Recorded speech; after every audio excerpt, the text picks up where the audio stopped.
Hey, yo, lesson here, baby.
Is far from over. In fact, it is just beginning.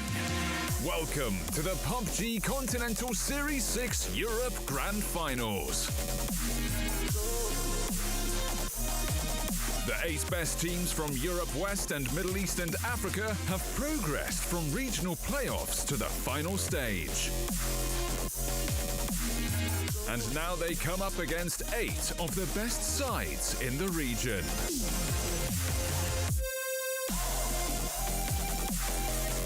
The Grand Finals will be held over 2 weekends, from April 29th to May 1st, and from May 6th to May 8th. This is the final step. One last push to fight for the $250,000 prize pool and the PCS6 Europe title. Don't miss a second of the action. It's all live here. Every knock, every shot, every frag. Bring it on.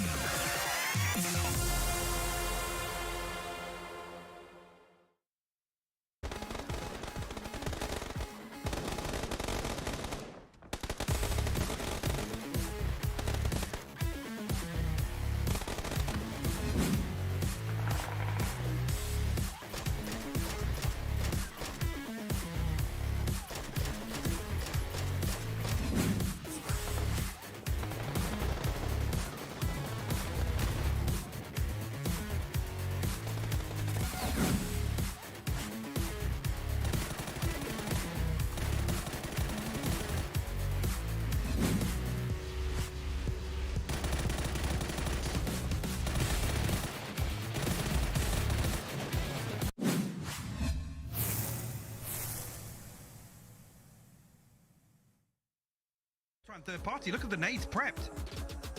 Oh my god, second nade from Vard there, missing the mark, but Jeems managing to get the opening nade in. Entropiq now know they're being third party, they understand this.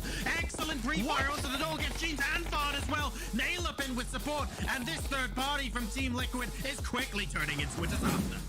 Only has two, so Mexi with a chance here to make this work. He's going to find the first knock onto Ibby for free. Still on 81 HP as well, so Jempty got his work cut out for him right now. Indeed. Mexi's repositioned. He's being very active. Oh my god, HOWL coming in as well. Wait, is this game 1 or game 6? What's going on? Unbelievable. It's actually ENCE that finds it from distance here, but now Jempty finds an opportunity, finds the knock onto Nade up here to open things up. That's the trade come back through. Lukaruk's 77 HP, only taking an initial tag there and not great downhill angle there. The trade comes through perfectly timed.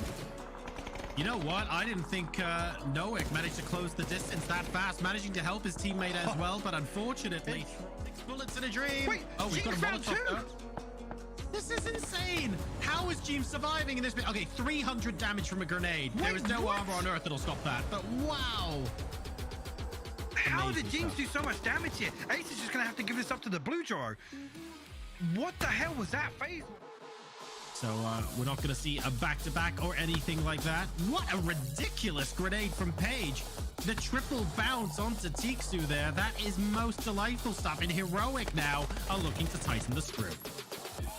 And the problem being Rustamar was picked off, way disconnected from the rest of ENCE here. That was by Road to Glory. So it's kind of been the green light here for Heroic to engage. The damage comes through. Nookie going to be flushed out immediately. Squeaky, 17 HP.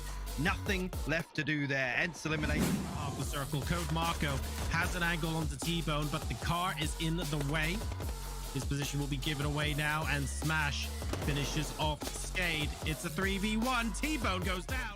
For this, they also have to rotate south as well into this next circle. Here comes Perfectix with the first knock. Make that the second knock as well. The Org is certainly helping with that, and Spyro will finish off Instinct. This is looking very good for NLT. He's got a great ridge to play along and control of the star if he can survive. This is why. Oh, you don't give that up too early indeed, but Batulins will be able to finish it off. 11 kills and the chicken dinner for Northern Light.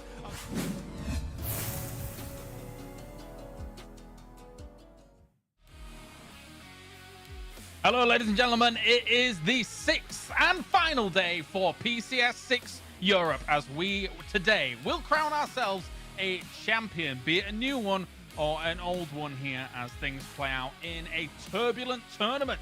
And we have 5 games remaining. My name is Kylaris. I am your host, and these 16 teams will be doing battle for the last time here in the tournament as a whole to determine who gets the crown. So far, so good for Entropic. However, they are now under major pressure as teams that are battling to try and find themselves a top spot are doing so in excellent fashion. I've got Avenger as well as Toby with me here to talk about everything. And Avenger, when we look at how things have been shaken up so far throughout our past 2 days, I think it's fair to say Northern Lights, BBL, and Heroic in particular, these 3 teams have put up huge numbers to try and catch up to the very top. Yeah, we were a little afraid after we saw Entropic on the very first week that they might run away with everything on day number 1 and day number 2 here in the week number 2. But they haven't, and BBL and Northern Lights have amazing comeback histories, right? BBL yesterday and the day before have done really well to put themselves into this striking distance kind of area where there's a possibility that Entropic might be caught up to. I really had some fun yesterday, and it was I loved to see the pressure coming on from all the other players and all the other teams and coaches that put pressure onto Entropic on the social media. You know, FAZE posted a nice picture with the leaderboard, but instead of the logo of Entropic, he put a choker, you know, the thing you have around your neck as an accessory. So they're choking. I didn't get that, but I did in the end, and it was a funny joke. Radar for good circles for Northern Lights, of course. And yeah, they have had some quite amazing runs. BBL, though, I'm really loving what we've been seeing so far throughout this year here, and especially from Smash and Code Marco, Thunderloss also, of course. All the players, basically, BBL have been doing amazingly, and I'm really happy to see them within this spot that they are in now, that they actually have an opportunity today to take the Continental Series number 6 here home. I'm glad you called yourself out for not knowing what that picture was over Entropic's logo. Because I was gonna do it if you didn't yourself. I just couldn't see it. Like that standalone thing. Like I would probably recognize it if someone had it on their neck, right? But just standalone, Fair. I just couldn't see it. It looked like a small fins or something. It just wasn't clear to me. But because it was taken kind of out of context when you're not wearing it, right? So I just couldn't see it. Toby, on the other side, of course, here, I mean, you know, we saw Entropic have an amazing first week. However, it definitely feels like there has been a little bit of pressure that's gotten to them over these past 2 days. There has not been some good results coming in for Entropic, and they need to step that up here today. They sure do. I mean, the lead is decreasing by the game, quite literally. They started off well yesterday. By the end of it, now sitting 19 points ahead of Northern Knights as a scary position. And I think while we can talk about how Entropic is unable to maintain their lead, I think it's also got to do with a lot of these household teams that are, once they get to know the lobby better, just that much better at playing in a comfortable setting. I talked to Batulans coming into today, and I think what he said made a lot of sense, because yes, they were caught by surprise a lot of times in the first week. In particular, we saw where they get, like, they do things that they've done without even thinking about the consequences for a year, and then all of a sudden they start getting caught off guard, because there are a lot of teams playing in this tournament that normally wouldn't be here, and they say, we don't, I mean, that's not something that scares us. It forces us to do things differently, but we welcome it, because the more of it, like, the more we go up against, the stronger we are in the end. And now they have found their way through, like, they found their way to navigate through kind of the chaos of some of the teams that tend to full speed send it early towards the middle, and now is when they thrive, because now they know what they're up against. And for a team like Entropic, I mean, knowing of their history and having slaughtered open lobbies and qualifiers to make their way through to tournaments, they fare incredibly well in these more chaotic, I suppose you could say, settings where they can just kind of adapt on the fly. But now that the lobby is getting more organized, it's kind of, things are repeating a little bit in terms of what teams do. The teams that are more accustomed to system is the team succeeding. So I think as much as Entropic would want to maintain the lead, when you look at it on the bigger picture, it also makes a lot of sense that the teams that like systematic PUBG and organized PUBG are catching up, because that's what we're playing now. Yeah, the lobby's more mapped out. It's obvious from as these games have gone on. And something that is always mapped out as well is the current Fantasy League standings. Avenger down towards the bottom. Talk to me about your teammate. Well, yeah, I actually have 3 fantastic players that have been doing really well, but unfortunately, Hirusen have not been showing up. But I had a huge amount of trust in my 3 main players, Smash, Correction, and Spyro, to be able to carry the rest. But as Hirusen has pointed out to me multiple times now, while I've been trying to motivate him to get more damage, to get more kills, he's like, but mate, I'm a support player. I'm not out there getting all the damage. It's double. Like, I'm supposed to be here in the back, making sure that I'm playing the anchor positions, making sure that the team is doing well. I'm trying to set my team up to do well, and unfortunately, it's not paying off for me.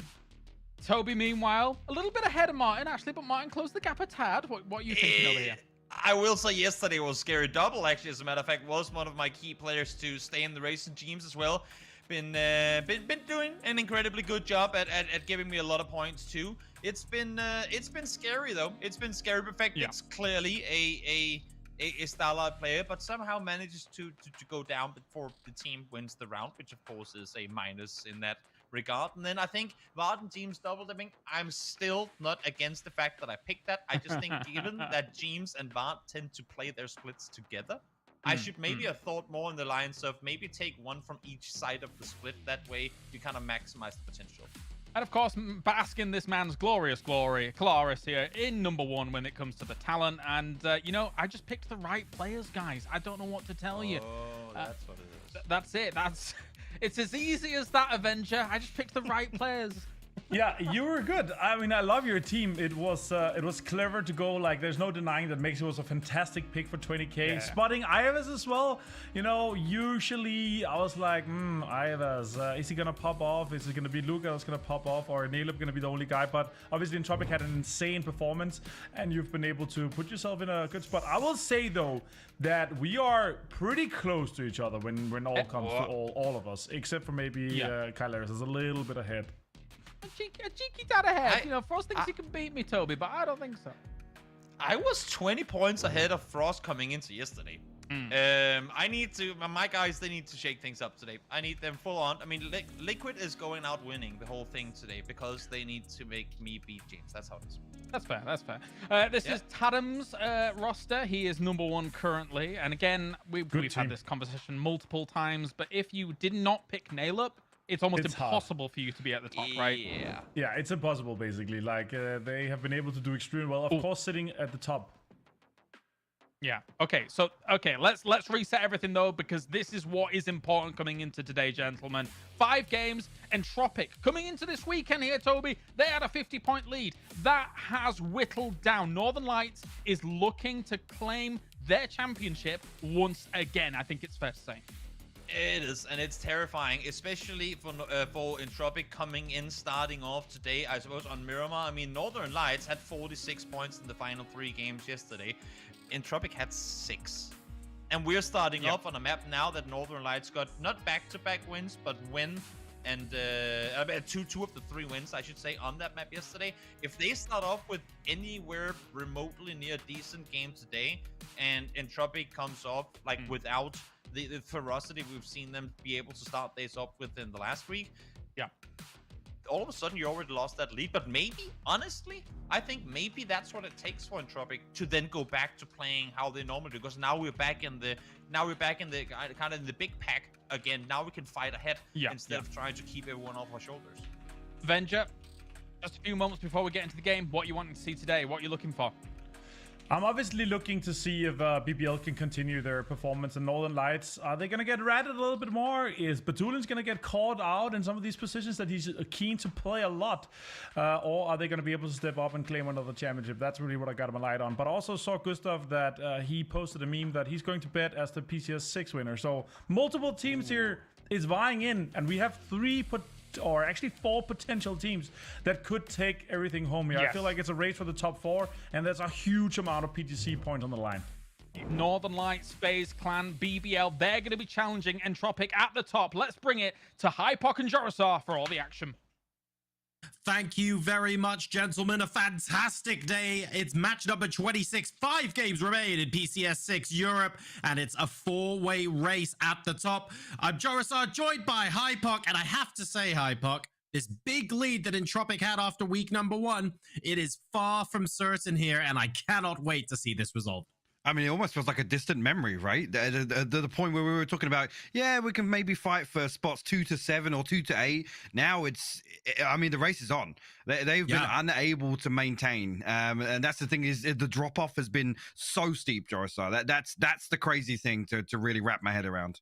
It really has been, and unfortunately, luckily we've got on the desk, they're not talking about my fantasy team, which is fine, but that's because I've got 2 Northern Lights players, and when they win 3 out of 5 chicken dinners today, I'm going to look amazing. I'm going to leapfrog to the front of the standings. Don't even worry about it.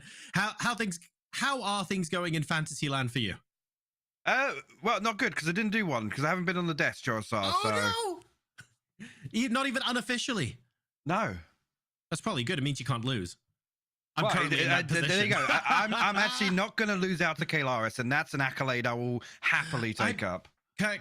I was, to be fair, Kalaris finished 2nd at PGC, 2nd to yours truly, so I do have some work to do today, to be fair, to maintain some sort of dignity and integrity towards the end of this tournament. I'm looking forward to it, though. I think we're going to have some very exciting games, and we've got a southeastern circle here for phase number 1 in our first match. This is not the worst circle that the teams can get. It could end up with like 50-60% water, for example. I think this has been relatively kind, but we've got a big question to ask. Do we go into Los Leones? And if we do, when? I think a lot of teams are going to be prepping for that now.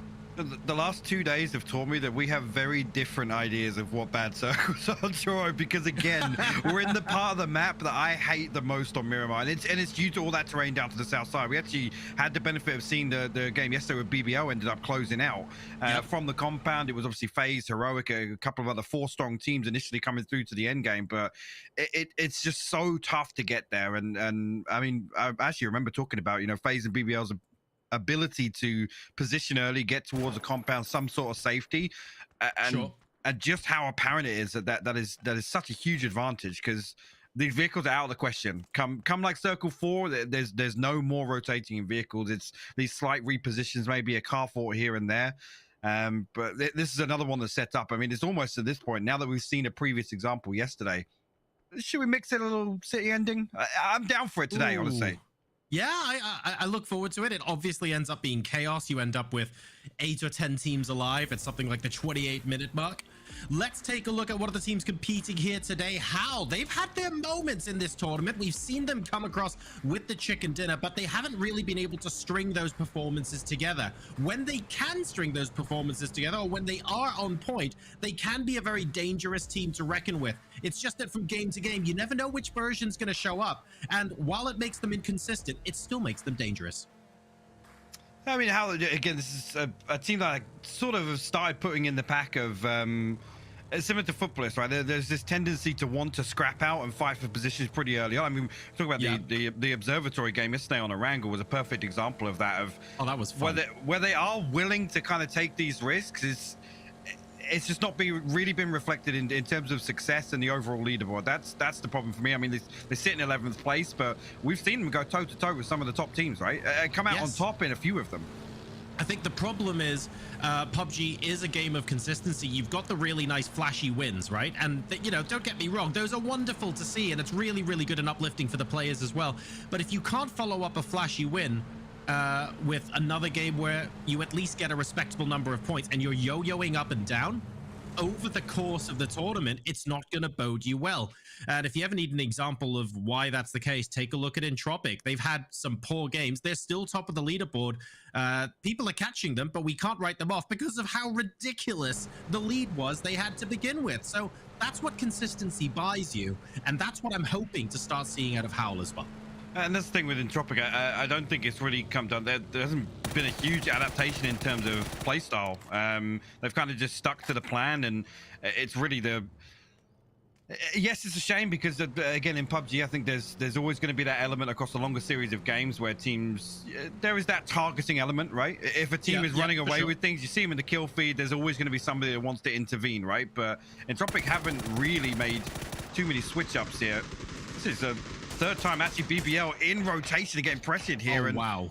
Keppa actually gets picked out here. Salak the one to find the killing blow. Salak, so often the talisman for Road to Glory in this tournament. He's absolutely, if you had to pick one player and to be the difference maker, I would argue Salak is up there with some of the best players in this lobby in terms of making a difference for his team. Even though they're at the bottom of the standings, whenever there's a difference maker, it's usually him. Melman now on the two-man bike. He's a little bit exposed to Sakura Zensen, to say the least, but it looks like he's just going to be able to get away. Well, Liquid actually made a huge rotation down the west side of Los Leones. Now, actually coming into the south side of Road to Glory setup here. It's oh goodness. Full on 4v1 here with Instinct, but Salak actually hops in the Bronco trying to give some sort of support here from the high ground, but Instinct's managed to slow things down initially. He has. Unfortunately, he hasn't really had much time to med, and that grenade is causing him to slow himself down a bit. The rest of Road to Glory need to get here quickly. Team Liquid, hopefully, will recognize that other people are moving in, because there is at least one person in a car. Salak almost getting VAR'd. They haven't seen Salak. This is crucial. This is what I'm talking about. He is the difference maker for his team. So the trigger discipline here could be pivotal. I think actually Road to Glory almost pumping the brakes a little bit here. They're happy to kind of reset, stabilize a little bit towards the north side of this compound. But I think that's wise. Now, well, I'd counter that with saying now they find themselves in a stalemate in something that they were opting to favor pretty heavily early on. Smash actually going to find Eski downhill out of the Murado there. Murado was facing away as well. The comes down. He must have hit. Problem comes now, Joro, though, with this situation here. It's who's going to be the one to make a move. I don't think Liquid are going to settle for this and allow Road to Glory to coexist. No, I think, to be honest, I don't think Liquid are used to having an entire team full-on pull up and say we want to defend this. I think they were expecting to apply a little bit of pressure for Instinct to get in a vehicle and leave, and that was going to be the end of the matter. So I feel like both teams needed to reset. Road to Glory to get everyone in, and Team Liquid just to process the fact that everyone else was coming in as well. Goes for him on the side, manages to get the knock. That's dead with the M4, and now Team Liquid are the ones in trouble. Yeah, going to put Liquid on the back foot here. Clib, I don't know what his sight lines are like. The second nade actually going to go up to 40 damage here. Salak still hasn't shown his hand. Vard seemingly unaware here. If he stops to take these shots, he will be punished for it here. We'll be able to drop off the rooftop, but the flush comes through on James, and that's just 2 left standing now for Liquid. Beautiful execution from Road to Glory. Salik does get knocked from Mexi, so that off angle that they had doesn't exist anymore, but it's still a 3v2. Oh, wait, T-Bone. Resetting, slowing things down, and oh, that's a third party. Dead off to the right side of your screen. You're right, Heroic just got him. Well, that's okay, a level well, up. yeah, Heroic actually bailing Liquid out here, finding another What? kill on the extremity of Road to Glory formation. And Clib gonna land a fantastic spray onto the first, to tag onto the second as well, gonna force him back behind cover. It's just one left standing for Road to Glory now. This is very interesting indeed, because I'm wondering, to what extent will Heroic move in on this fight when it concludes? Are they looking to full-on third party, or was that just an opportunistic knock? We'll find out in a minute or so, because if Heroic come in, it almost doesn't matter who wins this fight. Heroic might be odds on to clean up. Heroic got themselves in a decent position. The game plan is probably going to be to gatekeep here. Just want to clean up on the backside of this engagement. Actually, no real value on their side, actually, of pushing through and taking this compound now, knowing that both teams are weakened. BNR, shoddy too hotty, waiting for Team Liquid to aggress. Mexi completely uninterested there and says, how about you have a grenade or two instead? A molly would be interesting at this point. BNR looking to smoke to try and obfuscate and gain himself a little bit of an escape route by the looks of things. That's an impressive squat he's doing from the sofa. But there we go. Should be able to buy himself a little bit of time and space to move out behind, which is important because Vard's there. Yeah, I'm not sure about the, okay, yeah. I was going to say the use of the smokes here kind of just gives away the plan. And Vard able to come through flank and find the final kill. Again, FAZE actually coming onto the north side of this as well. Actually, just coming in from this far west wrap. Heroic now spread very thin down to the south. Like I said, just setting up to see this circle too, and they can make a decision here. If they, I mean, now they know the Liquid are down one. They could potentially wrap the compound and apply a little bit of pressure towards center circle. Yeah, I think pressure is the right word there. Maybe not crash. Team Liquid still very dangerous with 3 players, and they've managed to pick up some of the utility from Road to Glory as well. But teams have now got the option, especially Heroic, knowing that they're 1 down, to apply the pressure. They know exactly where Team Liquid is. Let's take a look at where teams are going to be moving in. The east side, just outside of Puerto Paraiso, is going to be so crowded here. And that means that most of the engagements we're about to see, Hypoc, will get third-partied so fast. Yeah, absolutely. And all these kind of jousting competitions here in rotation. Right. Going to cause some really scrappy engagements. Odin actually finds Ibby out. I mean, Quizzy applying some pressure towards SKADE, but Futbolist actually greet them over on the south side. And that's the problem, right? Quizzy with some excellent sprays, by the way, onto SKADE, but gets caught out there. Futbolists in amongst the action, but Sakura Zensen also giving them a hard time. Good return knock there from Lucarux, and suddenly, this is like a bit of a merry-go-round. Everyone's shooting everyone else, and it's not entirely clear who's engaging who. This is the part where some of the teams end up resetting to just work out. We don't want to be fighting 3 teams at once. But this is actually information overload, because it's 5 different teams noted in terms of the kill feed info received here over on the east side. So I'm curious to see if Navi decide to peel a little further west here, whether or not they've read that there is some congestion towards the east side of this zone. Again, there's not an awful lot to move into. REGNUM already got themselves a fantastic split, actually, across what you consider to be as best to the center of the circle. GMT, actually a little bit of a whiff on the first spray there, but will force Hyman a little deeper downhill. Yeah, the rest of the team might not have known that Hyman was there, so even the whiff at least lets the rest of the team know he's there. And now he has to deal with the 1v3. And say no support coming through. The molly's going to land, just a matter of time here. Pixel the one to find it. The rest of Sakura off to the north side. Oh, geez. Put some damage in, but yeah, not going to be able to prevent that flush from coming through. I think phase 1, phase 2, it's normal to see these splits. It's normal to see teams spread out a little bit. But when there are so many teams bunched up on the east side like this, yeah, you're not going to be driving through that, mate. When so many teams are bunched up like this and you see the rest of your team really spread out, you might actually need to collapse just a little bit earlier so that you can support Salty with a delicious, absolutely delightful headshot there onto Pixel. Gonna force SKADE into recovery mode right now. Thunder, actually, look at this on the minimap. They want a piece of the action as well. They've heard all of this engagement up on the east side of the zone. Mika and Hibako actually the wants to come forward and try and pressure. Let's actually see if they can open up a sight line onto SKADE, because that res still hasn't come through yet. You know what? If they open up this sight line, they start shooting, and we see a third team in. Oh, I think Mika was inside his map there. You see just a play across. Yeah, there you go. Now he spots them. Got him. He knows what's going on. He hasn't seen Nixie on the far side, I think. Oh, no, he has. I wonder if he thinks they're the same team. I think Nixie was the one he'd pulled his map up to mark there. Which is why he just crossed. I mean, he noted the SKADE player after that, but... I wonder if BBL are going to come in behind this and be team number... I've lost count now. Team 5 to potentially come in here, because they're looking in Thunder's direction as well, don't forget. If they see Thunder in the kill feed... Oh, my God. Interesting. Most of Los Leones still in. I mean, this is the problem I was talking about. Though we're here, all of this area of Futbolist, Thunder, BBL, obviously Navi, Sakura, and SKADE as well. There's only 2 roads to come through. So if you do opt to obviously try and, you know, as the crow flies, head towards this circle, it's really, really difficult to cross. And if any of these teams want to stay a little later, eyes go towards Navi. They love to hug the edge. This is kind of their bread and butter, to be honest with you, here to be able to pick up some rotation kills. I love as well that oh, hang on a second. We've got REGNUM CARYA moving up onto HOWL, the team that we were profiling earlier. Mur gets knocked out by the MAD before he can even get into get out of the car even. That's excellent. Let's see if they can make any more progress. It's still just the 2 members, I think, of HOWL here, though. Yeah, REGNUM do still have the numbers advantage in that regard. The Nakos do Metabe eats that one. Down to literally 5 HP, and actually it's going to be the MAD to swing through and finish him off there. Ruin will find the flush with the nade, and just like that, HOWL bring this to a 2v2. Intense fight here. Slippy Zerg coming in.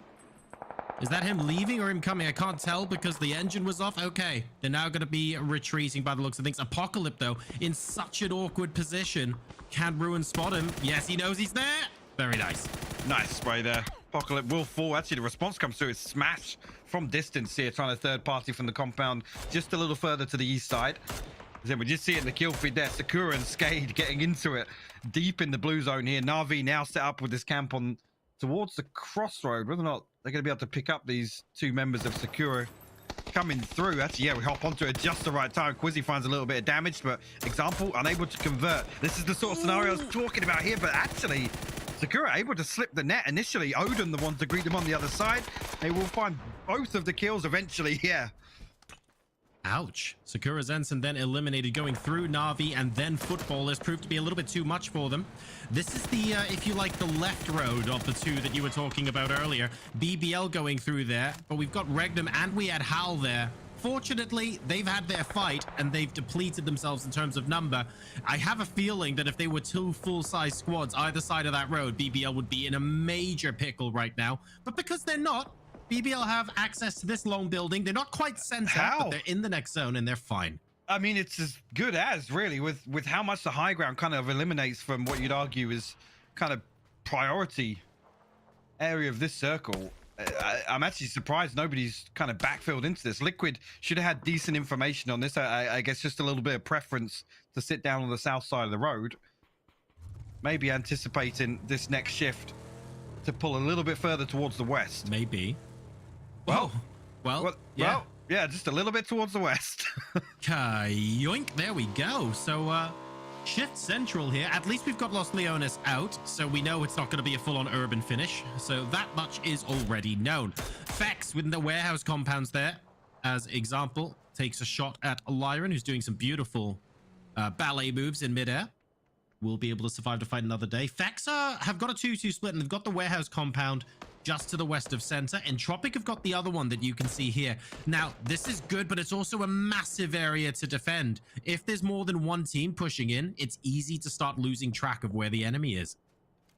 Absolutely, and actually coming back to it now, BBL find themselves in a really good position, a compound on the southeast side of this new zone posting. Lots of teams on the outside, and again, these rotation paths on the way in becoming increasingly more difficult to navigate through. As you can see, Thendalos trying to find some damage, will find the killing blow onto Slippy.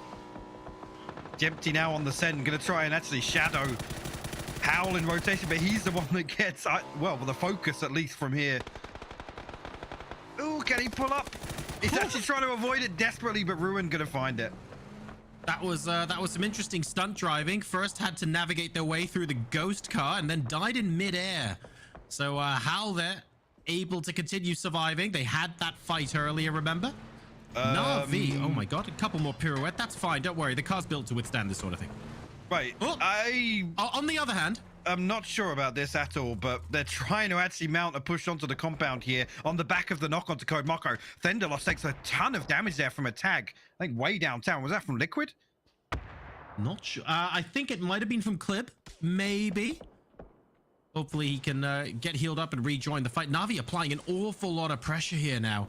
And it's interesting that they want to grab this so early. They clearly see this position as pivotal to their ambitions for Phase 5 and beyond. BBL now just have to hold on.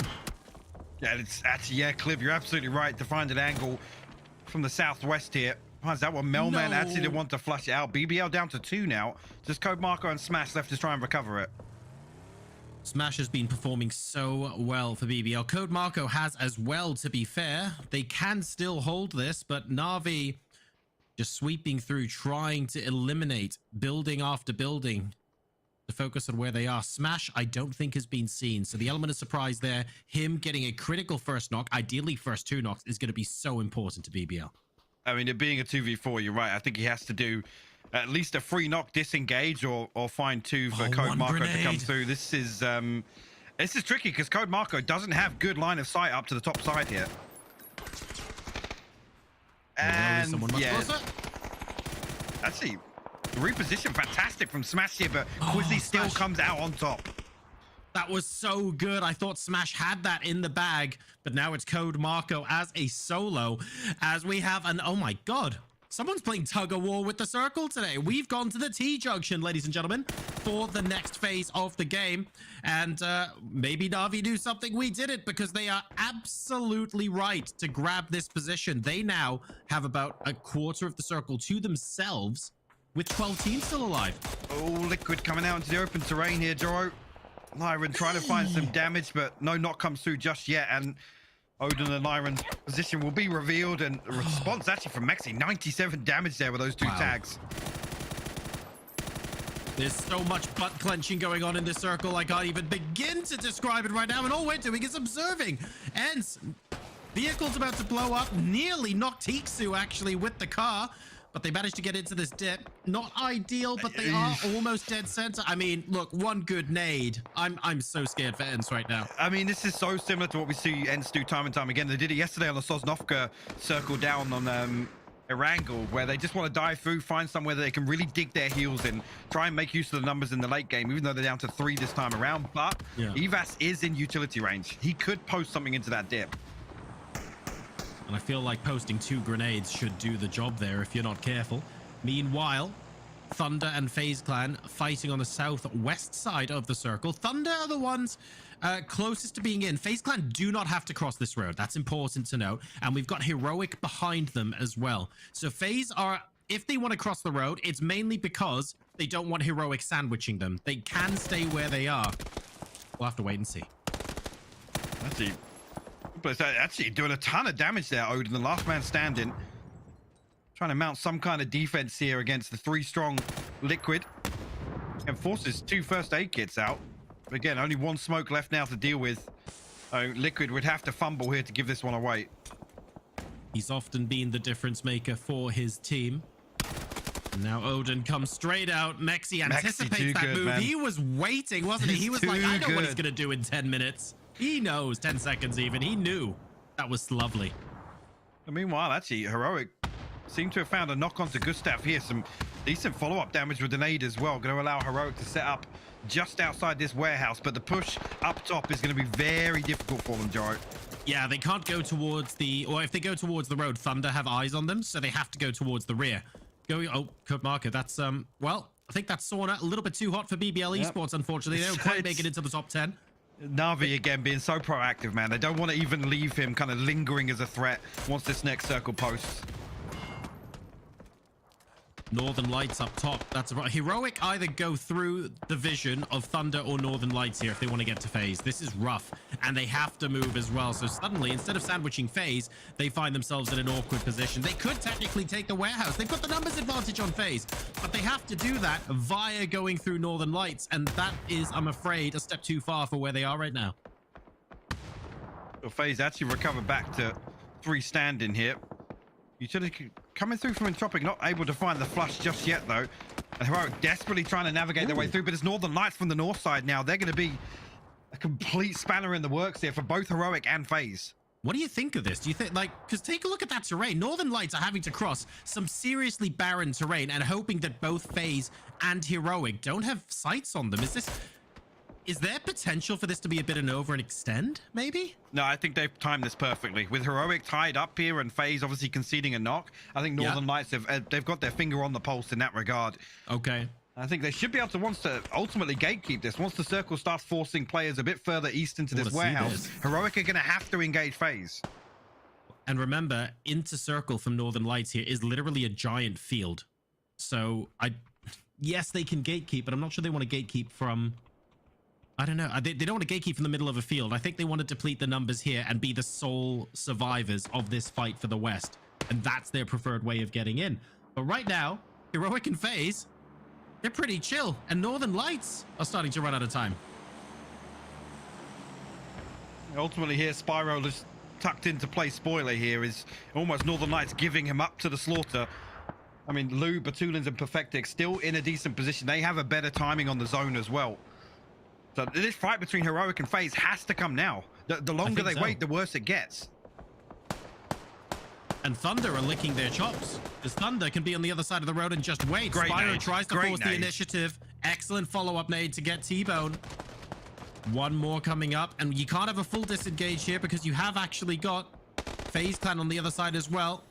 Cheeky res off onto Batulins as Heroic FaZe now properly pops off to FaZe Clan, unfortunately. Struggling here, but they might still be able to get out of it via Heroic.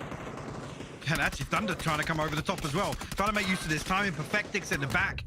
Finds one of the Beamy and Gustav here. Northern Lights mopping up this engagement in the warehouse. They need to. It's just a field they've got into next, and Team Rage might be backfilling Northern Lights here as well. They need to make sure they can focus their attention elsewhere in a matter of seconds. Corexi comes out. What a fantastic spray, by the way. Really impressed with that to get the knock, but that's going to be it. And now Team Rage on Northern Lights. Actually, Mithralius coming through, finding a backstab onto Northern Lights. AC now springs the trap. We'll find a flush onto Spyro. Nail up, though, going to force him back behind cover. Well, not Perfectix can recover this right now. Again, Batulin's still down. Lou alive and kicking. Well, they have to deal with this threat. He's going to find the knock. He found the knock onto Perfectix. Wow. Yes. And there's no one behind Team Rage as well, so they are the last team to join this fight. Remember, in zone for the next phase is essentially just a field here with Entropiq waiting to snipe them out. So they need to finish this fight quickly, get on the ridge, and work out what to do from there. And we've got FaZe Clan and 8C in front of them. Well, that's eliminated. Now we have to deal with the rest of Northern Lights. Perfectix is knocked. I think Lou is still up. No way. No way he gets this res. I mean, Entropiq now are coming out on the hunt. They're actually looking for angles down in. The teammates have to close this out right now. Yeah, okay, the post and the nade inside actually knows a flash, sorry. But the res does come through, so Perfectix and Lou back on their feet. I spoke too soon. Another knock onto Perfectix. There we go. That's Lou down as well. And it's because if you just go straight into circle from where Team Rage are, it's the field. Entropiq want to have the control over this position. I think they're doing a fantastic thing here.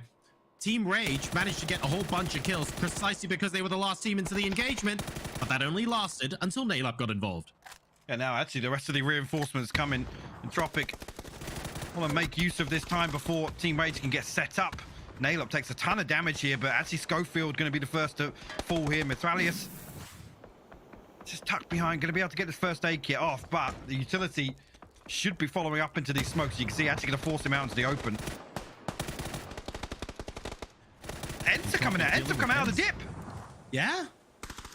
ENCE are going to be... Basically, everyone's joining a conga line here. So we had Team Rage onto the back of Northern Lights. We had Entropiq onto the back of Team Rage. And now Rustin Mar and ENCE are looking to get involved as well. Lucarux is down and out, by the way, with only Nailup and QB on the side of Team Rage. They're now eliminated. Entropiq can now focus on the team behind them, which is ENCE. Are we even going to see Navi do a crazy rotate and come behind the back of ENCE as well? But Aaliyah's actually got a fantastic angle from up on just a slight defilade. I think he's got a downhill angle. There you can we go. see here. And actually, the damage With comes the through. car. Rustenmar gonna get knocked off that nade. Tiksu actually bleeds out here. So ENCE just left with one on their feet. The other side of Navi being heavily pressured by Liquid though. Everyone rotating into everyone else. It's a carousel at the moment. Next circle is going to be a fairly plain donut.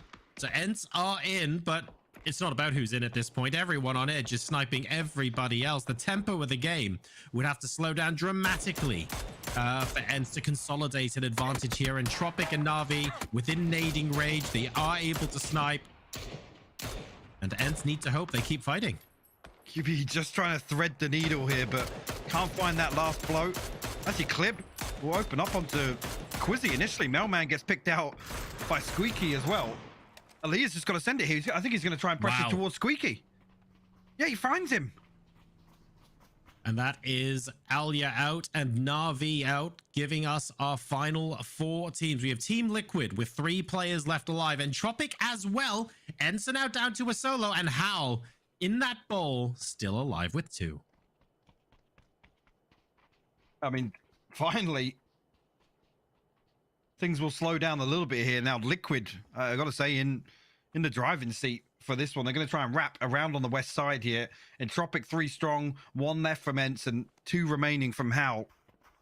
You know But what, actually, though? Any team chasing the championship, the fact that Entropiq is even still alive and in the final 4, they're going to be very frustrated with that because FAZE, NLTs, BBL, they're trying to close the gap, and with Entropiq still alive, they'll only have 4 games to do that. Liquid, again, they probe out on the west side here, get a little bit of pressure in response. So, they'll try and re-explore back towards HOWL. I mean, they do still have at least something to play from here, but if you look at where the Star's going to place, I almost feel like the weaker side going to be the East, whether or not they've got the terrain or even the opportunity to wrap around on that side. I mean, Squeaky has to do damage to Entropiq here to make this doable for Liquid, or at least give them the time to deal with HOWL. Yes, because HOWL play spoiler here, right? If Team Liquid poke their head above the parapet and Entropiq or ENCE manage to snipe at them. I want to know Liquid's Liquid utility knock. situation. That's key here. We need to get those nades down into HOWL ASAP so that they have that space to work with. Bard and Mexi on one side, Clib on the other. In the meantime, pre-nade. Squeaky 1v3. Perfect. Excellent pre-nade onto Nailub. Gets the second on Tivas as well. Yes! 1 HP. He needs the heal right now. QB looking for a Molotov. It's too far. Squeaky resets. He might be able to do the 1v3. No, look at this though. Clib looking to wrap around the backside. He might find an angle onto QBE here up on the north. This could literally give Liquid access to the end game. Entropiq down to 1. A resolute defense here from Squeaky prevents them from getting the angles that they wanted, with Clib closing in. Molly almost next to QB. He's inches from stepping into that fire. Here comes Team Liquid from behind as well. So Squeaky, just such a hero play for him to give Liquid also the opportunity to close this one out, but a ton of damage done. Clib actually responds. Mexi finds the Mad. Just 1 left to find now. It's Ruin. And HOWL now. What? Oh my god! No way! 1 left to find. Ruin has 1 left to find. That's a double knock thanks to that nade. And Vard is being pushed from the blue. This is all but flash is certain. perfect! Beautiful flash. Goes into the my smoke, God! but Vard works out where he is. Huge clutch for Vard. And 15 kill chicken dinner for the boys in blue. They are back in the hunt. I mean, Vard with his back to the blue, man. He had full faith in that first Groza spray, but manages to clean it up. But shout out to Squeaky. I said to him it was going to be pivotal how much damage he could do to Entropiq to give Liquid, basically leave the back door open for Liquid. Yes. And they absolutely capitalize on that. They take the high ground. I mean, they actually give HOWL a dirty little witch to play from. The double nade comes through, but Vard stands strong with the Groza, man. What a closeout from Liquid. An amazing finish to that game. Squeaky with that fantastic defense, 1v3, allowing Team Liquid to come in, but Ruin almost getting it for HOWL as well. All sorts of stuff to break down. A very entertaining game 1 of our final day. Let's head back to the desk and see what the folks thought. Thanks, gents. I can barely believe it. We have Team Liquid getting themselves the win here, and the MVP of the team, Team Liquid Squeaky, of course, able to put up massive performance there for the team as well. I've got Avenger, I've got Toby here joining me. Martin, that was brilliant for Team Liquid. They're going to be joining that top pack, even though Entropic gets themselves a few points up towards the top as well. Yeah, for sure. I really love this because this is like we were starting the day with, all right, it's a 4-horse race here, and Team Liquid just starts off with the first game. Hey, we also want to be part of this. We're also a horse. 25 points. We're also a horse. Exactly. You took my... Oh, James, I can't believe you. I'm sorry. I can't believe you. You took my point away here. There's a great punters coming up. But yeah, they're also a horse, of course, and now it's a 5-horse race with them also joining the top here. With this amount of points, they're able to accrue for this game. I apologize, Martin. I'm a little bit too eager, I suppose. I can tell. I know. Toby, though, this was quite the unique finish. It's not often we kind of see in this kind of little choke that we've got going on here, this cross-section, I suppose. And for some teams, especially for ENCE, I was thinking, wow, they had no business really being in that top 4, sending it to that dip. But that dip was ultra important here at the end. Yeah, I even said, I mean, to you guys as well, I don't think I've seen anyone actually utilize, or get a chance to, I should say, utilize that position in the end game, because you just never end games around there. But when we hard shifted up from the southern side back up towards the Leonis and went out to the west side of it, that forced teams to get creative. And I must admit that when we saw in the beginning of the game, I mean, the way that Liquid were fighting Road to Glory, I was a little worried that I had started doing the same thing as Frost and cursing teams coming into games, but glad to see that Liquid managed to kind of ride through that engagement and then come out on top of the end of it. I was also very concerned in this game because the big teams that are trying to challenge for that top spot, we're all blasting each other on this west side here, Martin, but thankfully we actually do get some kind of extra competition coming along here, even though, again, Entropic was playing it patiently, and it shows that they're able to deal with some of this kind of nerves as well as people chasing them down in that top spot. Yeah, so obviously having a bit of a lead, and if they're able just to have a good, like they don't need to go out and win big games. If they have a good average every single game, if they're able to put these 5 to 8 points per game, it's going to be really, really hard for the other teams to catch them because they have that little cushion going into things, right? But Squeaky from this position here, he actually managed to salvage so many points and really ruin Entropic's game as well, managing to get both Native and Iris with the utility, and the peaks from Squeaky really paid off. Obviously 3 helmet didn't matter for him because they only shot him in the chest. Yeah, well, Squeaky ruined their opportunity, but almost ruined Team Liquid's opportunity here as well here, Toby. And I think we've all been saying it. I feel like this guy, he's going to get picked up by a bigger team down the line or something like.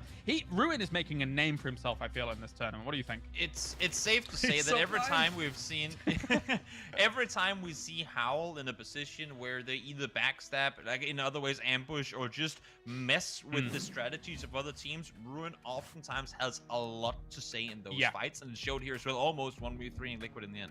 No, absolutely. Really cool to see him for HOWL, just HOWL's performance in general, and the other points coming in overall. Here's our 9th through 16th, but importantly, 25 points goes to Team Liquid. They came in at 170 today. That's putting them up to that 195 mark. Challenging again up at the top here, Avenger. It's very exciting to see how this tournament's coming to a conclusion. Yeah, 100%. I was super afraid if last week was just going to be the conclusion. Ooh, Clip with 7 as well. Damn. Looking good here, and it's all 3 of them. That is, of course, Liquid. They had an amazing game.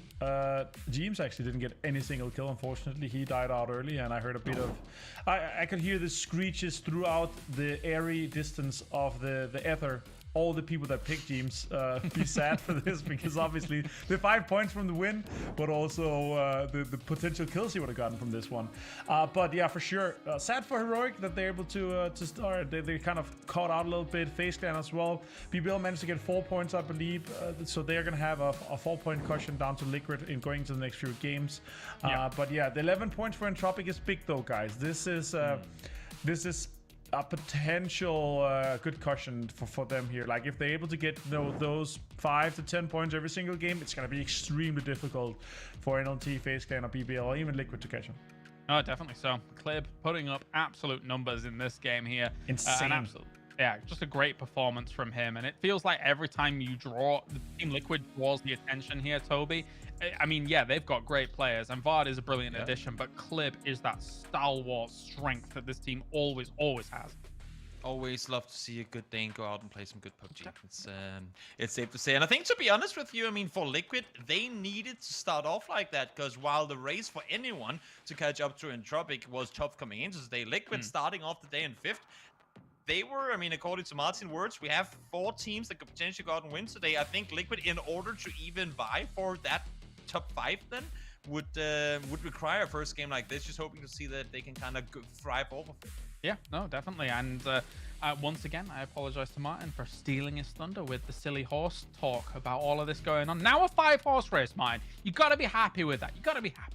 I mean, it was such a great setup. Like, I was like, oh, 4-horse race going into this. And then the logo came on screen. And then James like, hey, it's Liquid with a 5-horse race, guys. And yeah, it's ruined it. But yeah, it was a great pun. And, you know, it just comes down to great minds think alike, right? So that was perfect. It was a great pun. And I'm happy to see Liquid step up here for the first game. And the next games are going to be super interesting. We do what we can, you know. We very much so try. And we'll try after this break. We'll go into that when we return. We've got more coming here for PCS6.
Amelia, what's the deal then? 2 up top, 2 downstairs. All right, so we just go prancing in the front door as per usual then, huh? Not today, hermano. We must be like ghosts. Trust me, these will do the trick. The fog of war. Remove all visibility. We take them out one by one. They won't know what hit them. Oi, who's that behind you? Look, here's what we do. Surprise attack. We go in big chicken dinner style through the window, guns blazing. You mean like in Miramar? Oh, shit. Enough. First, we smoke out the first floor, but we'll need a distraction. Something super loud and obnoxious. Right, I see where this is going. Don't worry, Aziz. I got your back.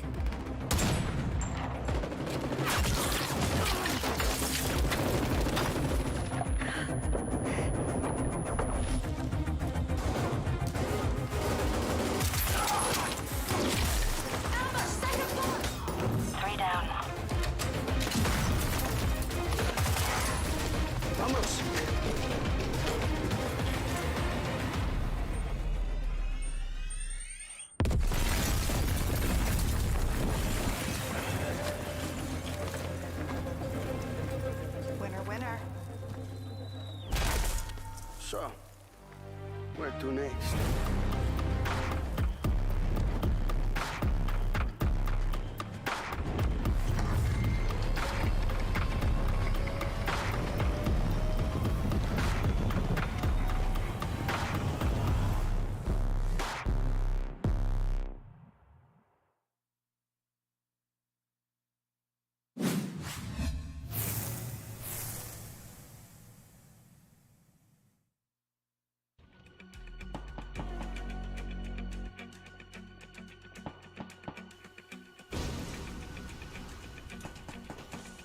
Küçük odada değil. Kapının girişinde minik bir yer var orada. Bir yanda oynayalım. Sen oradan atla. Ananı sikimlik attı bana. Son odada. Oynadım.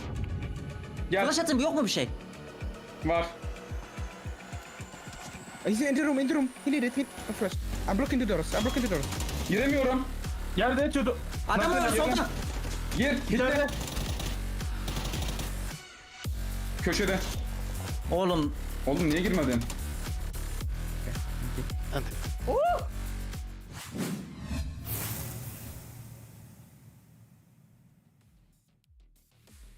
right, welcome back, ladies and gentlemen. We're having a good time here at PCS6 Europe, and so far so good. I've ruined Avengers jokes. We've already seen a great game where Squeaky is now part of Team Liquid, and you know, we've got other cool things going on. FaZe Clan looking to battle things out, I think is fair to say here, Toby, as we've, you know, got guys like Gustav looking fantastic on the battlefield. It was a little bit hard getting caught up on the side, but you know what? He believes he's going to be able to win PCS6. What do you think? I respect it. I mean, this game here might not have been what's going to get them there after their kind of... I don't know how they all got so funneled on the west side with Northern Lights, Heroic, and FaZe and Thunder engaging from the other side too. But who knows, maybe if they approach the circle from the more quiet side, then Gustav will indeed go to sleep happy, knowing that he just won PCS6. Maybe. It's an exciting time so far. Gustav has actually knocked it out of the park here in terms of an individual performance here, Martin. But FaZe just in general, really, you know, when after I think they had that, I think it was that 19 kill game that they had in week 1. I feel that's when it clicked. That's when everything was like, okay, we're all guns blazing now. This is the FaZe we want to see. Yeah, for sure. Gustav second most in kills, second most in damage before going into the last game here, and in general have had an absolute standout performance here in PCS6. And also, you know, going into the games today, it was looking really good. It still is looking really good, but they have 33 points to catch up to Entropic in 4 games. That is insane, because Entropic is going to continue to get those. They're gonna get a little bit of flavor points here and there. They're gonna get some kills here and there, and that average is they're gonna have to put like 50 points on top, right? So as you see here, FaZe then 200, and Entropic 33, 233. So that alone, with Entropic probably getting like a minimum of 5 points over as an average over the next 4 games, right? So they would need to put 50 points on top. Yeah, it's insane. It's an interesting conundrum we now face ourselves with here, Toby, because this game alone, I feel, has probably proved to Entropic, even just kind of in their mind. Obviously, they had an amazing week 1, but now this game in particular, it's the last day. They're like, okay, how are we going to fare today? Getting these points, double digits on the board from the word go, it's got to fill them with a bit of confidence. Oh yeah, for sure. It's that's essentially what they needed. Not only does it get the buffer up good now, but it also kind of makes up for those 3 games they had on Miramar yesterday. And again, I mean, coming into it, you just had 3 tough ones. How do you start off? To go out and do what they did here was exactly what they had to do, because they didn't exactly have an easy time either. Yes, they got to sit around up in the kind of construction side south of Los Jones for a while, but when they left there, that was a 1 kill, 8 teams. Like, that could have been a 2-point game, which would have kept them right in the bunch with everyone else, but they made it out. They knew when to make that push, and they dealt with people up close the way Entropic are good at. So we saw them play confident when they had their back against the wall, and that's what I like to see, because I thought, oh no, now the circle shifted into the field, they're going to go down, and that could be the downhill spiral from there, but they made good points off of it. Yeah, and we continue to have the hierarchy of Europe very much play out. Your 2 through 8. A lot of the invited teams, in fact, all of the invited teams, bar Futbolist, of course, in 14th place. Futbolist is in a bit of a weird spot, Martin, of course. I mean, you know, there's always question marks around the roster. I wouldn't mind seeing kind of a roster change for a Futbolist down the line. I know it's kind of a sensitive topic. Do you have any thoughts regarding it? Yeah, so coming into this, obviously we're the second PGC of 4, like PGC Points tournament here of 4 total for the year, and they haven't really performed up to the level that we would expect an invited team do, right? So that's the sentiment you're on about, and definitely there's an insane amount of talent coming out of both Mia but also Turkey specifically. It's insane. You can also see here, we've seen on HOWL, we've seen on some of these teams that they're able to perform at a really high level. BBL right now in 4th place. They are literally 10 points behind 2nd place. NLT, which have been our back-to-back winners multiple times in our PCS tournaments and our PGC Points tournaments throughout the last 2 years.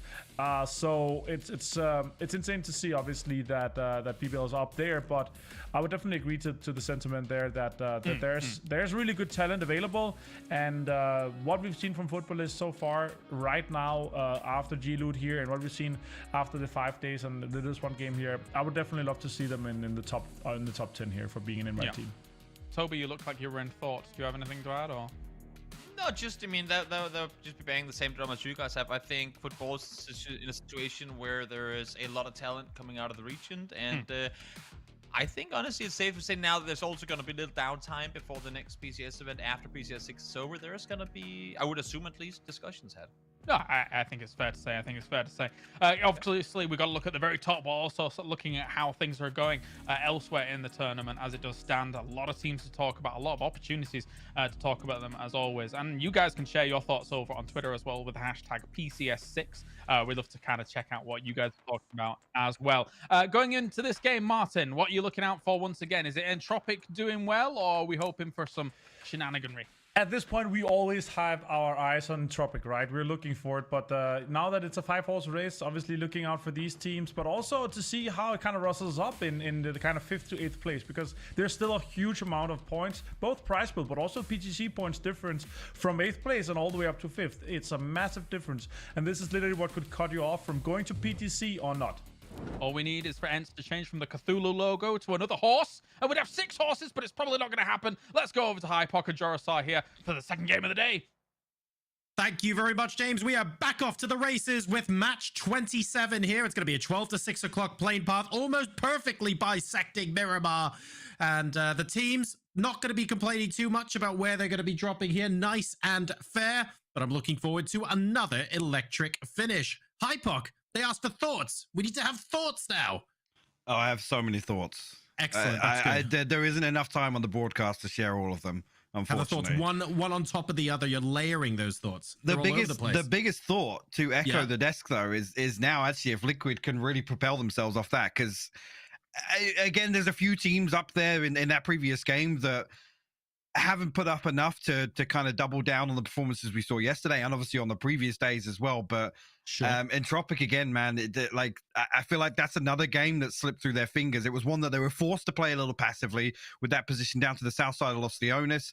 I mean, Navi as well. I mentioned earlier on that it was almost like their bread and butter sort of circle. They actually played that way ahead of the curve. They knew that they had to go out and find some of these kill points before the game ultimately concluded itself. But that was one that that's just so hard to call in the end game. Even with no way we're going back, man. Well, you know, no way. That's 3 Miramar. This time around, man. That's 3 Miramar games now with the center of the circle down to the south side of Los Leones.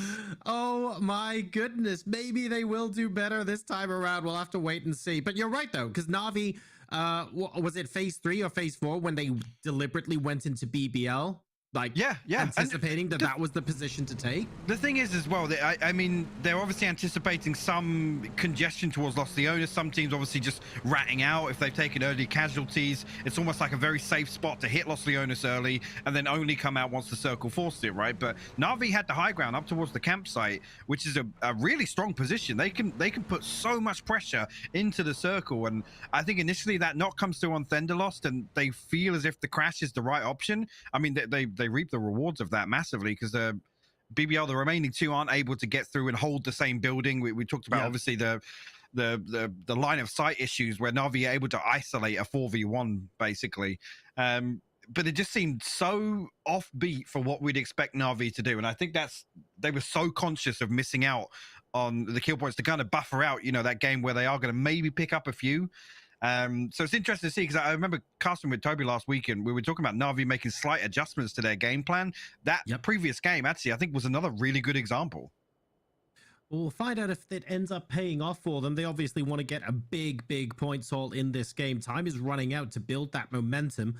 Momentum, which, of course, is currently sat with Team Liquid. That's going to be very interesting as well to see how well they catapult. Some teams, they sort of water off a duck's back. Navi, on the other hand, a team that's been adapting. I wouldn't necessarily say they're hugely momentum based. I've seen them have really terrible games before and get a chicken dinner straight off the bat. So they do not mind what goes on. They take each game as it comes, and they've got some of the most dangerous sharpshooters in the entirety of the game on this roster. They really do. I mean, I would counter with actually, they are a team that does heavily benefit from momentum, right? These are these are players that we know they like to kind of dial in, play more aggressive once they do have that kill buffer in the potentially in the mid game. It's very rare we see them, you know, investing into early engagements. But certainly this is a team is once they get a big win behind them, or even a high kill game and a decent placement, they do like to dig a little deeper. And just coming back to that previous game once again, I think that is the byproduct of not really feeling as if they've been, you know, hitting their stride, right? Finding any sort of comfort. So it's something where they're trying to actively, you know, address that and give themselves that boost in terms of momentum. Sure. I guess what I would say is that they, a lot of teams can have bad patches where they don't really do very well, but there are very few teams where I wouldn't be surprised if they got a 15 kill chicken dinner after placing 16th, for example. Like the way that they're able to bounce back and just shrug the previous game off, I'd probably lump Navi and Heroic into that category, where even if they have a bad game, they're so good at resetting and approaching the next game with fresh eyes that anything is possible. And that's part of what makes them so exciting to watch. Sure. Look at it again, there's way fewer teams. I mean, at the 5-minute mark here, I seem to have got obviously all that congestion down on the east side, which I don't think will repeat itself now. Although I do see Sakura heading down early, SKADE way off to the north, and HOWL up behind that. We obviously Navi and BBL were the other two. I think Thunder as well was the other team to be kind of involved in that congestion over to the east side previously. Sure. Whether or not that situation is going to repeat itself here, because lost the onus at the minute, is where Thunder find themselves. Navi a little further to the west as well this time around, maybe plane dependent, but it was a mess on the east side previously, and a lot of these teams now have an opportunity with a similar circle to maybe just approach this completely differently. Smash looking for that. I think he knows it's at the top of the cliff. An AWM with a 15x scope. That's going to be interesting, isn't it? I'd love to see that. Love to see that in action a little bit later on. Smash will be able to get that just fine.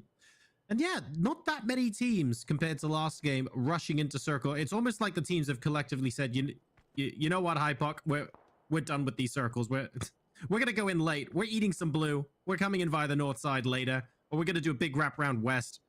Not gonna have any of the messy issues that we had at the start of that previous game. We're interested to see what the adaptation from Entropic is, honestly. I mean, Liquid now find themselves on the north side of where they positioned in the previous game, so slight adjustment there. Entropic actually further down to the southeast, actually pretty much in dead center circle here. So again, looking to ride things out. Whether or not we're going to see this passive trend continue, it's unlikely they're going to have anybody, you know, hard send and crash towards their compound right now, but they are split. And that's the risky run here of kind of, I feel like I made a comment at the start of the previous game where Entropic haven't switched up their playstyle. This to me feels like they have slightly. They have to make use of this circle, but to ride out another game passively, some of these teams are breathing down their necks right now. Road to Glory and BBL Esports right next to each other, and Road to Glory looking like they're happy to take this fight. To be fair, they've got the higher ground in the concrete. It's whether or not they wish to push downwards that's going to be the question. There are multiple people here for BBL. If Ketpa makes a little bit of noise, then Road to Glory will know it's not a solo, and they'll take things a little bit calmer. But let's wait and see what happens. The rest of BBL now, either they have to get here, or the two in here have to move. Maybe again, go hunting, find themselves a little further out, a little further afield, I should say, in this circle than previous. Road to Glory, again, find themselves early on in a stalemate over a compound. We know how this went previously. There was a third-party factor, which I'm looking on the minimap here, and I see another team rotating in from the northwest. History could repeat itself, man. So I feel like that's almost what match number one illustrated to us perfectly, right? Is no matter how well you play your fight and you time your fight, unless that fight is over in 30 seconds or less, expect other people to join the conga line. We had something, 7 teams join the fight that was originally between FAZE and Heroic, and then we had Northern Lights join in, and then Team Rage behind them, and then Navi behind them, I think, and then Entropic, and then Liquid Event. I mean, it was messy, and it's all about being the last team to fight. The only exception to that is when you know there's no team behind you, and in phase 1, it's just so difficult to know that for sure. Absolutely. Again, we see Heroic actually set up in a very similar formation from the previous game, and it's Corexy and Beamy this time around. It was T-Bone previously on the south side of that split to pressure towards Road to Glory and Team Liquid, but like I said, this has now become a stalemate, and this hasn't suited previously. Salak actually only finds a little tag with that. I'm surprised actually Smash gets away with only 20 odd damage with that. But with the Orm, gotta be careful with these head peaks now. Certainly thinking about it. Nearly caught one. The noise there as well. The noise alone. It should be a deterrent. It should be a massive deterrent to kind of reconsider these head peaks. Code Marco and Ket, but that Road to Glory know that the rest of the team are a little bit further away at least, but yeah, pushing into this might be tricky for them, so they're gonna stay put for now. I wouldn't be surprised if they chilled out. Oh, hang on a second, Smash just got a headshot onto Salak with the Orm, so Road to Glory not taking your advice there, and this could be the key for BBL to potentially push in. Indeed, as we jump on with Thunder actually over towards Los Leones, as you noted earlier. Northern Lights always find themselves towards the high ground. This time it's not Batuglan. He's a little disconnected to the north, but Spyro, Perfectix, and Lou all looking to try and find some information over on the east side of Leones here. Again, this is just a play to see the next circle and make a calculated decision. Okay, well, it centers up as close to at least, but pretty much carbon copy of the previous year. I think so. Still that standoff in the compound. Kept us close, but it wasn't the full-blooded confrontation that we thought could potentially happen. Here comes SKADE moving in towards Sakura Zensen. Those were definitely warning shots from Gemty to say now's a good time to get out if you're going to get out, because the rest of us are coming in and they're bringing the vehicles as well. Sakura Zensen are going to have to decide whether they want to engage here or not. As a member of SKADE now, so be looking split. to get they need to get this flank and they need to make it work. If Gemty goes down here, this is troublesome. But Sakura Zensen are so split. It's only just coming now. You can see on the minimap, I think Salty in the vehicle heading this way. But SKADE have got an opportunity to punish the compound earlier. I'm not sure they have the information to act upon, though. No, they're looking for possibly one person ratting in the concrete, and there isn't actually anyone there at the moment. So that buys them enough time, I think, for the rest of Sakura Zensen to get in.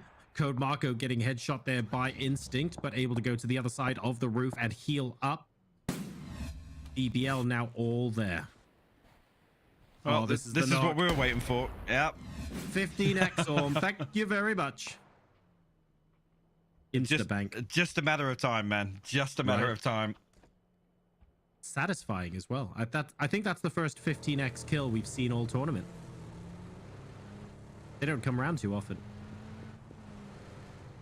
It was whether or not BBL were going to peel. You can see Thenderloss kind of drifting south there, and actually where that knock comes through, Smash actually comes back towards the compound. But like I said, this stalemate just, I feel like it doesn't suit anybody. I'm surprised to see BBL actually entertain this idea as long. I agree. BBL have got, well, to be fair, both teams have protected the tires on their vehicles. Either one could choose to go, and they're right on the edge of the next phase as well. I mean, they don't have to go, but they could choose to reposition. And the fact that neither of them have even really considered it is a bit surprising. Well, that's the thing. I think Thenderloss is considering it, but another tag comes through from Smash. But problem being, they hop in vehicles here. It's open terrain. Road to Glory can really punish these vehicles as they retreat away from the compound. I mean, it's a little gap to cross, but certainly BNR and Dead from their side of that concrete, they can put down a ton of damage to BBL if they opt to hop in a vehicle here and just try and, dip out of this. Sure. And BBL at the moment, they're feeling like they're winning the chipping game. They're slowly chipping more and more damage away. Mika from inside Los Leones spots ENCE on rotation. We'll get Rustenmar. ENCE immediately down a player. They thought maybe the rotation through would be safe. Unfortunately not. Hibako now coming in for a second fight at the apple too.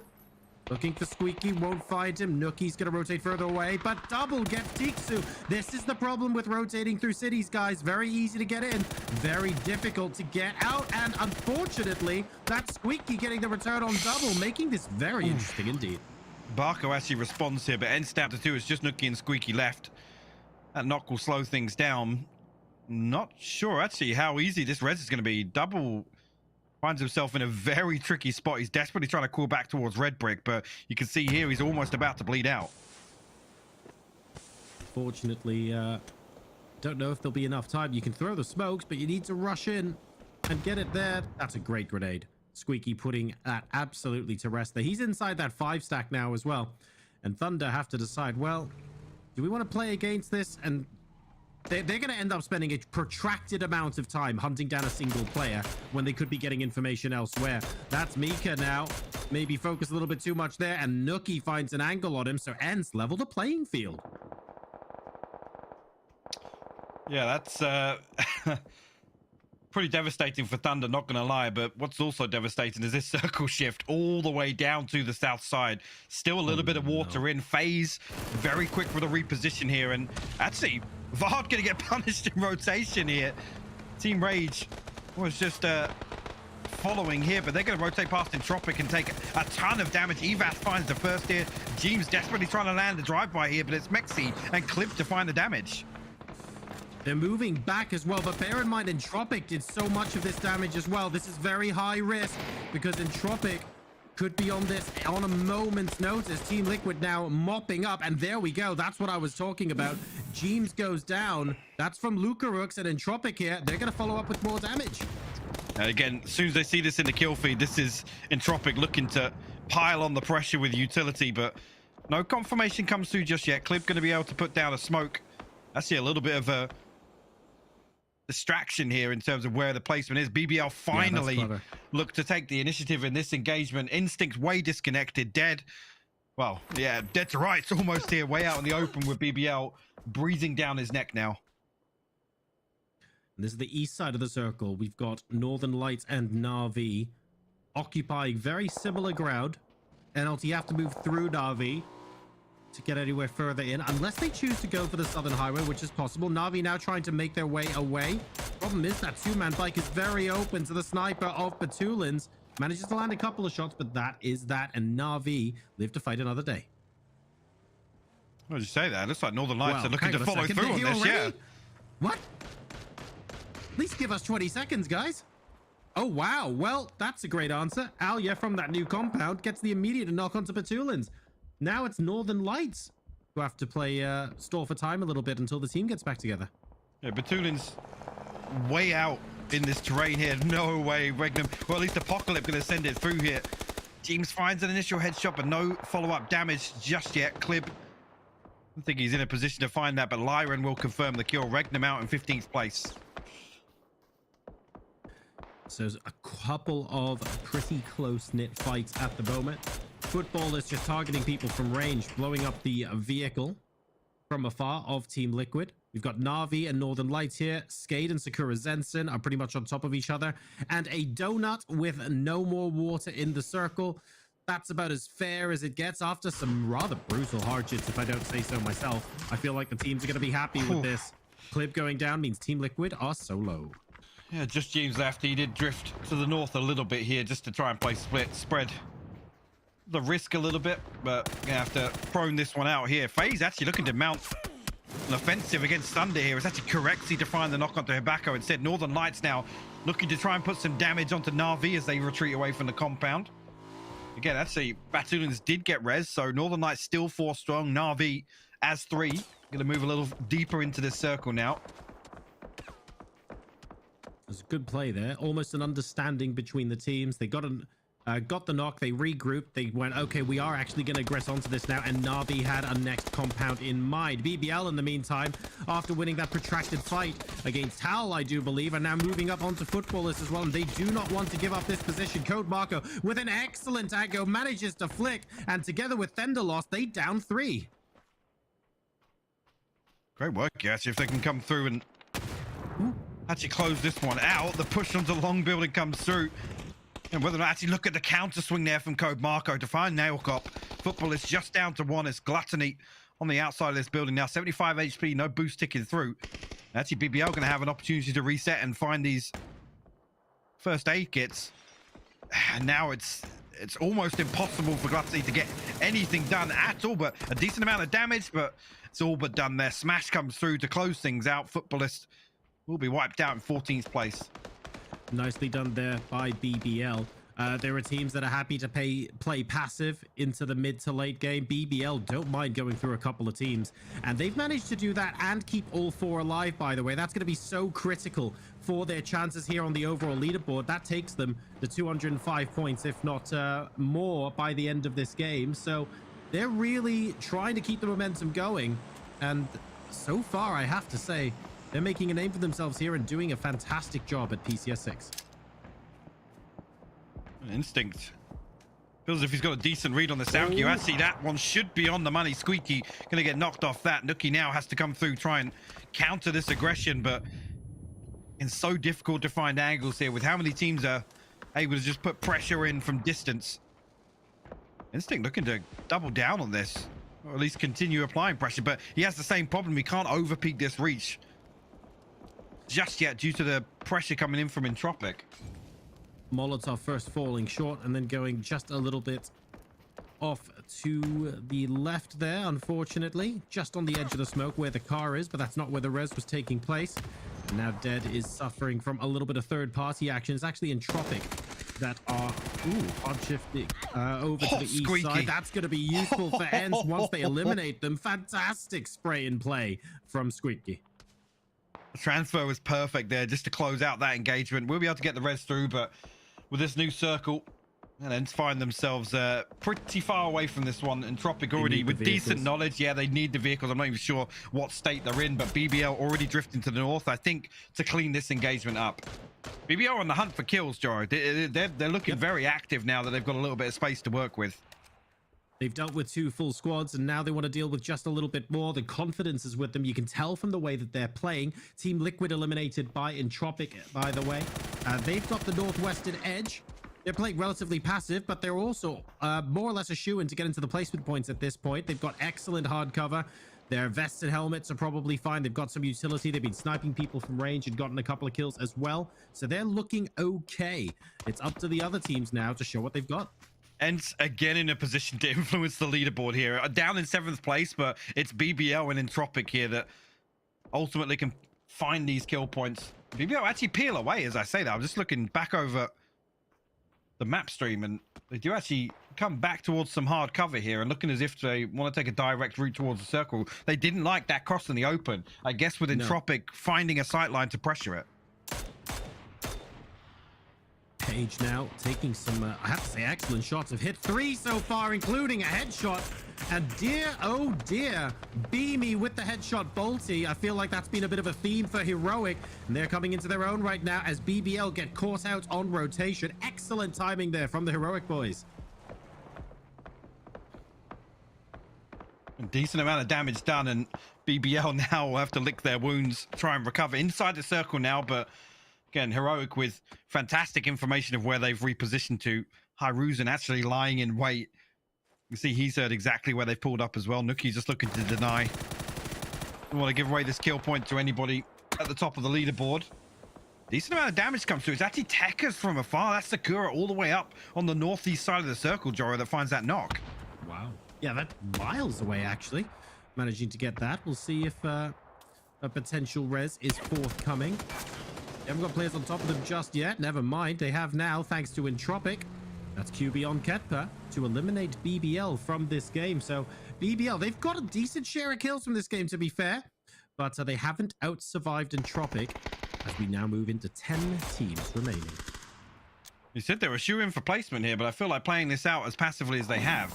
They put themselves now in a very awkward position. Hyruzen going to hear these steps. Actually, might have to jump on Page here, Joro. I think he might. Needs Page to peek. Oh my god. Saw a pixel of his head. Oh, did he spot him? Page is peeking as well. He had a sense, and that was a beautiful peek over the hedge to go ahead and eliminate Thunder. Delightful stuff there. That is really good game awareness from Page. And actually just there, Nailor actually gets caught off guard by the spoiler. Last member of ENCE will find one. It's just Evas and QBE now, and they're only in 8th now. I have to take a look at their kill points, but this could leave it open for the Northern Lights. They're still 4 strong over on this eastern edge, and there's lots of teams that have to reposition here. SKADE, they have to come in. Sakura have to as well. Navi down on the south side as well. Northern Lights in a position to rack up some kills potentially on this circle shrink. Yeah, they definitely are. If we get another 15 to 20 kill chicken dinner and it goes Northern Lights way, for example, that brings the gap down to Entropiq, right down. Entropiq would basically have to have a couple of kills and finish in second to limit the damage there. But let's not get ahead of ourselves. We are in the placement points now. SKADE looking like they want to be a bit more active against Sakura, Zensen, and Pixelic maybe showing a pixel too much of himself there on the corner. SKADE looking for a way through. They want that initial knock. They want that reason to push. And similar to the BBO and Road to Glory situation, this has been a stalemate for quite some time now. SKADE still 4 strong. That's massive for them, but Sakura down to 3. Definitely with a disadvantage here in this engagement. And look at HOWL. They are just foaming at the mouth, waiting for these kill points to present themselves outside the compound. Being very, very sensible here. Sakura, Zensen not pushing in.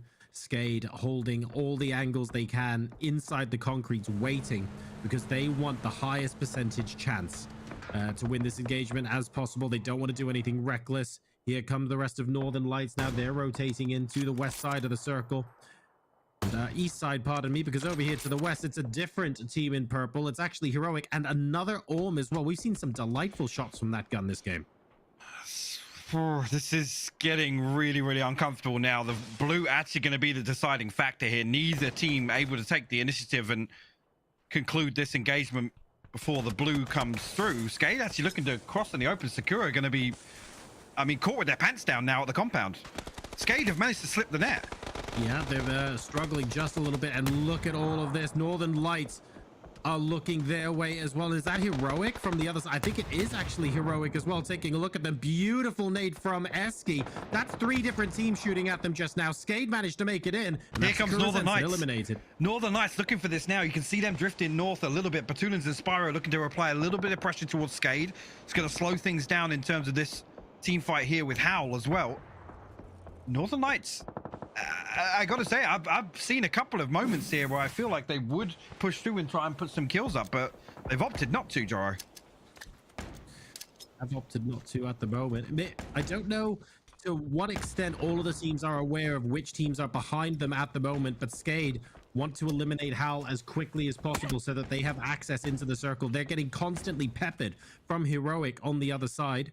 And as a result, they need to do something quickly. Pixel with the engaging knock onto Tusta. That might be the key. But Heroic still doing damage and slowing this down. Finally, here come Northern Lights. But go. SKADE conclude this so quickly now. Northern Lights don't have anything to follow up on. There's no knock. There's no real damage to write home about. So Northern Lights have to basically blank canvas, reapproach this. Batulins, though, finds an opening onto Empty.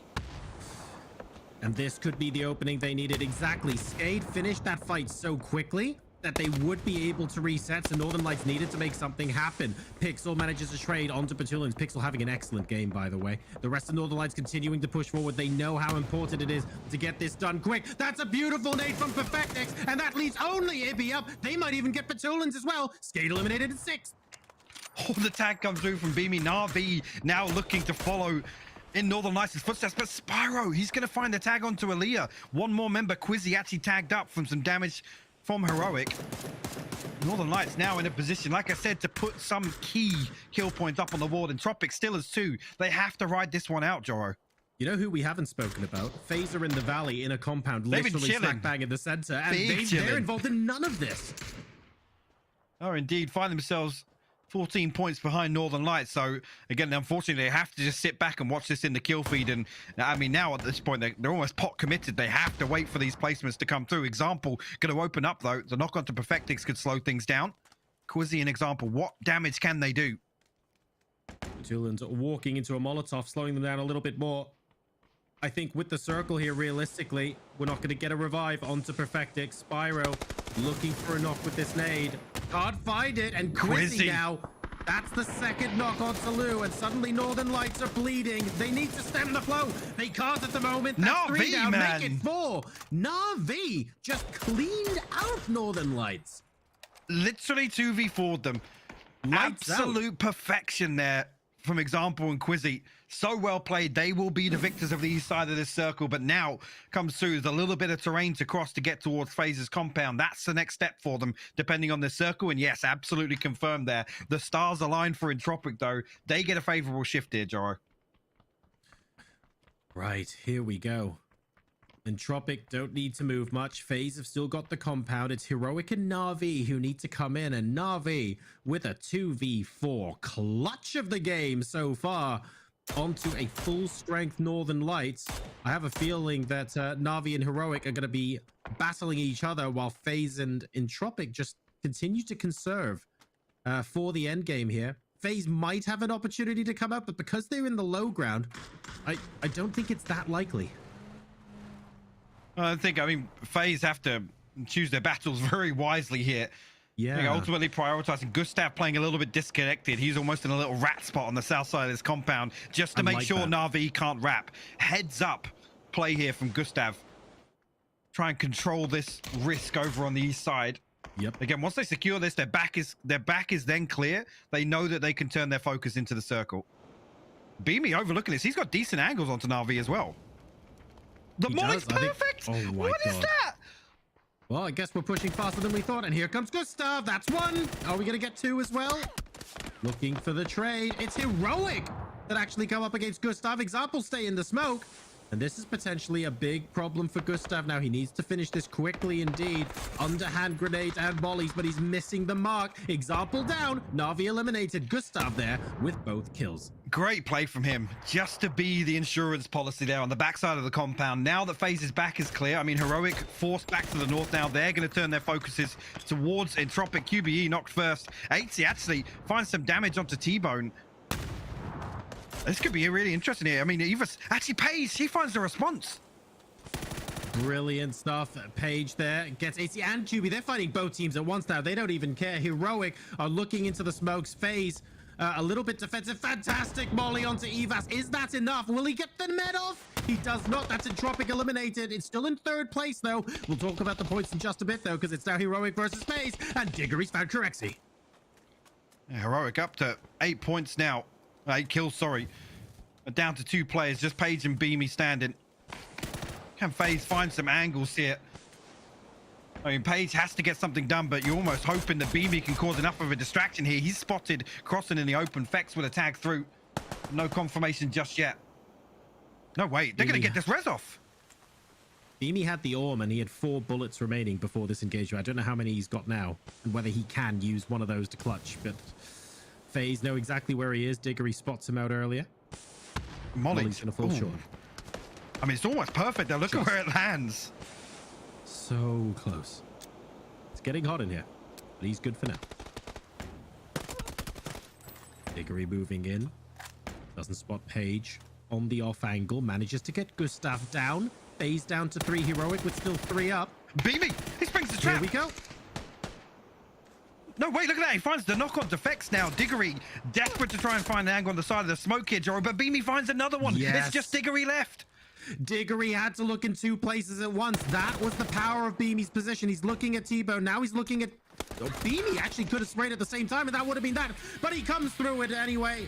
8 kills in the chicken dinner for Heroic. A little bit too much for FaZe Clan to do there. And you can see the frustration on Fex's face. I mean, all their faces coming through. It's another one that the end game just slipped through their fingers. They're forced to commit to banking on, you know, basically this game concluding itself around them, and ultimately FaZe falls short. I gotta say it there. Heroic able to get away with the res, the circle timing just not burnt up enough by the time the smokes are then deployed. Heroic flipping that one, man. That's something. Considering FaZe are literally one of the teams to try and close this distance with Entropiq, obviously letting their foot off the gas a little bit. I think so. A couple of things did go right for Heroic there in the end. They managed to get the res off. That Molotov onto Beamy's position was inches away from Beamy. Really good in forcing him out. If Beamy died there and didn't have the off angle, Diggory would have had a much easier time. All sorts of things could have gone wrong for them, and they didn't. The stars aligned for Heroic. Let's now head back to the desk to talk about the game. That's right, thanks, gents. We have ourselves... well, I thought FaZe was actually going to win out that game, considering their position, considering the kind of strength that they could have there. But no, Heroic blasting in those final moments. Avenger and Toby joining me here. And Avenger, I mean... Heroic played that last fight masterfully here against the FaZe boys. Yeah, it was perfect. They were able to isolate their 1v1s multiple times. And then they obviously also won those in the very end. Extremely well executed by them. I gotta say... It's kind of rough though, because in our first game, Liquid won the game. Now Heroic, another team that kind of wants to join this now a 6-horse race if you want to. But Entropic is consistently putting points in the board, and the teams that we thought, the 3 teams that we thought was gonna kind of try to catch them, is now giving points to all the other teams, or the other teams that is also trying to catch the top. So our 2nd to 6th place is going to be extremely close. Now it's going to be an insane fight for those placements, and I feel like with just 3 games to go that it's going to be extremely hard for any team to catch Entropic. And I think by the end of this game, or towards the end of this game here, Toby, crazy stuff. Heroic realized that they had to deal with Entropic, right? Try and deny some points here or there. I love the way they pushed around against them, but it might just be a little bit too late. I think the way that Heroic set themselves up here was the only right way. And I think there was a lot of right decisions made in one play. As you said, not only did they know that we need to deal with Entropic, as much as we want to deal with FAZE as well, we need to kill Entropic, but also they knew that even if we were to take the fight to FAZE, we can't just full speed send it down this hillside and go straight into them. We need more than one angle on that compound in order to fight them. So it just kind of worked hand in hand for them that they had a chance to not only push Entropic, but also by doing so, get an off angle, allowing for Beamy to get over on the other side. They took down HC early on. That was kind of the flank potential for FaZe Clan, but by taking him down early and getting that hilltop, that's essentially you forcing FaZe Clan into a pit. And I think as much as they wanted to kill Entropic too, they knew that was the play they had to make in order to win the game, and that's exactly what they did. Yeah, definitely. And an absolute mammoth effort coming in from Navi as well. It's kind of interesting, that dynamic Avenger, because, I mean, NLT was watching Navi the entire game trying to kind of backfill that position, but Navi manages to win the 2v4. Unbelievable. Yeah, insane that Navi was able to turn that around, but I feel like the big play here was actually Beamy being able to close out those 2s, or isolate those 2 fights here, and obviously then in the end, it was a 3v1 that came down to a 3v or a 2v or 1v2. Really unfortunate for Diggory, obviously being in like that kind of a bit of a valley. But he was just surrounded, and Heroic won their 1v1s. Beamy had a huge clutch moment there again. And yeah, it's super to see that Heroic now is joining that fight for basically 2nd to 6th place right now. And when the door is closing on you, frustration descends on the face of Fex in those final moments. He thought, as likewise, I thought a lot of FaZe thought that was going to be their game, but it was taken away from them as Heroic makes a big leap with those 22 points. But again, double digits for Entropic, beating Beamy, Curexy, and Page here, putting up a great effort overall. Again, the fact that Entropic gets another double digit on the board here, Toby, is scary. Oh, it is incredibly terrifying. At this point, we're now at a point, I would say, where, I mean, we've heard other teams say it too, that your worst opponent is yourself. We're at a point now where in order for Entropic to slip, they have to make mistakes. I don't think, I mean, just off of how well and how confident they seem to be playing today, they won't just go down to another team fighting them. It has to be them miscommunicating, accidentally pushing into positions they shouldn't have. They have to make the errors in order to allow teams to surpass. No matter how well other teams play, I think it's too much speed at this point with just 3 hits there. Yeah, for sure. 910 damage coming in for a Page. And, I mean, of course, when you look at Entropic here, Martin, like the last 2 circles have given them a slight bit of favor, allowed them to be able to position themselves the way that they have done, and kind of almost play it slow. I mean, at this point, all Entropic needs to do is survive even to the later stages of these games, and they will be our champion. Yeah, but also the way that obviously we've had a bit of 2 home turf circles for them as well, right? They're looting close to Los Leones. They are we're getting end games that are close to it, but still you have to be able to survive. You have to be able to put yourself into those spots, and I feel like a very fortunate situation for them is that we have a lot of teams that are trying to fight in positions that end up being, you know, mutual destruction, and then we're going to see these third-party situations, and then teams just die, and we see them being limited all the time, and then we end up in situations where they're guaranteed a top 4, top 5. They're also already had kills because they've been in a fight earlier, but their macro playing, like getting into the circle with their macros, is what is giving them these top situations, giving them these good situations. Let's take a look at Entropic a little bit closer and see how they fare against good old Team Rage. Yeah, I think they're not probably the best team in terms of fighting, but they have a really good like rotations and stuff. They're like all DA, but in terms of fighting, they don't have a chance against us. An astute read, I think, here from Ivers, as well as a brutally honest one. We've, as we take a look at this fight going down, we've actually spoken behind the scenes, Toby, about how the dynamic for Team Rage is. Of course, them kind of channeling the old DA mantra is a bit evident. Of course, they've got two of their old members in there. Didn't quite work out for them here. I think Team Rage fills the same spot that we talked about. I mean, prior to today's first game, that Batoons, we talk about teams that aren't confident playing the edge, trying to send it for something center. There's quite a few teams in this lobby here. I think that's like those are the teams that Entropiq has thrived off of. But also on their bad games, those are the teams they've been running into early and being completely caught off guard by. So I think as long as for Entropiq, I mean, to kind of put that together, as long as Entropiq can avoid those early confrontations, because from now on and here on out, if anyone sees Entropiq fighting any one team early game and they hear shots nearby in the kill feed in the early game, they will be there pretty much at any risk. So so as long as Entropiq can avoid those kind of landmines, I think it's looking good for them. Yeah, there is one target on the team's back at the moment, and it is very firmly Entropiq's. If you see them in that kill feed, it is time to bring the thunder to them, not the Team Thunder. You know what I mean. We're going to a short break, ladies and gentlemen. One more Miramar on the cards, then we'll be switching over to Erangel. We'll see you in a few.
Welcome back, ladies and gentlemen. Actually, that was a very short break, but we're back. We're here to talk about more PUBG. That's fantastic. I've got Avenger as well as Toby to talk about all of the situations that are currently going on, and we can probably take a look at those overall standings in a bit as well and get you up to speed with where we're at so far. 'Cause I think the big question was, will Entropiq have a choke moment here in this last day? And so far, that has not been the case here, Avenger. No, for sure. My case for this is that, as I've been pointing out, is from second to sixth place right now, we are talking 24 points difference, right? And the amount of prize pool, the amount of PGC points is insane in this range here. Like, we are talking like PGC qualifying amounts of points. Yes. Like last year, 275 points for PGC points was the cutoff. Second place is 270 points. It is literally gonna get you almost to PGC if you get second place here in PCS6. Yeah, that's a good point, of course, and we were kind of discussing this as we were watching the game go by here, Toby. For a lot of these teams, yeah, you want to challenge for that #1 spot, but going out on a limb, risking it, considering you're in that kind of top bracket at the moment, it can be a bit dicey, right? I think, to put it this way, I think it's very fortunate for Entropiq that what we're seeing on the leaderboard right now is PCS6 and not PCS7. Because by the end of the year, I mean, prior, of course, to PGC, there will be teams that have already netted enough PGC points to not really worry too much about it. Yes, the extra prize pool is amazing, but at that point, that's when you're looking for the tournament win. Yeah. Whereas to now, as Martin said, as you alluded to as well, for Northern Lights, as much as they want to go out and beat Entropiq, there's also the risk, because if we start chasing this too hard, we could burn out and end up in 6th place. And as Martin is saying, you have pretty much an entire qualifier worth of points, and that's spread down from 2nd to 7th place or 6th place. So is it worth the risk? I would say no. But then again, I mean, we've seen it in tournaments where we thought teams weren't going to dare going for it, and they've done so. And for the sake of entertainment, I'm all for it. For the players' sake, though, I would say hold your horses. More tournaments to come. I'm sort of conflicted, Avenger, I guess, and Toby, because, of course, it would be amazing to see someone who's not Northern Lights get themselves the championship. For sure. But I do love a good comeback. I do love a good kind of scrap towards the end here. And I would love to see a Northern Lights, a FAZE, a BBL have a few pop-off games here to challenge that top spot. For sure, I would love it. There's nothing like a good underdog story, but for NLT's case, right? It's not an underdog. It's like it's like one of the old football players coming back to his old club and winning again and winning more titles. And it's getting a little bit stale now. Like, as much as we love Batulins, right, and his interviews, he's a very good interviewee, but we've talked a lot with this guy, right? We want to have some more winner interviews. And obviously what we saw from Entropiq week 1 was out of this world. Their performance was insane, unparalleled. If we were playing just one weekend like we have done in other tournaments, they were like, okay, this is just the best team in Europe right now. But consistency, choking up a little bit. Yeah, it's for the week 2 here. I will still give it to Entropiq. If they take it home, it's been of course theirs, but week two here, it's been hard to defend it for them for sure. No, at this point we've had the Zinedine Zidane headbutt from Entropiq for the rest of this lobby, and they've not had much response to it. Final thoughts before we go in, Toby, to Miramar? I think it would be amazing to see Entropiq win. Open qualifier team, putting a testament to the fact that EU or EMEA as a whole has a massive depth in player capabilities, and if they can go out and win from qualifying from open tournaments, technically that means everyone can. Let's get to it. The final Miramar, the final desert, as we head to Hypoc and Jorasol for all the action. Last chance saloon on Miramar for these teams to make a dent in that massive lead Entropiq have. And no matter how many of these chasing teams, Hypoc, get the win, get the chicken dinners, if Entropiq are still there putting those points on the board, then they're doing exactly what they need to do to preserve that gap and make it as boring as possible, aren't they? Sure, maybe. I mean, I'm a little conflicted on this. I mean, Martin makes a great point. The previous 2 circles, obviously, almost in Entropiq's backyard, so it allows them to make this adjustment, right? To ride through and make sure that they're at least out surviving other teams, right? They're basically matching point for point in terms of placements, because nobody else is. I mean, out of BBL and FAZE and Northern Lights, they haven't really racked up many kills. These have been very, very slow and passive games in that regard. But concern is last game in Miramar here, they have to put something up, because Northern Lights have run away with their Erangel performance in week 2. And Entropiq tracking at 3.8 average points per game versus Northern Lights is 12. Now that is a huge difference. So got to see something from them here in Entropiq in the final game of Miramar. And I got to say, that circle just ain't it. Well, we're fine. At least, well, look, we're not south of Los Leones. We gotta celebrate that, right? But no, you're absolutely right. Northern Lights are tracking at a really, really good points per game. But if Entropiq do just enough to stay ahead, at the end of the day, it's still over 20 points. I mean, right now, if they can stay consistent and get those 5 to 10 points per game, they won't win by default, but they're going to have to make teams like Northern Lights and BBL and FaZe work so hard. We can't see each of these teams win 1 game each. We're going to have to see one team win 2 games. Yeah, I think so. The fact that it comes down to just 2 games is almost a saving grace for Entropiq, right? There's no margin for error now for these teams chasing. I mean, it comes down to 27 points, right? So even if Entropiq puts something up, the pressure is dialed up, and FaZe and BBL slipping a little bit behind that. I think now it's depending on this last Miramar game, it's Northern Lights your eyes go towards on Erangel. You do have to wonder what they will be able to do. So most of the teams are going to be moving up north. Now, this isn't going to be, I think, although I might insta-cast a curse this, so I reserve that right. This isn't going to be as chaotic as some other FaZe ones. And that's because even though the circle is far up north, there are options to enter from the east, there are options to enter from the south, and indeed there are options to enter from the west as well. So the number of choke points is, frankly, quite large.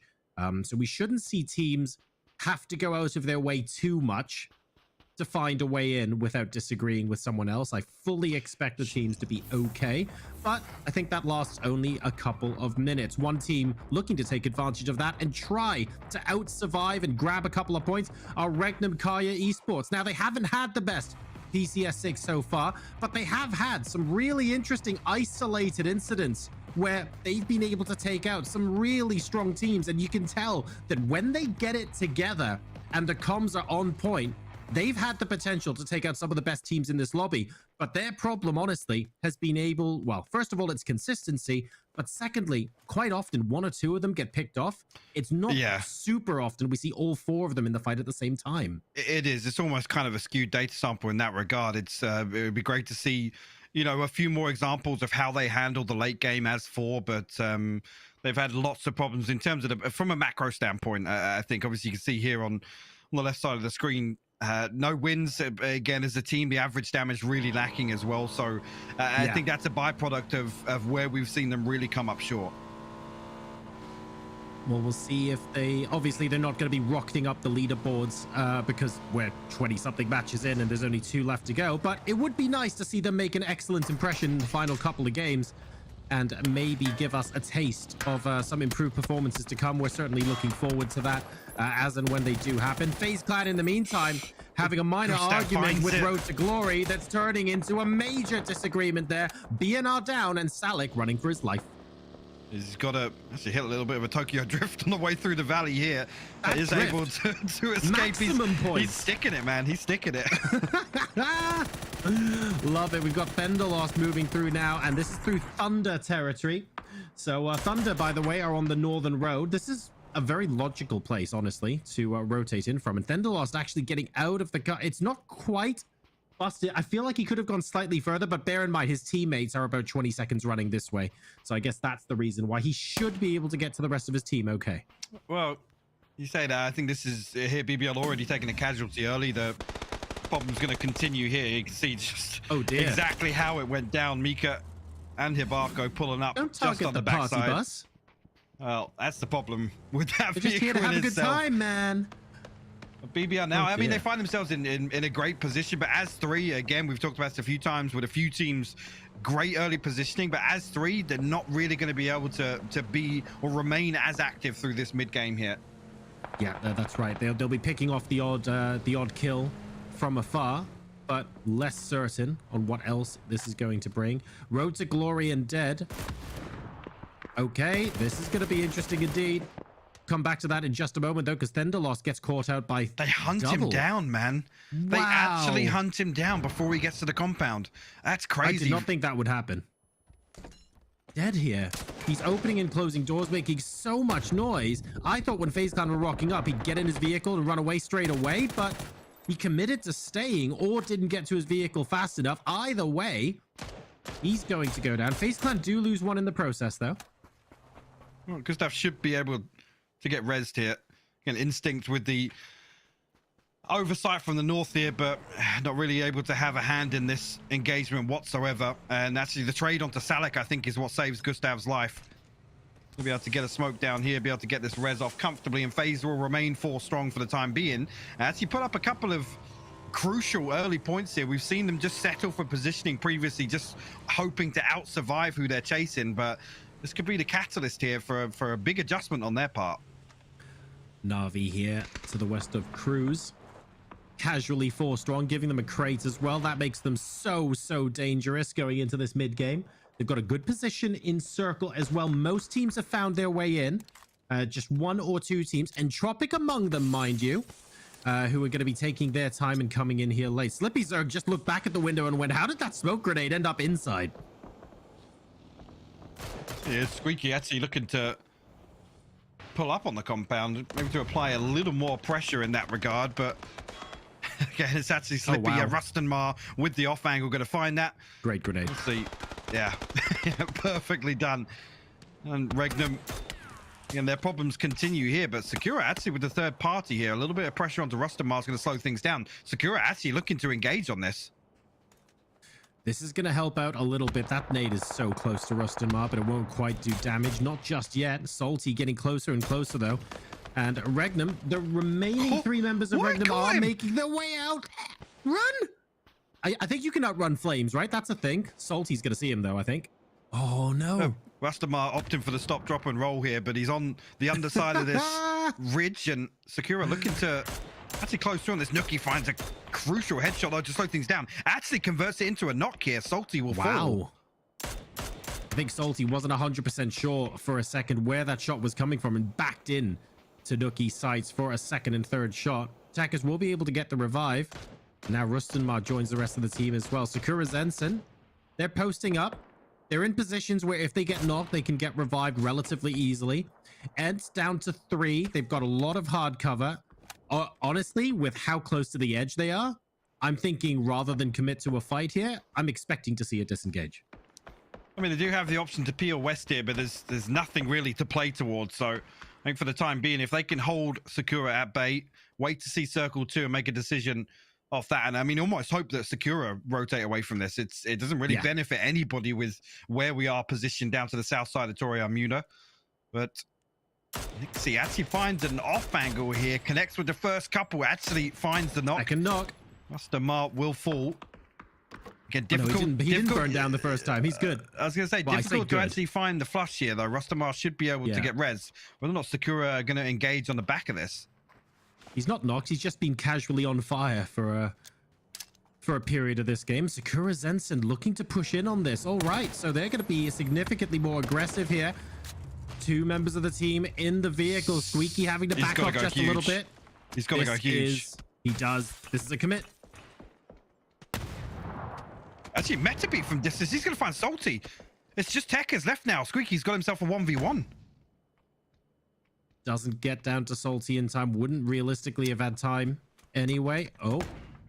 Flashbang into the stairwell just in time. A second later, and he would have been able to come up and get the kill off onto Squeaky. Rustamar and Nookie in the back. Nixie and Highman also a little bit disengaged from this fight as well. They're going to be battling each other at range while this 1v1 rages on. What? No! Nookie actually posted through the window. He finds the knock onto Tekka's. That wasn't Squeaky. What? That's ridiculous, that nade from Nookie. He's not at the back of the building. He's in the next building. I am happy to watch replays of that nade all day long. Nookie there with the clutch grenade kill. And now all of ENCE can focus on Highman and Nixie. There is no way Tekka's is going to get into a position to be revived. No way at all. Again, the circle not favoring this in the slightest. Again, expecting that almost. We cut back to Heroic here, engaging towards Thunder, but Gustav from range is going to third party onto this. Finds a headshot, actually. Corexy will fall. Corexy pretty much out in no man's land, unfortunately. Diggory will be able to pick up the point for FaZe Clan, who are now on to 4 with all 4 of them left alive. 20 seconds left to go in phase 2. We're going further north, by the way. The center of the circle is more or less southeast of Oasis, so this is going to be a fun one. Not one we see every day. I'm looking forward to it. Not sure how much the players are going to agree with that, though. And that means that all of these fights, they're going to have to conclude, especially the ones off to the east. They need to finish before the circle starts closing. Otherwise, you're going to get more casualties than necessary. Now Hyman and Nixie in a Mexican standoff here at the compound. Nookie and Rustamar. Here, do you just go? I mean, at this point, no, they're almost... We're seeing this circle. They want to make sure that they're still posting these kill points. Losing Tixu early, if they rotate in late, it's not really going to be too many opportunities for them to actively go out and find these kill points. So fully expecting ENCE to wait this out. With the numbers advantage, they should be able to clear this up, Joro. We'll find out in just a mo. Of course, choosing to forfeit any possibility of getting a prio compound or getting into center early by holding them off. Now they need those points from Sakura Zensen to essentially prove it to them. BBL do get 1 member of SKADE, by the way, but it does look like it was a scout from Jempty as opposed to a full-on squad fight. And that's Northern Lights rotating in. They are far north. And we've actually got Entropic taking the same rotation path Northern Lights did, about 10 seconds behind. So whether they try and move towards them or whether they end up going past, we'll find out very quickly. Nixie got himself an angle on the backside of the compound here, just waiting for ENCE to maybe pull away to the outside. Actually going to spot out Rustamar. That's a key piece of information here. 1 noted. Rustamar actually sees him on the cross as well. Rustamar, I feel like he's been on the receiving end of all of Sakura Zensen's ire this game so far. He's been on... Oh, hang on a second. Catches Nookie off guard, pulling the pin on the grenade. It might have even been the audio cue that allowed Nixie to move in there. And suddenly Sakura Zensen are back in this fight. It's 2v2. Sure, yeah. Nixie actually gets himself up on the second floor as well. I think Nookie completely caught off guard by the aggression there, just waiting for the pre-nade. And now ENCE definitely have to try and clean this up. Flashback. Oh, I love that. Was such a cool move. I wanted that to work so badly. That was the James Bond move there from Nixie, but he doesn't get anything off it. A second flashbang as well, and he's gone sandwich from 2 sides. Really well executed. Still gets the trade. Squeaky has to commit to this first aid now. The flash comes through. Squeaky able to avoid it for the time being. The flush comes through onto Rustamar now, so just a 1v1. Squeaky will close it out. ENCE will post their 4 points, but it's just Squeaky left to try and recover this, and the circle shifting even further away. It's gone towards Oasis, Joro. Oh, yes. Was it yesterday we were talking about how an Oasis ending would be absolutely chaotic? Well, we're about to find out what's going on here. Entropiq and Northern Lights, they were so close to each other on the previous rotation, and now they are more or less on top of each other. This could be a big fight. Lou getting the first knock onto Nailop is absolutely huge. The key player there for Entropiq, and Northern Lights, they have lost Petulans in rotation. It's now a 3v3. Can they press in? Again, Evas holding this off angle here. Actually comes right back around to where that nade was posted from originally. But Entropiq are going to be 4 strong, and it's Northern Lights, like you said, losing 1 in rotation, now have to almost settle for coexisting here inside the compound. I think so. I thought maybe there was a chance they were going to push it off the back of that knock. Pixel not spotting exactly where Code Marco is. Had an idea that someone was there. That's a disgusting follow-up headshot. Doesn't make it 3, though. If he did, there would be riots. But finally, Noik manages to put down the threat. What an incredible series of shots. Code Marco, man.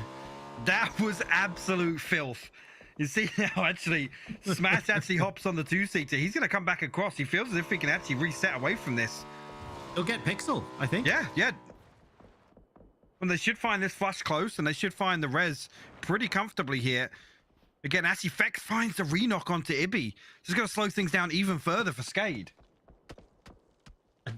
My God. I mean, hold on a second. FaZe Clan are in Narnia here, and they somehow managed to get Ibby from... That is disgusting. So you're right, that does slow them down a little bit. This is advantage BBL. Smash is now going up, saying, quick, get that 1 knock. And Noik already in place, though. Sends a very, very clear message. I don't think they get the revive, but at least they don't get the follow-up aggression. So he is now on the real peel away from this. Pixel still left to just bleed out, and SKADE, you're absolutely right. They have to give this one up now as 2. Yeah, making a meal of it on the way down the hillside, but yeah, no pressure coming through just yet. BBL actually set up ahead of them here, whether or not they're going to be able to find some return fire onto this. That's Pixel down now, confirmed. SKADE looking to move into circle. Code Marco again looking for those sharp shots. He absolutely nailed a couple of them earlier. East side of Oasis and the mountains to the south of this portion of the map. I haven't seen a circle end here in a very long while, and because the terrain is so mountainous and there are so many dips, there's plenty of opportunity here, I think. Oh okay, God, that was blind. Okay. Doing his best Ruin impression, I guess. Unbelievable. Wasn't it Gustav? There was a member of FaZe that got knocked like that previously as well. What was it FaZe on the receiving end of Ruin's knock? Yeah, it was Ruin knocking Gustav, yeah. Oh my God, that was dirty. We've seen a lot of dirty plays this game. Oasis should serve us up a couple more, I think. SKADE actually able to get ahead of BBL here, find a high ground position. Smash eats a ton of damage there. I think they're angry. Oh, well, I think SKADE probably want to return onto this. The nade just a little short there. Would have actually found the knock onto Smash for sure. Noik actually spots out this flank coming through and will actually land a headshot. Code Marco going to fall. Very nicely done. You just peek. I mean, if you're going to peek and just show your head, guess where I'm going to shoot, is what Noik is saying there. And now moving in for the off angle onto Smash. He's taken some damage as well. Flashed too. There's only so long he can survive at that point. BBL eliminated SKADE then. We've got Noik and Ibby surviving through. And that was an intense fight in God knows how many locations. It's like they were shooting a movie.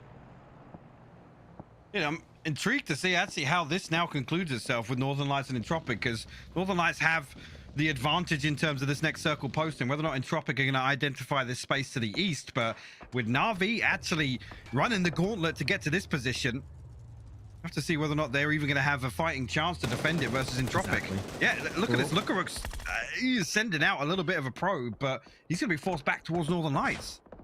Yeah, I think we've had an answer there, and I think that answer is no.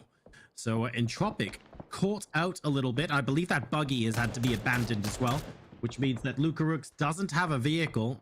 Oh, come on. Not again. From how far this time? What? At least James was up close. Okay. Yeah. That wasn't exclusively from 500 plus meters. I feel sorry for Ibby, man. That's what, the third time that's happened to him this game? That was That's rough. Nowick actually forced towards the split member of HOWL as well, the Mad.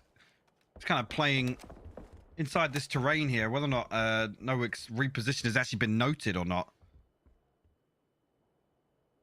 I think things finally calmed down in this game, Joro, as lots of teams able to get themselves set up now and find themselves a little bit of room to breathe, I feel like. Just when we think we can get away with talking about the weather, that happens as well. Entropic are about to get squeezed here, aren't they? Because they move out of sight of Northern Lights. That's fine for a grand total of about 60 seconds before they have to move into Navi. Ooh, I don't know now. With that saving grace, yeah, NLT have to move as well. That's something, right? With that circle post, it actually gives Entropic the advantage. With Lukarux being forced back by Navi, it's put him in a position to relay all this information. Whether or not Northern Lights can identify a little bit of space down to the southwest and push towards Instinct, who is the last member of Road to Glory. He's just been tucked into this compound. They're doing just that, by the way. Lou's already making a little bit of that rotation. And because he's, what, 100 meters out from the building now and hasn't been shot at, that's information he's relaying to the rest of his team as well. So this is interesting indeed. Nailup actually helping out by tagging Instinct there, which is roughly where Lou wants to get to eventually. Yeah, almost paving the way for Lou to advance a little further here. Howl now on Futbolist. Eski needs to cancel the first aid. Positioning a bit too good for Futbolist. They need to move back.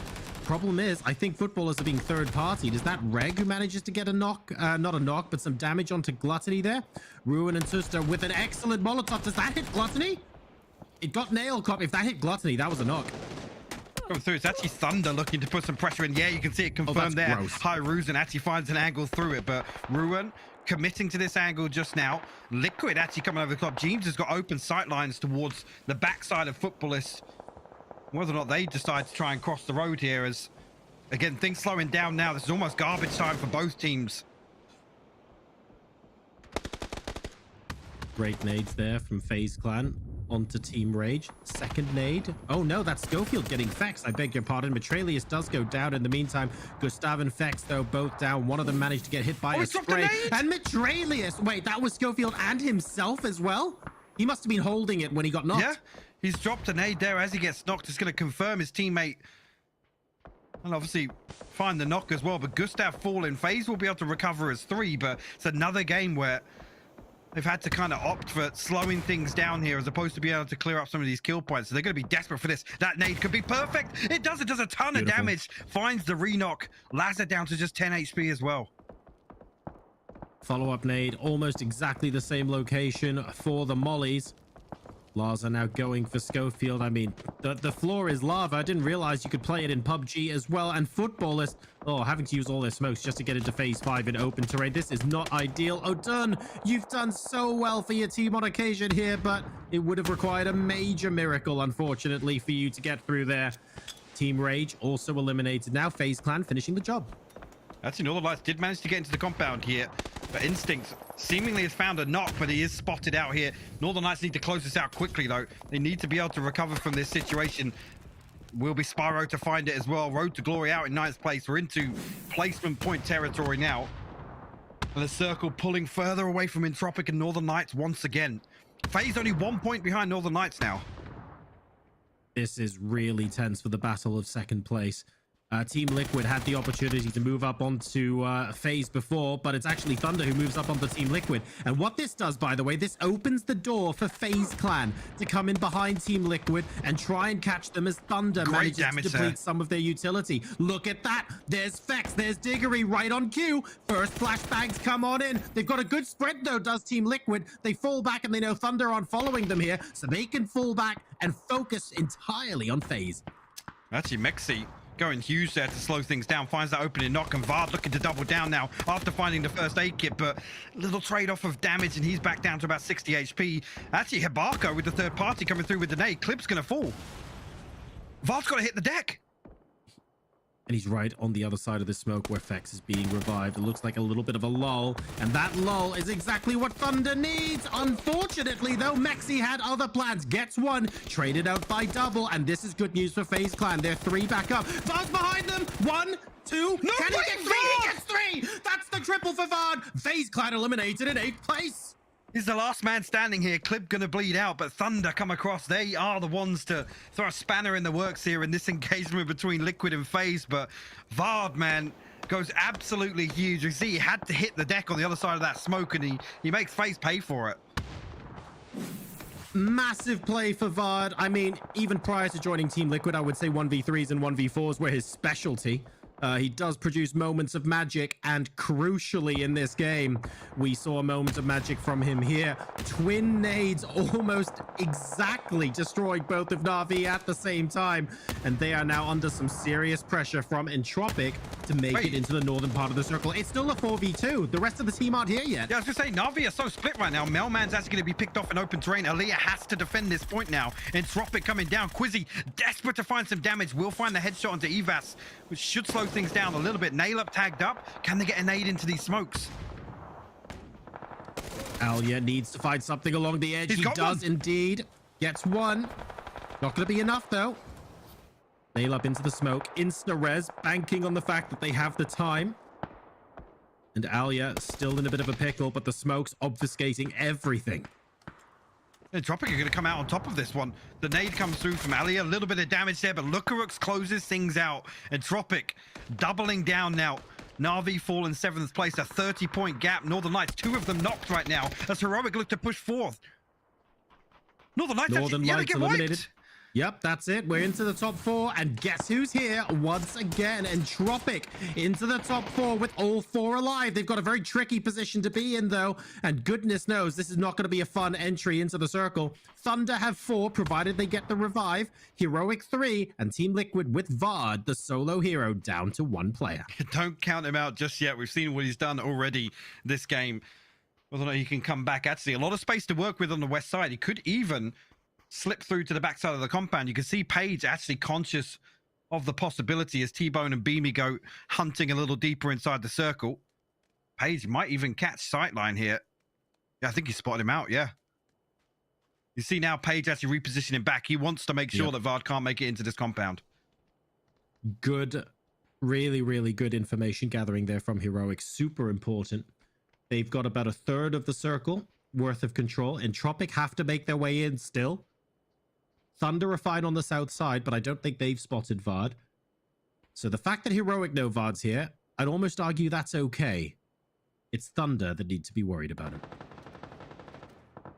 Double and Mika holding on to the south side of the compound again. Just want to make sure that there's no threat left from the south side. There's lots of space to work with. Thunder actually wants to sponge up a lot of these kill points, which is crucial for some of the teams positioned towards there. I mean, Liquid and FaZe, notably the 2, but Thunder are the ones to rack up double digits so far, and that's kind of heartbreaking for some of these teams that are still with the chase on, especially with Entropiq now 4 strong, making it to late game once again. Vard's abandoning the idea of sneaking through to Thunder. It looks like he's going to wrap back north. Heroic, in the meantime, engaging Entropiq. Maybe that's what caused Vard to go, actually, this side of the circle could be safer than I thought. Who knows? Heroic peeling back, though. They take a little bit of damage from Entropiq and are actually forced back further west. Don't know to what extent they'll be able to re-spot Vard there. Well, we can line of sight now with the buildings. This is a possibility for him to survive through to phase 8 here. I think so. Thunder chilling out. Just information gathering at this stage. All quiet here. Match number 28, day 6 of PCS6 Europe. PGC points on the line. $250,000 ain't bad either, by the way. And Vard thinking someone significantly closer. They weren't. And this alerts Heroic.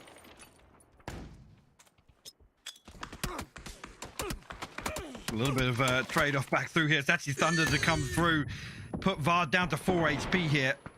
And no real opportunity to reset. He hits the drop shot. T-Bone's going to fall. The pre-nade should confirm that as well. It will indeed. Heroic now suffering casualties at the hands of Vard. Beamy disconnected from this. Entropiq should be able to come over the top side.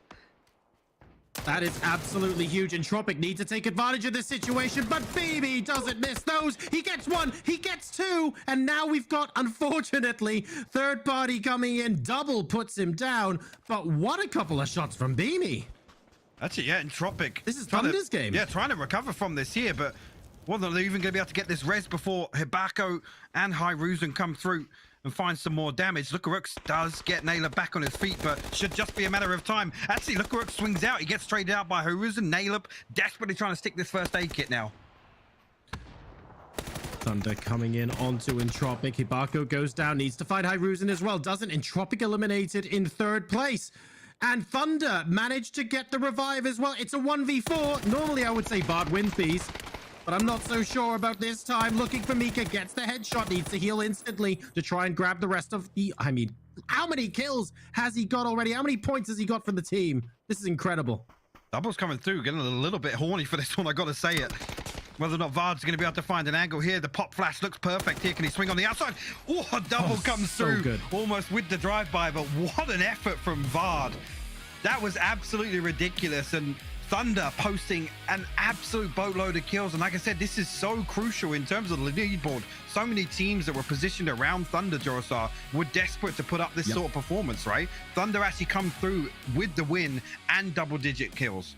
It's almost unfortunate for Thunder that Vard stole a little bit of their thunder. No pun intended at the start of that sentence, by the way, but he really did towards the end of that game, because a 17-kill chicken dinner is absolutely something to write home about in the pinnacle of European PUBG. That was a beautiful performance from them, despite the last gasp heroics. Oasis also not a circle we see very often, so it's pretty cool to see it end there. No, it really, really was. And this one, I mean, this is how we wanted Entropiq to close out. I'm not sure exactly how many points they came wrong from, but they needed a little bit of an improvement here for the last game of Miramar, heading into Erangel. So that's a big positive on that part, Jorah. Absolutely massive. So that's Miramar done. We've got 2 games of Erangel left to go. Let's head back to the desk. Thank you, guys. We were this close to a proper Oasis ending. This was Aces. But in the end, Thunder blasting from their position here, getting a massive win for them. Under the belt, Avenger and Toby joining me. And Toby, this is great for Thunder to see them be able to kind of compete from this spot. It was an advantageous spot for, say, the very least, but at least they're able to, you know, blast it from there. For sure. I mean, it's still a long climb up towards the top 8, and this just made that much more easy for them. 27 points in one game. That's going to put them probably not in top 8, but very close to, if not actually just exactly into the top 8 itself. So with this game, if they can go back and have just a remotely close to a performance they just had here, that's technically top 5 territory within reach. Oh, absolutely. You're getting yourself a few more PGC points under the belt if you can be able to climb up these leaderboards. So for a lot of these teams, yeah, you might not be able to claim #1, but there's still so much to play for here, Avenger, and Thunder knows that. Yeah, and obviously, even though that I would have loved to see this level of Thunder already starting from last weekend, this is amazing to see, and also talks to the depth of our region, right?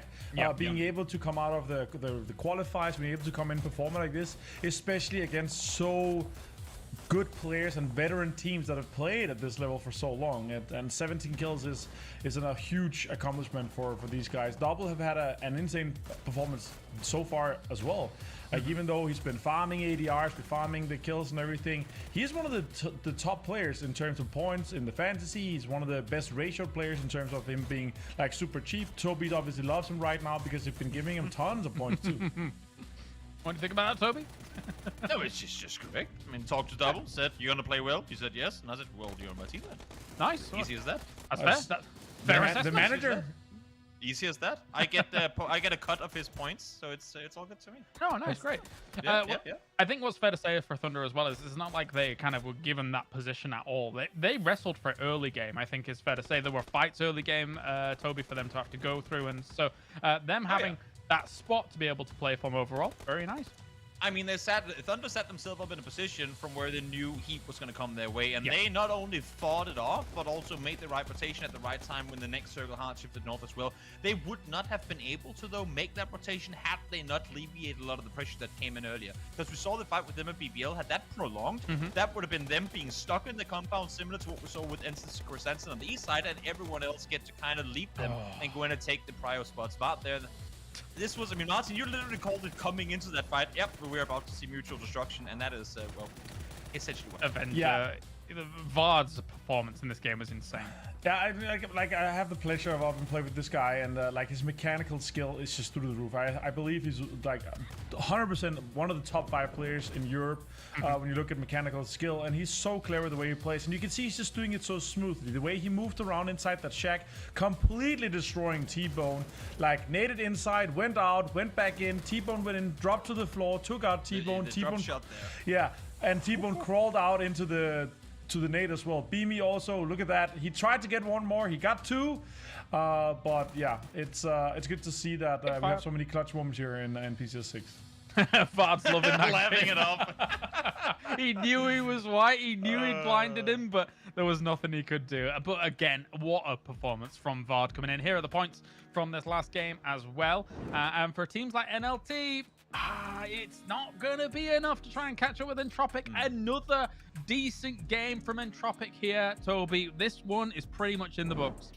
This one is, to me, the crowning of them, in the sense that this was incredibly close to being a 2-point game for them. Yeah. They like were on that push against Navi. There were people all over the place. 1100 damage from double. Big. Imagine having both him and Vard on your fantasy team. There you go. In any case, to go back to my point, for Entropic, first of all, the circle goes hard north. They're looting Los Leones. That is a wild rotation to have to make. Second one follows through. To then be able to play the way they did and turn what I thought to be a 2-point game into a 9-point game there, that's what makes them great. They can convert terrible situations into actually impressive games. Oh, definitely. It was, I mean, it's not exactly the most well-traversed area either, right, Martin? In terms of all the way up north, if you're making rotations past there, usually you're going round Oasis and dipping into kind of La Cabrera area, but 100%. That's not the case. So you're taking all these positions and trying to work from there. It's extremely hard to play out of this spot in general. Also, extremely hard to rotate into it, as you said here. And like, because you have that high ground on the south that's kind of separating it, you have to get in there as early as possible. You have to get in there into a good position from the get-go. Thunder did that. They got one of the good compounds. But I will say, though, these kind of endings that we had, because of how the third circle was, it was such a rare ending. We were already looking at it like second and third circle. Holy, we've not seen a circle like this in years, potentially, right? And because once we've had these circles, they were usually so hot north that it was going to always end on the races. But now we had this terrain, and I actually really love the ending, and I love that we're getting these really rough and wonderful endings here. It's curveballs for the players, and if you want to be the winner or some of the top teams here for PCS6, I feel like you have to be able to play through those very, very hard circles. Oh, definitely. With 2 more Erangels on the cards here for the tournament, only 2 more games remaining. I want myself a military ending and Stalber. Stalber? You want Stalber? Yeah, Stalber. Sagi's too hard. It's too hard to get there. Yeah, it's hard, yeah. Toby? Honestly, I think with how crazy, when we talk about how all the players hate these circles, I think going back to what I said earlier, in that Entropic is field tested in chaos games because they have traversed open qualifiers. As terrible as these circles may seem, they know how to keep calm, how to keep the communication clear in hectic moments, and they need to be able to do that to play these sort of circles, because everything goes against them. I think that's a big testament to why they come out on top, because they are tested in ways some of these invited teams might not be. Yeah, I think that's fair. You get all sorts of stuff going on in those kinds of qualifiers, and you've got to come out on top to be able to advance forward. So anyway, let's get to a break. When we return, we are going to the grassy pastures. 2 more games here for PCS6. A new 7.62 assault rifle, the return to Senok's former glory, and new items hitting ranked games. All this and more as we dive into the update 17.1 patch report. First up, there's a new AR in town. The Ace 32 is a new fall auto assault rifle that utilizes 7.62 ammunition and boasts a high stability for its ammo type. While a bit lower on the per bullet damage side of things, the Ace is highly customizable, accepting muzzle, magazine, and even stock attachments, while accepting up to a 6x scope. The goal with the Ace 32 is a reliable 7.62 alternative to the M4, so pick one up on your next drop and let us know how it feels. Parts of the world may have just pushed clocks forward, but we're turning them back on Senok. That's right, after much feedback and a countless supply of rollback Senok hashtags, the original small map is a battleground once again. The jammer pack and decoy grenade have been removed as well. However, you'll still find tactical gear and other items that are set to spawn across all maps. Check out the patch notes for a full list. To welcome the original Sanhok back, we've dropped it back into this update's map rotation. However, ranked matches will stay on Erangel, Miramar, and Tago for now. And speaking of ranked, a new season begins this update as well. The P90, Ace 32, M79, and the mountain bike have all been added to the item pool, so grab some new gear and see how high you can climb. There's a bit more to the patch that we haven't gone over here, but as always, you can check out the patch notes for full details. Update 17.1 is here, so pick up an ace and grab some melted butter, because the Lobster Building and Old Sanhok are back. We'll see you on the battlegrounds.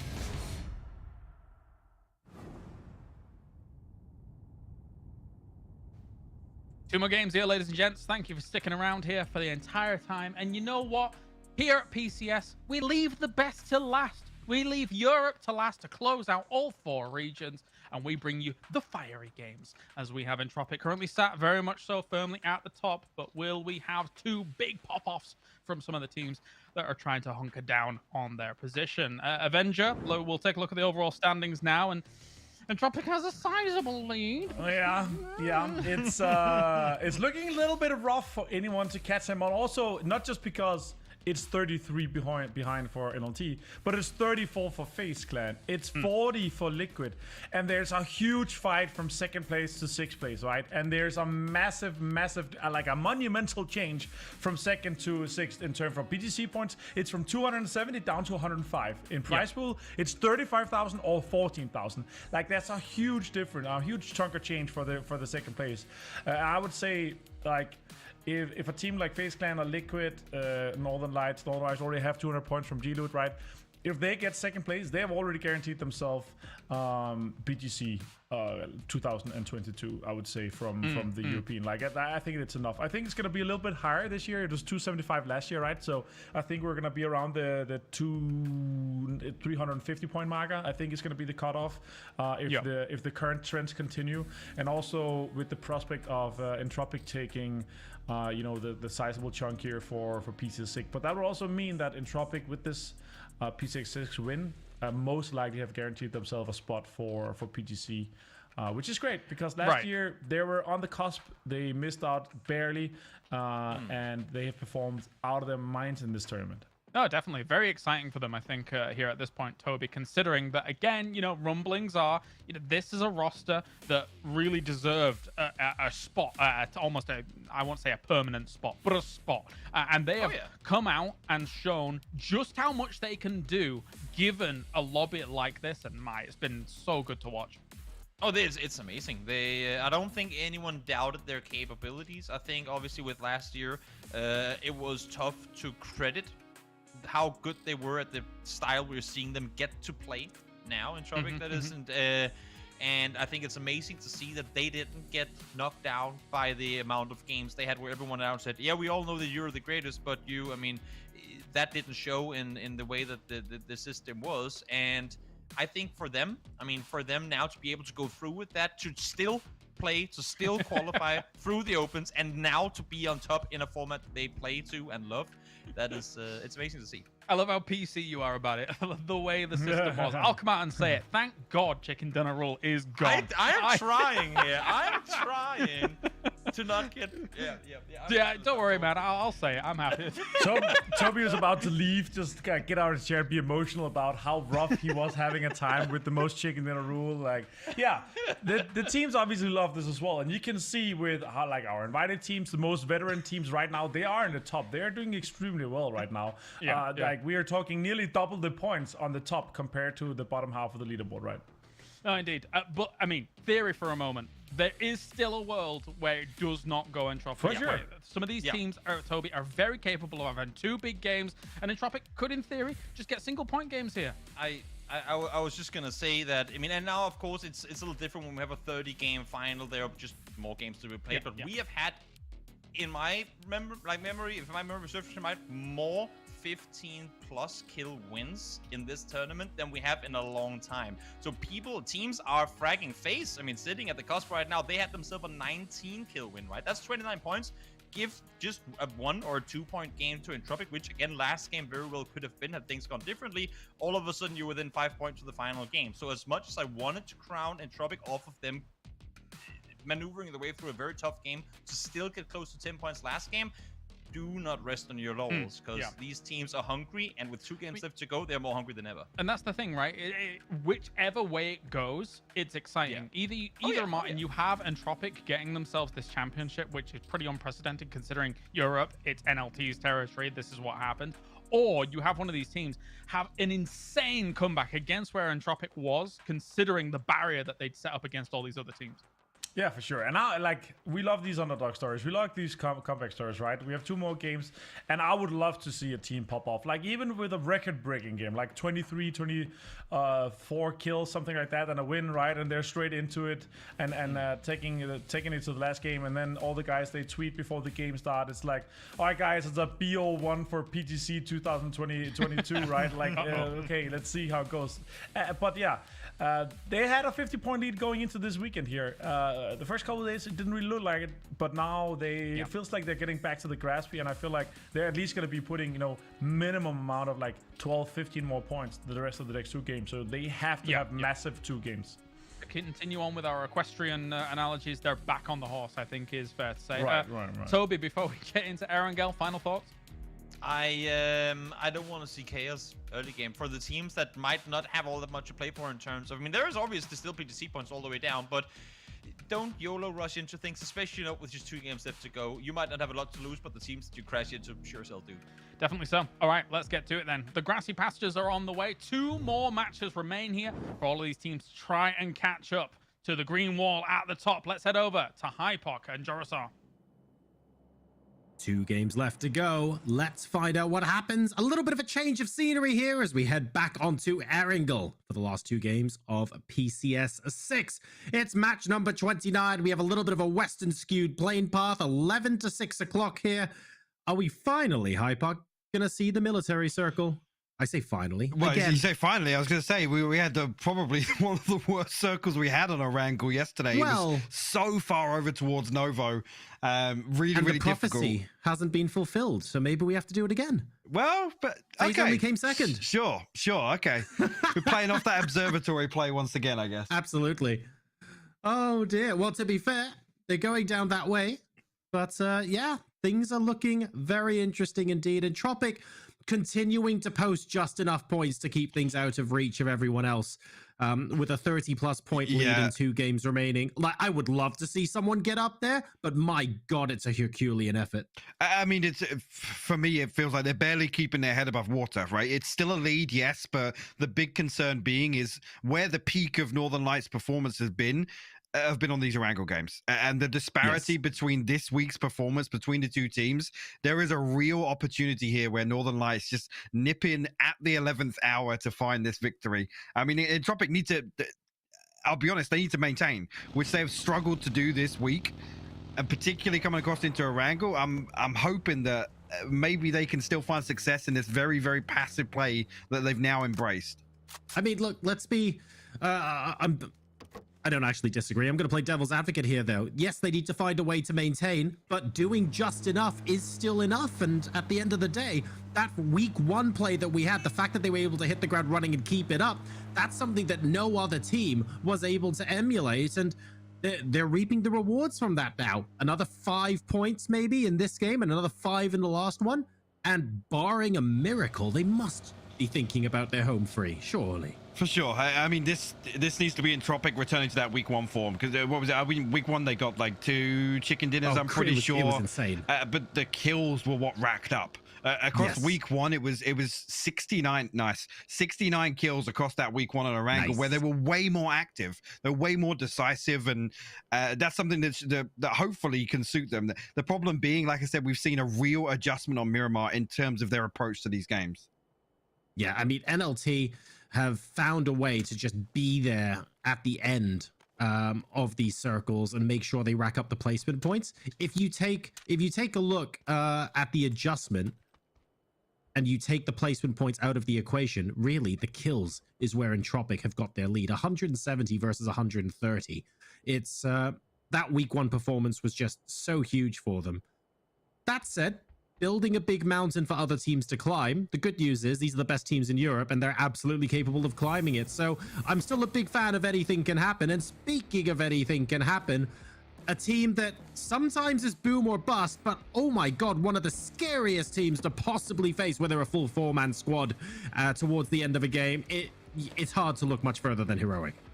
Absolutely. I mean, and they look particularly deadly in terms of setting up for these third parties very early on. These wide splits down on the west side of some of these Los Leones circles we saw on Miramar, and always just maintain. They're remaining active in terms of pressure and finding early kill points, right?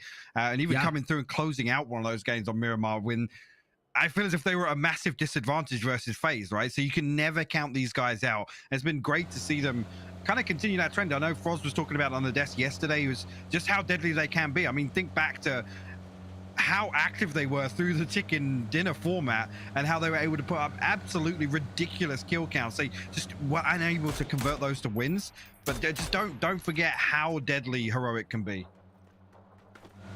If they get an opportunity, I have no doubt they'll be showing us that muscle on Erangel as well.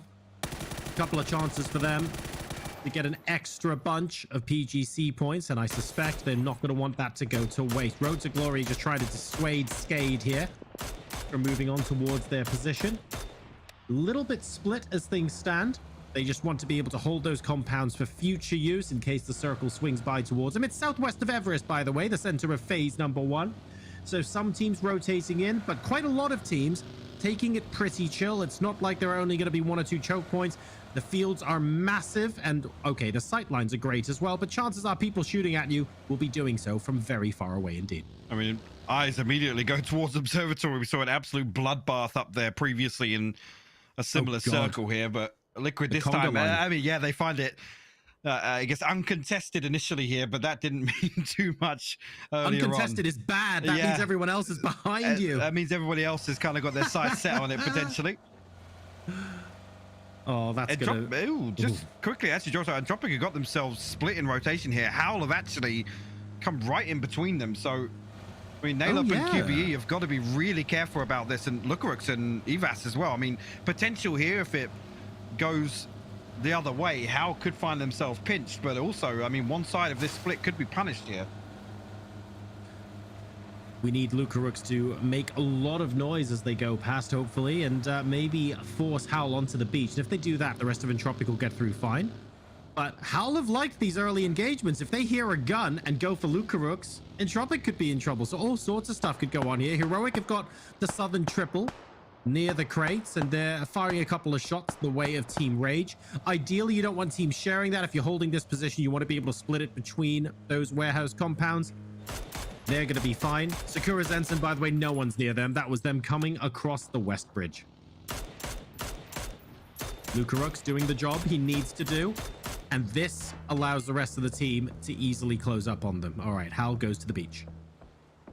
I mean, the timing actually really favorable here for Entropiq of when they spotted this out, but Evas, the furthest north of Entropiq, he's now in a bit of a tricky situation. I mean, he does have the vehicle to... Yeah, he's got a vehicle to get away, but the scope going to cause a problem in terms of applying pressure towards HOWL. My God. Oh, of course it's BB. Oh, I'm scared for these guys. Beamy hits these, man. The headshots with the bolties out of the car. I mean, possibly from this tournament alone, you could bring a reel of those. BB has been absolutely on point. Futbolist trying to find their way south of Everest. Mad. Okay, so HOWL continuing to move, and Entropiq getting one down. Hollow sights all you need. Yeah, I guess proving me wrong here. Actually, a lot more pressure coming onto HOWL as they try and tuck their tails and head away, but the damage is already done here. HOWL going to be forced to play a little more passively as they get towards what you could argue is encroaching towards center circle. There you go. One of the top damage dealers in the game. Holographic sight on the Mini 14. Maybe I'll try that sometime. Disclaimer, I really won't. But incredible accuracy there, and Entropiq will be able to take that kill. Here come Futbolist. They have run the gauntlet. About 6 different teams have shot at them from range at the moment. So is HOWL going to be another one of those? It looks like they found... Oh, well, you know what? It's at least a compound, but they've got a bit of high ground as well on HOWL. They're going to have to move back to their former play. I think Futbolist here could consider themselves well fed, this compound. They're going to be very happy with that. They could be finding themselves at the ice cream shop here opposite HOWL. Again, as 3 here, probably going to have to commit to playing a little safer, or at least wait to see the next couple of circles here if they even find themselves in. Again, position very close to the water, so that phase 3 to 4 shift could be the deciding factor for how this game concludes. For HOWL, FAZE on the late rotate in from Milta, obviously going to have a lot of space to work with, but we'll have to see where they end up as well. REGNUM running by Watertown and Ruins. They're going to be fine. ENCE have taken up position on Everest. Some delightful four-wheel drive action there from Squeaky to make his way up to the summit. They're going to have the lion's share of information over this circle, and they'll get to choose what to do next, although what they forfeit is the ability to get into those priority compounds first. But at least they'll know which are taken. They'll know roughly who's where. They'll see who's shooting who. And now it's a case of when phase 2 and phase 3 come along, or when we get to the point where Everest isn't in the picture anymore, what do you do with that information? How do you translate that into the perfect rotate from where you are? Thunder, after that previous game, got themselves a great position up towards Hospital, but I don't expect that to be uncontested for the remainder here, especially if we see a south shift and whether or not they're going to opt to hold on to it. But BBL, meanwhile, actually open sightlines towards Sakura. Smash just can't find anything in terms of damage there. Actually, Sakura, they spin round, they pull a U-turn, they're going to hit the compound. Maybe spying an opportunity there, but maybe being a little bit overzealous. Oh, someone's leaping in as well. Fender lost, going upstairs. No, wait, he has managed to get the lock on them as well. And that's Fender lost with 2. BBL Esports. Wow, very nicely done. Tekkas, man. I felt like he had the drop on him there with the Volt in the window, but I think he did. Still comes out on top. This circle shift really interesting though, because Northern Knights hugging over towards the east side. You're going to be massively loving that one. They've got full control of Chopsticks, at least to the west side of Chopsticks here in a 2-2 split. You know what'll make this spicy right now? If Entropic get eliminated on rotation. Oh, I should wish that on anyone, but that would make things quite spicy. We're going back down to Gatka in the Gatka fields, potentially.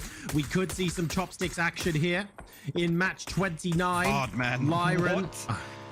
Oh, just keep going, mate. Just keep going. I need every point I can get at this, right? He's just looked so deadly the last couple of games. He's been on it, hasn't he? Really on it. Road to Glory and ENCE both liking the look of Gatka and saying, well, guess what? We were here marginally first, and we would very much like to take this. Thank you very much. Underarm nades all around. Dead looking for an opportunity to move in. Salik gets the first knock. You come back. BNR actually unable to find any damage through from the backside here. Instinct actually going to get confirmed out by Rustenmar, but Squeaky still bleeding out. Whether or not ENCE are going to try and slow things down and find this res first. Rustenmar, the only player on the north half of this compound, by the way. And that's why he's needing to hold his position on the roof very carefully indeed. Going round the back of those buildings to Squeaky is risky, but at the same time, if Road to Glory recognize no one else is there, that could be the point where they cross the road. So in my opinion, it depends on who takes the initiative first. Beamy with the bolt again. Oh, we had this issue before in another tournament where every time we switched away from Beamy, he'd instantly hit the shot. But as soon as the cameras were on him, he missed the headshots. Always the way. It's a pressure situation. Always the way. It's like he knows when he's being observed. Is well, no, Heroic are going to be able to set back up. Yeah, correct. He actually spotted out by double, but loads of damage going through for Nowick. Double has to duck down a little bit here, down to 10 HP, but Hibako on the other side of things going to find Correxy. Thunder will be able to slow down Heroic as they try and transition south. Yeah, they're not going to come back for that. That's Correxy out, unfortunately. Beamy taking another shot as well. Matralius is down but not out, and Heroic are going to leave it there. Looking at T-Bone, Mika not quite able to get enough damage done. He is struggling a little bit. He's effectively one shot, about 30 HP on T-Bone. Not exactly healthy. Oh, and back on board here in Gatka. Salik now going down as well. And Tiksu on the south side of the road, but there is a Road to Glory player here now as well. Indeed, and still able to hold on for the time being. Again, it's so difficult to kind of formulate a plan around some of these buildings in Gatka, especially when Road to Glory almost just want to put their backs up on the north side of this compound.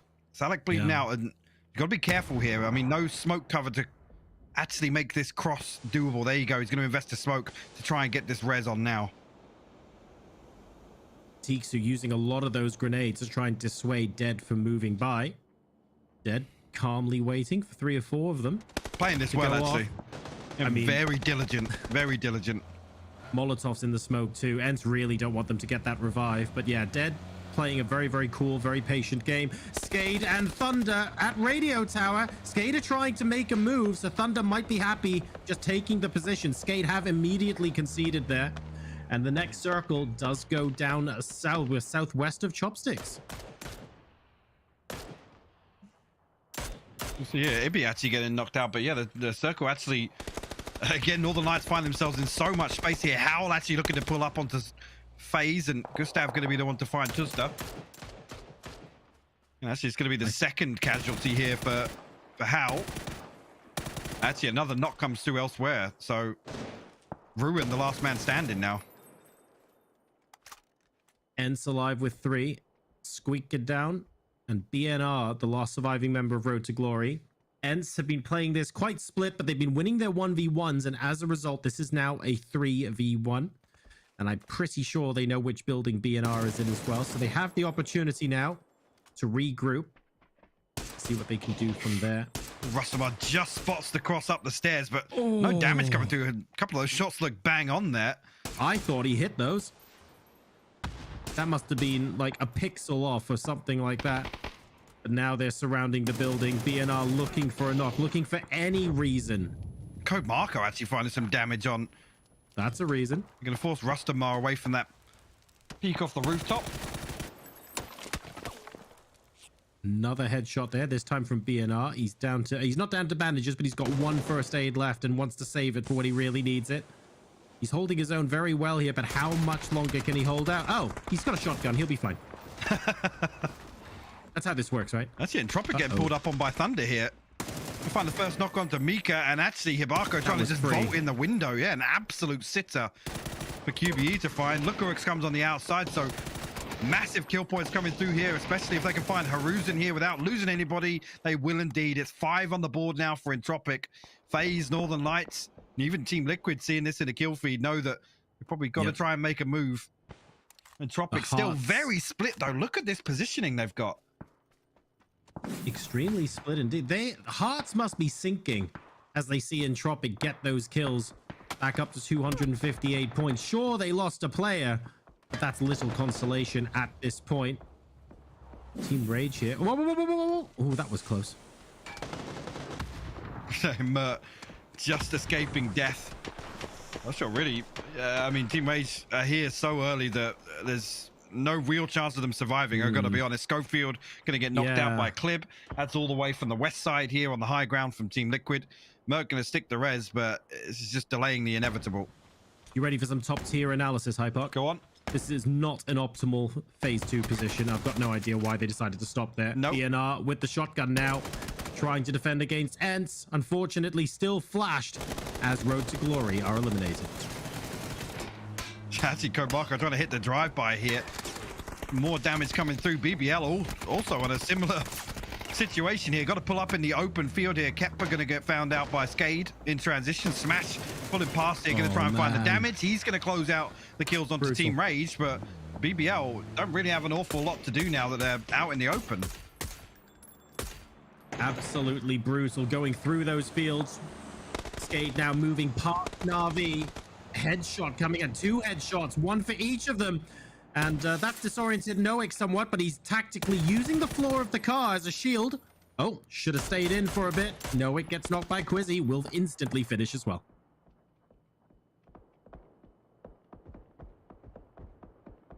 So now as I look towards Liquid, actually making a mad dash towards Navi's compound. BBL, ENCE, Northern Lights, all outside on the north side of this. Melman actually finds Vard on a pull-up here, but quickly traded out by Clip Joro.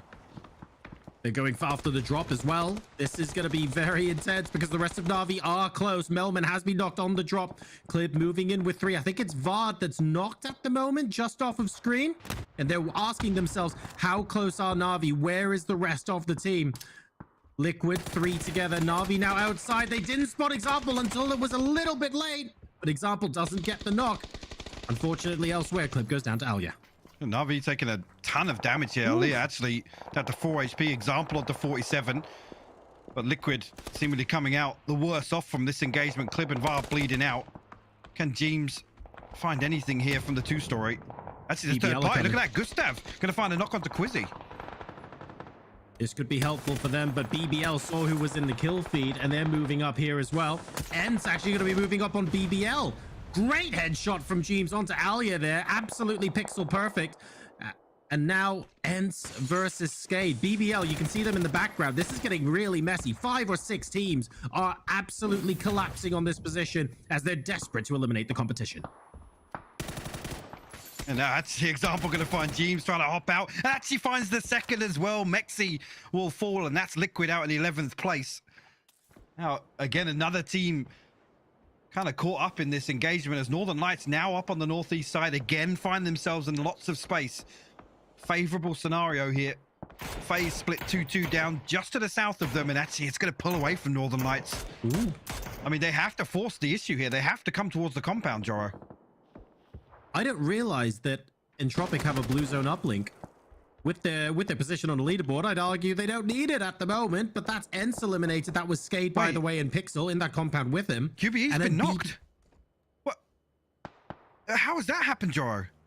I think he was knocked when the circle popped, and that was a flush. I didn't quite catch from where, though. Yeah, well, yeah, he got knocked way out in the opener. That's what I mean. Between Nail-Up and Evas, I'm not sure how that's come about. No, I'd have to go back and take a look at that from the kill feed. We now have... Oh, God. Northern Lights want a bit of the action as well, and they've picked arguably the perfect time to come in. No team will come in behind Northern Lights. They know that they're the last team to this fight. They have got BBL on the other side, though, so it's not that straightforward. Absolutely is. Glassany just going to get put down behind the tree. Slippy going to close that one out. Nail Up now actually have a good opportunity to find this kill onto Nixie. But again, it's only 2 left standing here for Entropiq. And yeah, he will close that one out. Sakura out in 9th place. So Entropiq find their way into placement points. But again, most of these teams stacked up towards the compound. I mean, it's REGNUM, Futbolist, and FAZE on the outside to the south. Actually, HOWL finds an open onto REGNUM. So they might be the ones to come through and take the high ground. REGNUM now trying to make their way in. Futbolist saying thank you very much for that. Anyone else coming on by? Nail Cop is knocked. Odun gonna look for a position, I think, to try and grab some additional placement points. Navi now moving in on Code Marco and BBL. This is intense. Northern Lights are still there as well, by the way. That threat's not gone. You're absolutely right. They do find themselves inside the compound now. Navi actually opting to push on towards BBL. Actually, Example finds a little bit of team damage. Aliyah will be put down here on his second bleed as well. Example tagged up. He can't stick the res just yet. A lot more to this fight, perhaps, than Navi originally thought. They have to. I mean, I feel like they wanted to finish this fight with Navi significantly earlier. And now they're going, hang on a second, we're going to have to push into this crew. They are. They don't find the finishes they're looking for. Example could play spoiler here. He's still inside that smoke. All 4 of Northern Lights are throwing nades into the building. They're ignoring the smoke. They don't think anyone's close to them. Oh, God, this is high intensity indeed. Northern Lights still 4 strong. I mean, the ones to come out on top of this compound engagement, I mean, almost just slipping into the backside after finding so much space just outside Chopsticks. Let's see now. Look at this. Odin looking to pressure on towards Entropiq. They're only a duo. We've only got the backside of this ridge to play. Another favorable circle for them. But what damage can Odin do? If he can deal with Entropiq, Northern Lights still being 4 strong, they've got a real fighting chance of cleaning up here. They do indeed. There are 2 teams that if they clean up the entire lobby and get a big kill chicken dinner, could conceivably take it to Entropiq in the final game. FaZe Clan, they're all up. Northern Lights, they're all up. The possibility is there, but we do have to see them clean up.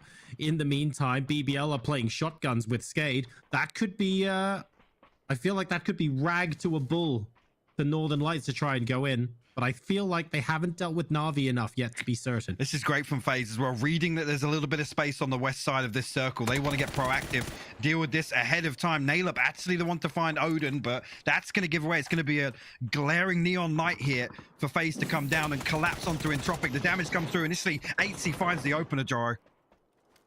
Onto Naileup, and now we've got Evas running away, but not fast enough for 8C to get him in the back of the head. That's Entropic eliminated in 6th place, and FaZe Clan, with all 4 alive, have control of the western half of the circle. Everybody else in this game, by the way, are surrounding this compound. I mean, I'd argue they have full control of the circle right now with how the rest of this lays out. SKADE, or at least Pixel, tucked in between BBL, Navi, and Northern Lights, and FaZe looking to spread out now. They're looking to hedge their bets a little bit, try and output as much pressure in this circle as possible. Perfectix will find example. We're into our top 4 now.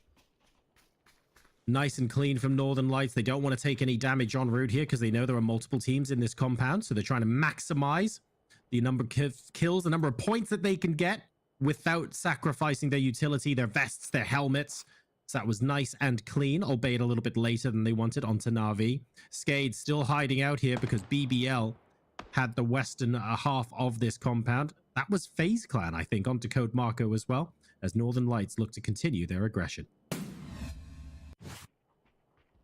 Cacho, okay, Pixel up to no good with the pumpy here. We'll find Thunder lost a little earlier on, but again, this is the sort of thing, it's a byproduct of all these teams committing to this compound so early. Right. Pixel noted though, and obviously BBL have that information. Northern Lights are the ones that have to push in from the extremity here. They are already in, though. At least they're not outside of zone or anything like that. They're on the edge, yes, but they still have a little bit of time. Code Marco. Yes, come on. I haven't seen a gas can kill this tournament yet. I'd love to see at least one.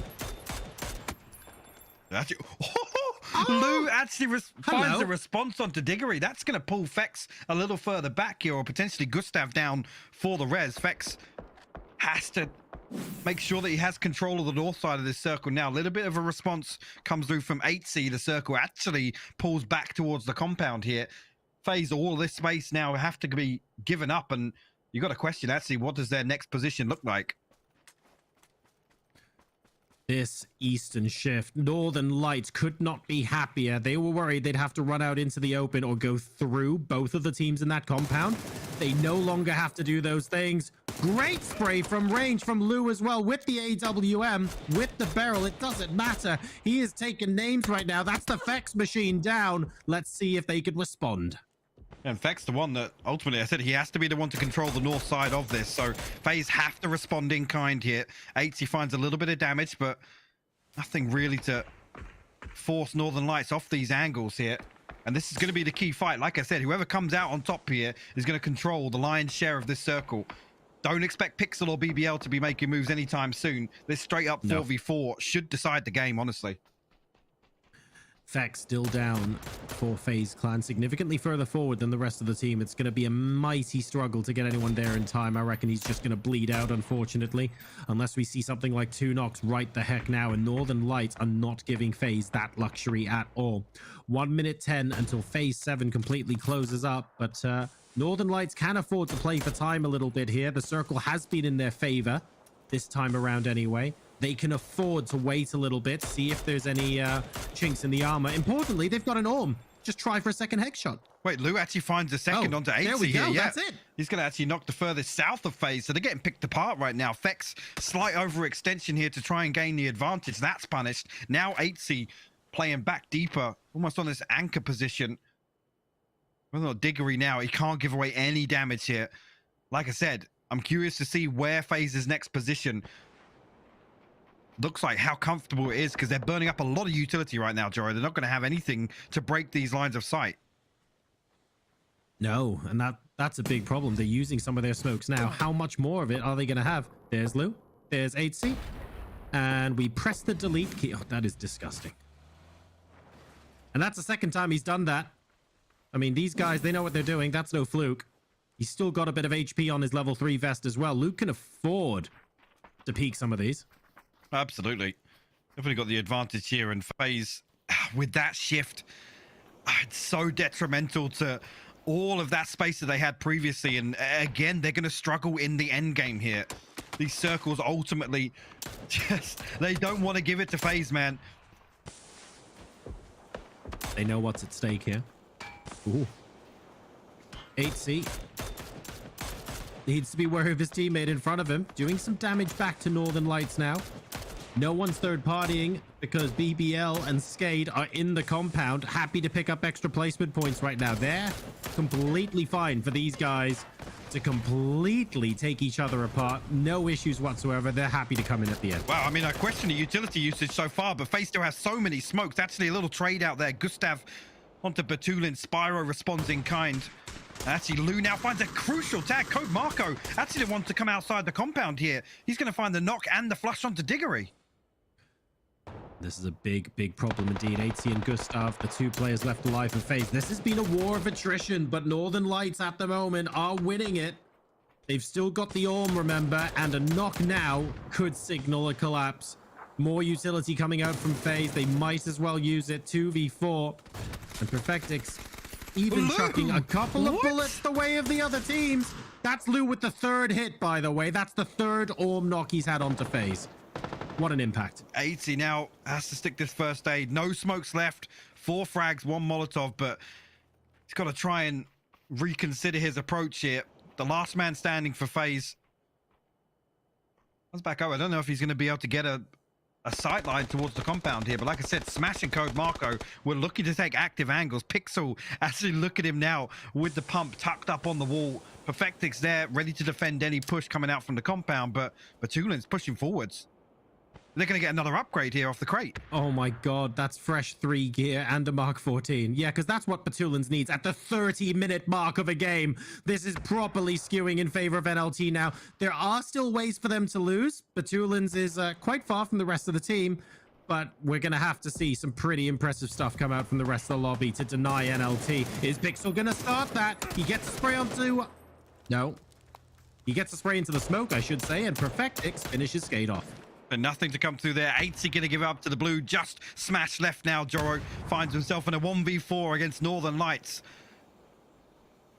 And he's making straight for exit stage left, I suspect. No, he's going for the... Okay, he's going for the revive. I like this. They're going to fight it out. To be fair, if Code Marker was flushed and Smash was 1v4ing it, I would understand. But the fact that he had enough time to go back and get the res... And Spyro instantly spots it. Never mind. Smash is going to have to do this the hard way. He's got the shotgun. What can he do? He's out of bullets. He actually finds a ton of damage. And it's Lou again.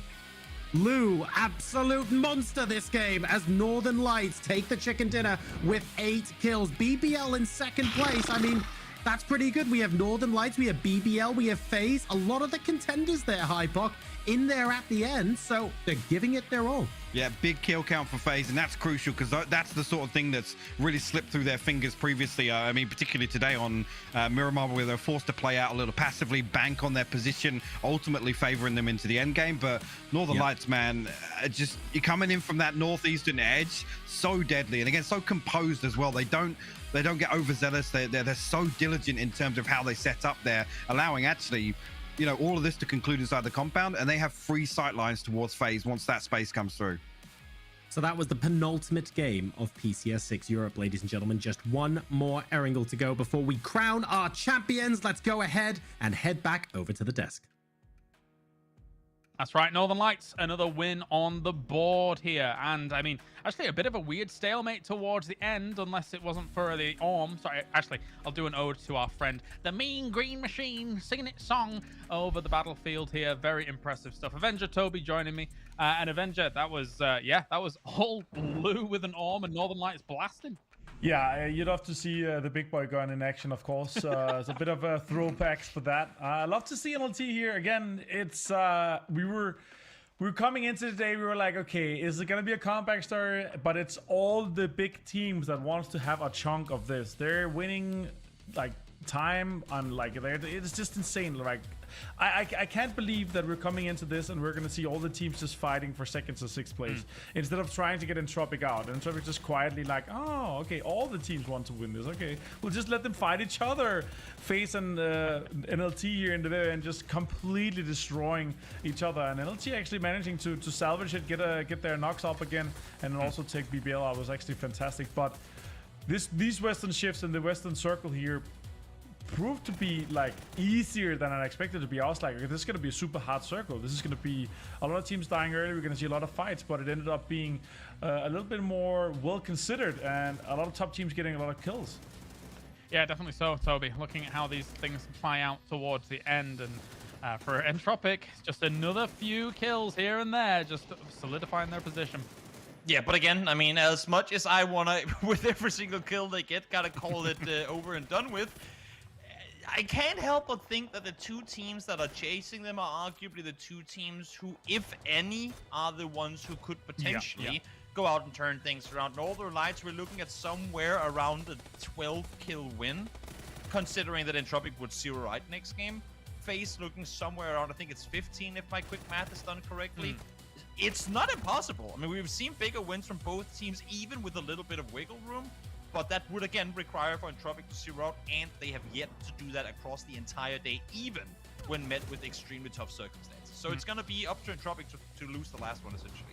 No, indeed. Northern Lights here towards the end, controlling a lot of these positions as the game went on. I was really liking where FAZE was going in terms of approaching where Entropic was here.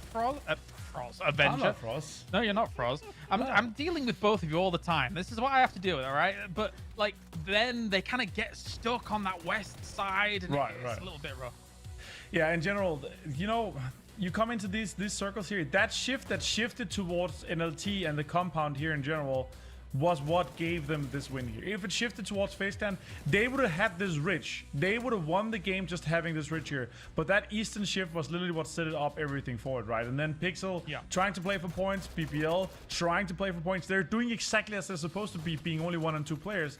And then FaZe Clan not having, you know, 40 extra smokes, and that is literally what they would have needed, 40 extra smokes for that to be a case. But I would say though this, I think your quick math's actually wrong. I think it's an 18 kill win for FaZe Clan and a 15 kill win for NLT to make it in here for the last game. But we'll see once we get to the leaderboards. It's gonna be rough no matter what, because I think it's practically impossible for us to see a game where Entropic doesn't squeeze out at least like 3 to 5 points, like minimum. Like again, here we see 9 points. Yeah, exactly. I you know what? I hope you're both wrong with your maths, but one of you is probably not. Even when I say around, not even exact. Even when I say around, Martin comes after me. Toby, he's gonna get you. He's gonna be like, you said your quick. You think your quickman is right. I had to correct that because we're not gonna give a championship away based on around that. It has to be accurate here, Toby. You know what? You're right. I'll take it. You're right. 1,000 damage for Gustav, though. We can be happy that the Danish guys are representing well here. Beam and Gustav had some amazing games so far. Clip 2. It's good to see. Yeah. Guys, I'm around 30 years old. It doesn't mean it's exactly accurate, you know? I thought you were around 27. Oh, well, thank you. I appreciate that. And Gustav appreciates all the damage he was able to put up, as you mentioned, the over 1k here coming in. And actually, Toby, he had these 7 kills early in the game. So if they'd had Sunter in to play with, this could have been an absolutely stonker of a game here for FaZe. Anything that didn't allow for every team inside of the compound to stay would have been a FaZe win over and done. Pretty much as that. I like the way they approached it by not going into it, but wrapping all the way south around to try and claim as much terrain as they possibly could. I think they just, I mean, again, got unlucky with the circles. I would have wanted to see them, instead of committing that hard to peeking into an LT, try. I know Martin said it was going to be an impossible push. The alternative was what we ended up seeing and them going down there.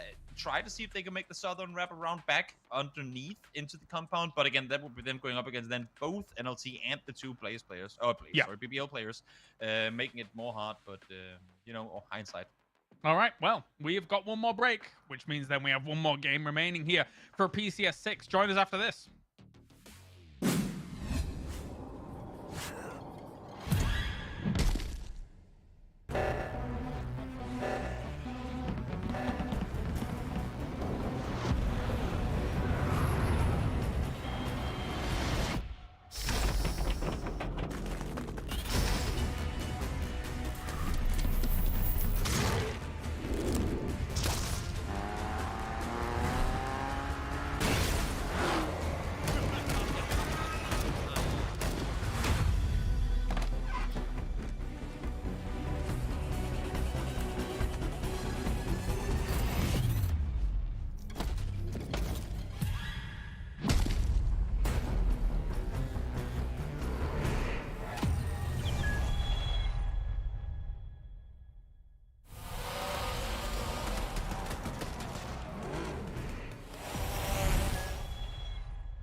Amelia, what's the deal then? 2 up top, 2 downstairs. All right, so we just go prancing in the front door as per usual then, huh? Not today, hermano. We must be like ghosts. Trust me, these will do the trick. The fog of war. Remove all visibility. We take them out one by one. They won't know what hit them. Oi, who's that behind you? Look, here's what we do. Surprise attack. We go in big chicken dinner style through the window, guns blazing. You mean like in Miramar? Oh, shit. Enough. First, we smoke out the first floor. But we'll need a distraction. Something super loud and obnoxious. Right, I see where this is going. Don't worry, Aziz. I got your back.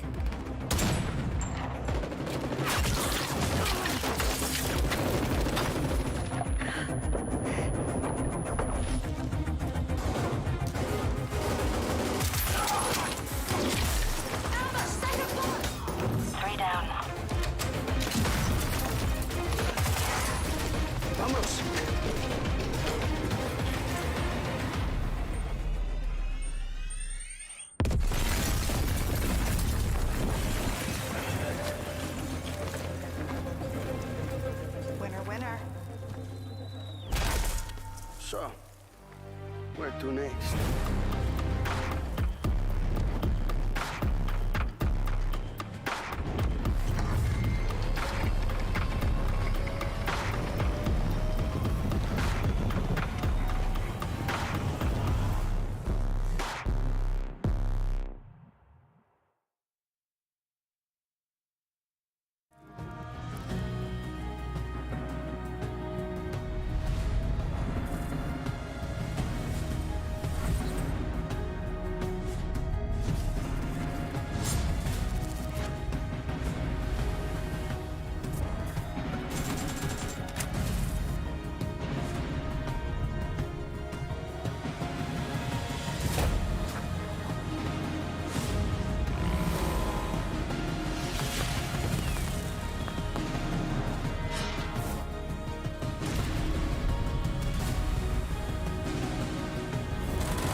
Welcome back, ladies and gentlemen. Only one game remaining here for PCS6 EU, and we have the standard at the top. Entropiq is leading the charge, and there will have to be significant gains from NLT or FAZE if they are to make this happen. Likewise, Entropiq, of course, would need to have a disaster of a game. Otherwise, they will be the champion. So, Avenger, from, you know, one around 20-year-ish old to another,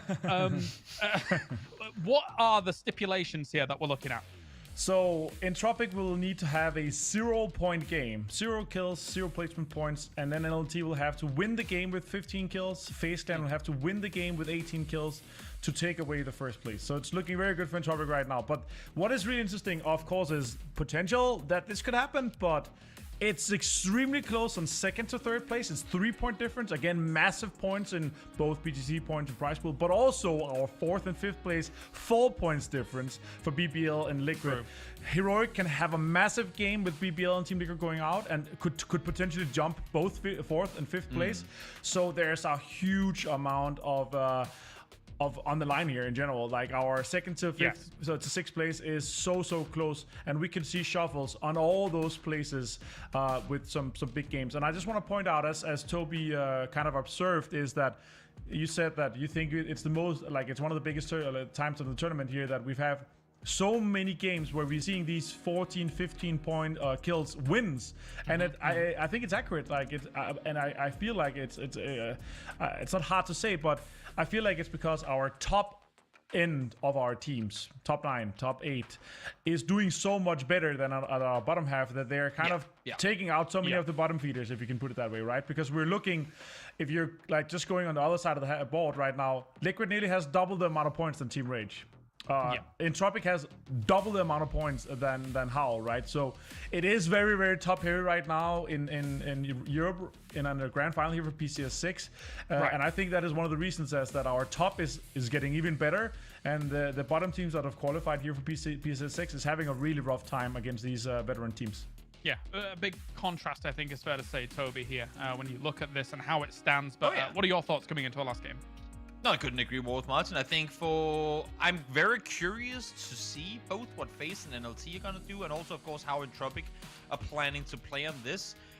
And also, I mean, again, we've seen it now in pretty much throughout the entire tournament. Some of these bottom teams, while not succeeding, making the win conditions for some of the top teams much harder by fighting them early on. I mean, I feel like every single game we've had Road to Glory fight a top 6 team in the early game. They might not have come out on top, but they have then found that 1 or 2 kills that has made the win condition for that top team that much harder to deal with. So for any of these teams to run into that here in the final one would be terrible, unless, of course, if they can get away with 4 kills and not lose any players themselves. Yeah, it's fair. I mean, we were speaking about it during the break as well. If there are any teams that would be able to make this miracle comeback, it would be NLT and FAZE, who are in striking distance here, Martin. But even that is just it is quite a stretch still.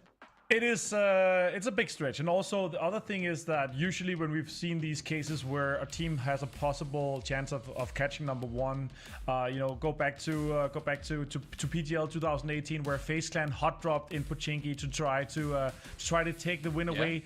But this time it's not it's not one team chasing first place. It's 2 teams fighting for second place also meanwhile, right? Yeah. So if it was only one team that we saw possibly trying to catch first place, we could see hot drops, we could see potential gatekeeps, like counter plays of the strategies that the first place teams have succeeded with. But this is just not the case right now. Second and third place is simply too close. 4th and 5th is simply too close. And they're fighting their internal battle rather than trying to catch a team that is really, really far out right now for them. Well, gentlemen, if anything is to go down here, it would have to be Entropic going out early. Otherwise, it looks like they will be the PCS6 champion. We have some contenders that are looking for that top spot, but they have to put up a massive game, even if Entropic goes out with 0 points. It's time for the final game. Let's get it going. It's Erangel, the good old grassy pastures, for the final game of the day. Back to Erangel for the final game of the day, the final game of the weekend, and the final game of PCS6 Europe. Will Entropic get their hands on the trophy? It's unlikely for another team to usurp them, but the fact is it's still possible, and they've still got a bit of work to do. It's a 5 o'clock to an 11 o'clock plane path. A fairly even plane here for our last game. Wouldn't have it any other way. Hypoc, I cannot wait. No, absolutely. This is really come down to the wire. Yes, obviously it's a big factor. Entropic need to drop a donut here or have a poor game to leave the door open. But with the way things concluded in the previous, I mean, for Northern Lights to be the ones to come through, FaZe also finding a big kill stack there. It's still doable, man. It's definitely still doable. And there's so much on the line as well. 2nd and 3rd place, 4th and 5th place. Heroic with a big game can leap up, like Martin said on the desk. All sorts of position swaps can happen up and down the order throughout this entire game. It is not all about winner takes all. $250,000, a place further down the leaderboard it is literally thousands of dollars worth of difference here. So all of these teams have so much to play for. This must be really high intensity. Yeah, I mean, you know, the pressure's on now, obviously, for some of these teams to continue delivering here. Entropic actually get themselves down onto military base actual, and Sakura actually going to post up fairly vanilla here, just split between Pochinki and mini Pochinki, actually. So SKADE and Liquid, the victors of this Circle 1 early on. They have looking towards where Northern Lights are going to settle for here. They have a very good position inside school and apps as well. You think final game, we're now going to get 8 donuts in a row? Just to mess with our heads. No, there's no way. There's absolutely no way in the last game that happens. Oh, God. Can you imagine this, like, hard shift, I don't know, 3 times south, and it ends up closer to Ferry Pier than Pochinki? Well, can you imagine if Entropic get bridge camped in the last game? I don't wish misfortune upon any team at all, Hypoc, but if Entropic get bridge camped in this last game and fall outside of the placement points, that would set us up for a potential grandstand finish. I mean, who wouldn't want that excitement?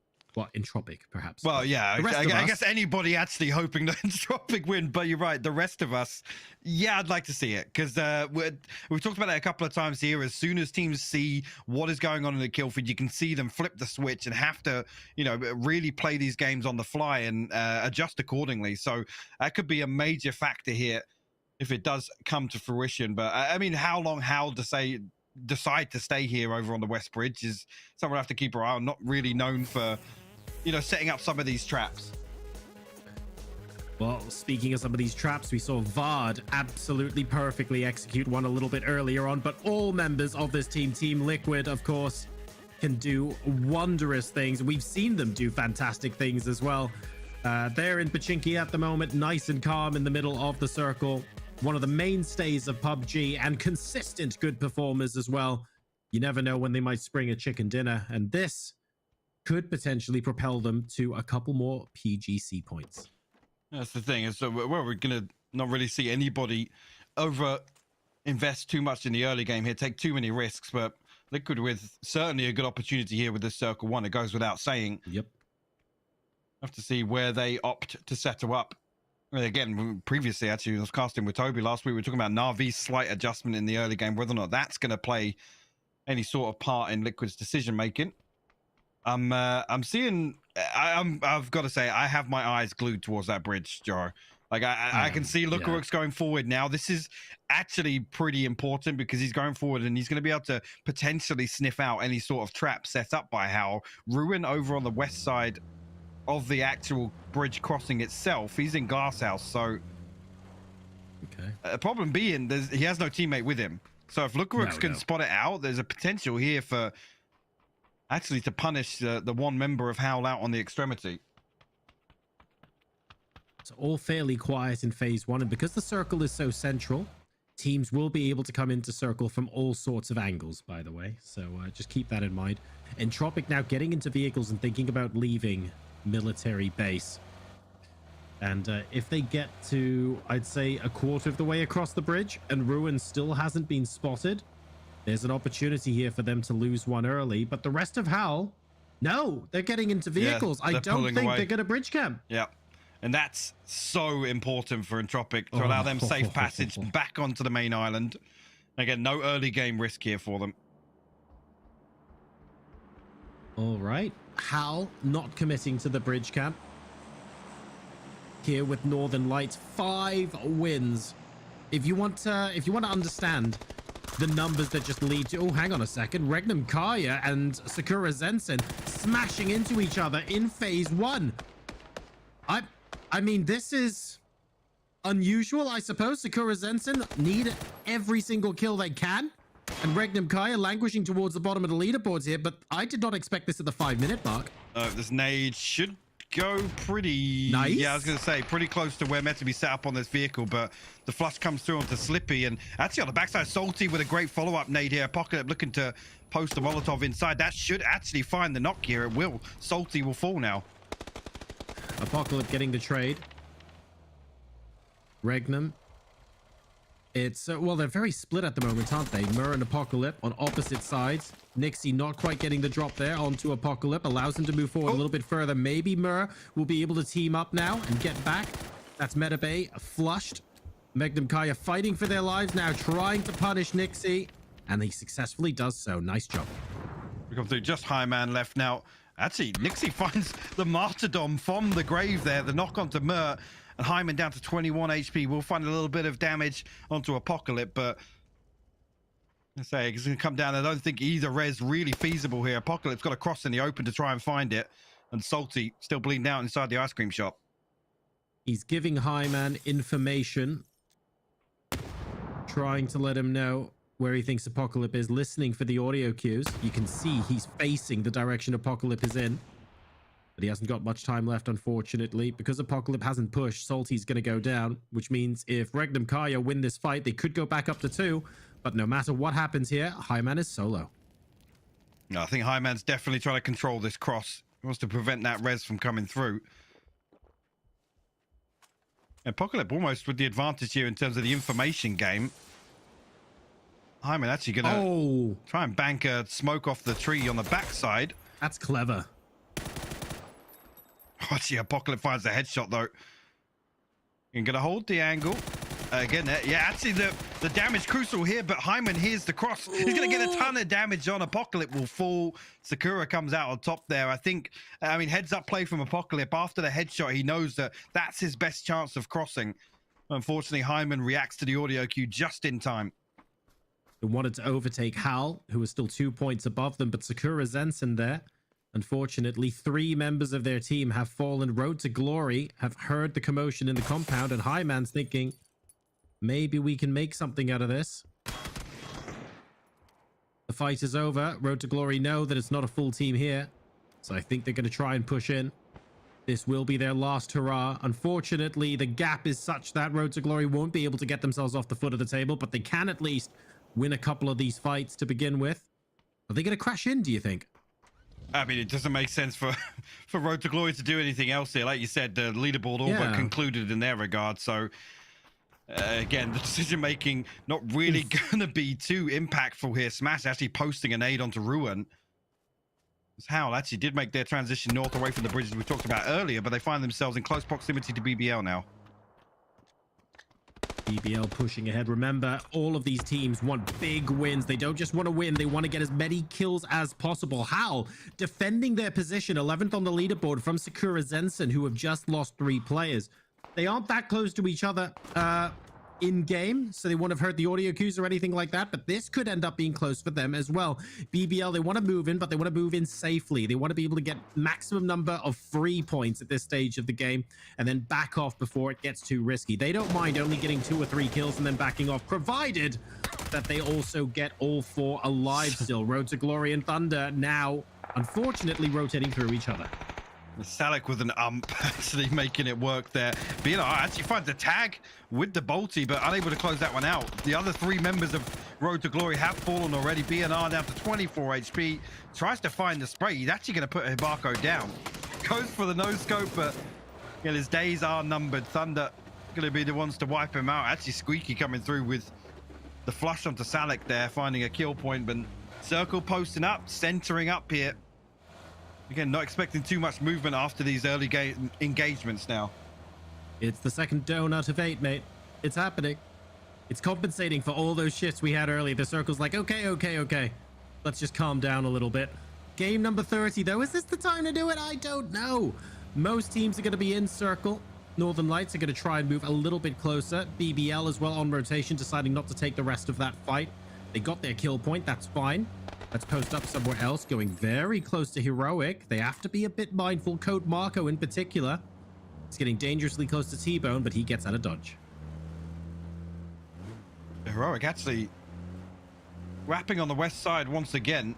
BBL get themselves into the compound just outside Pachinki now, so a really good position for them to be in. FAZE actually, look at this. They're going to get into it with Entropic. This is a huge fight that could break out here.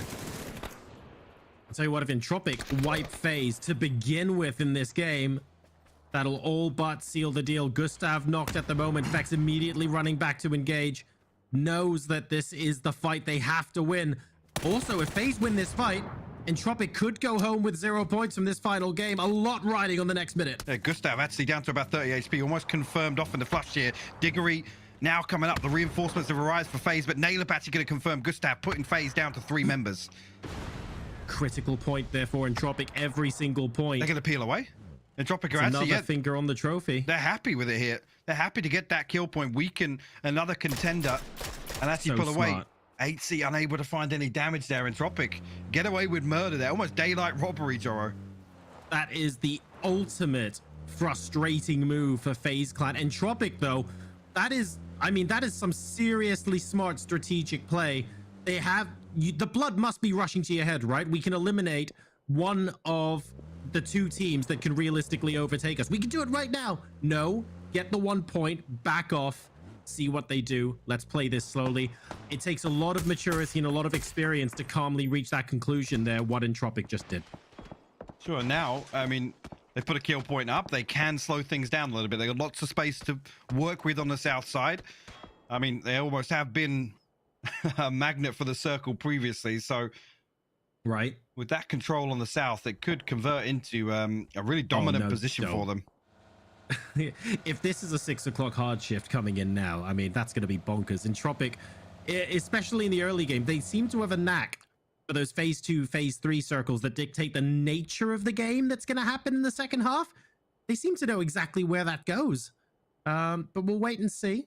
So they're 4 strong at the moment after taking out one member of FaZe Clan. Northern Lights now.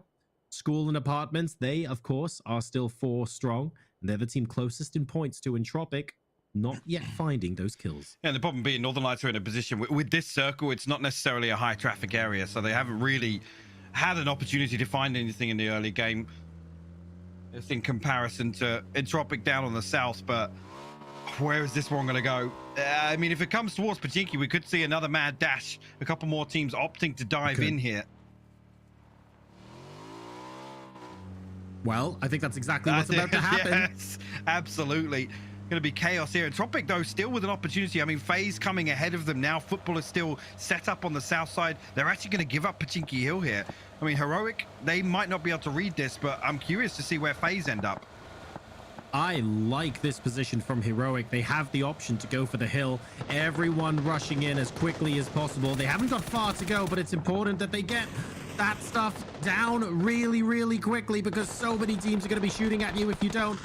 Vex goes into the sewer there, unfortunately. Won't be able to rejoin the rest of his team, getting put under an enormous amount of pressure from Navi. And now Team Liquid off the back of NLT. That nade is huge. It's going to find Batulins now. Northern Lights get punished on this rotation as they come towards the church, but Mexi standing strong here for Liquid. Actually, Spyro with a nice little off angle towards Jeans, but only about 30-40 damage done through here. No possibility of the res coming through. It's just Lou and Spyro here. Perfectix had to divert. Actually, the confirm comes through as well. Mexi gets picked off by Keppa. And here comes the rest of Team Liquid. They're moving up onto Mexi. You know, if Northern Lights are able to find one more knock here from range, I mean, they might even get the res on Batulins, but they have to do this quick. I mean, they have to come forward and pressure the res from Liquid. They have to come forward and push them.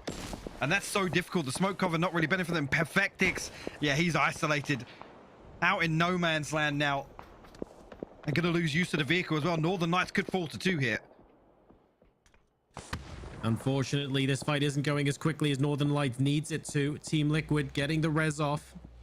Focusing now Liquid on are retreating. Okay. If they retreat here, and Northern Lights react quickly enough, they can res Batulins. They heard the vehicle. I mean, it's risky to go for the res, right? But it's possible now. I mean, they have to. I feel like they have to go for this res. Batulin's down to sub 10 HP now. Lou actually going to pull up inside the smoke. The smoke is perfect on top of it. He's actually going to get the res off. There we go. How do they get Perfectix back, though? That's the crazy part. How do they get Perfectix back now to regroup? I don't have an answer to that question. I was about to say, let's drive in, drop 12 smokes. And you know what? Driving in and getting out again on its own is already so difficult. I don't know. No, I mean, Northern Lights, they're so strong when they have 4 in the late game, right? But how do they do it? Look at SKADE now. I was going to say, SKADE have spread out. They want to actively find this knock, and they will do just that. Perfectix should be confirmed now, so a huge casualty for Northern Lights here in the final game. Big. And now with 3 remaining, what can they do? This is Perfectix time in PCS6. Over for now. The rest of the team are going to have to do this with 3. It's possible, but my God, is it difficult. It hard shifts to them, so I guess that's something. 10 o'clock hard shift now for phase 3. Means that Pachinki Hill, not as desirable as it once was, that's for sure. BBL, more or less smack center. The problem being, Entropiq now going to be forced towards a team that's looked so comfortable on the edge, and that's Heroic. They're still 4 strong out on the edge here. Evas actually going to find another kill point up. 2 for Entropiq now. Again, a couple of teams going to be looking in the kill feed now and feel as if it's just getting out of reach. Exactly. I think that, unfortunately here, every point for Entropiq is like a hammer blow to the chances of everybody else. Futbolist lining up FaZe Clan, wanting to push in here as a last hurrah. Clib has got a little bit of a third-party angle, so they have to move in quickly. They make way on the ground floor. Surely their ambition is not to just hold the ground floor here. Lyran, there we go, pushing up, but Gluttony holding a completely different angle. Yeah, Diggory going to find Lyran as he pushes through. A little bit of an overextension there as the rest of Futbolist trying to pull up actually on the outside of this. Actually get themselves towards the Wizard Tower here. Nailcop and Odin have to tuck themselves in now, but no real chance of the third member regrouping.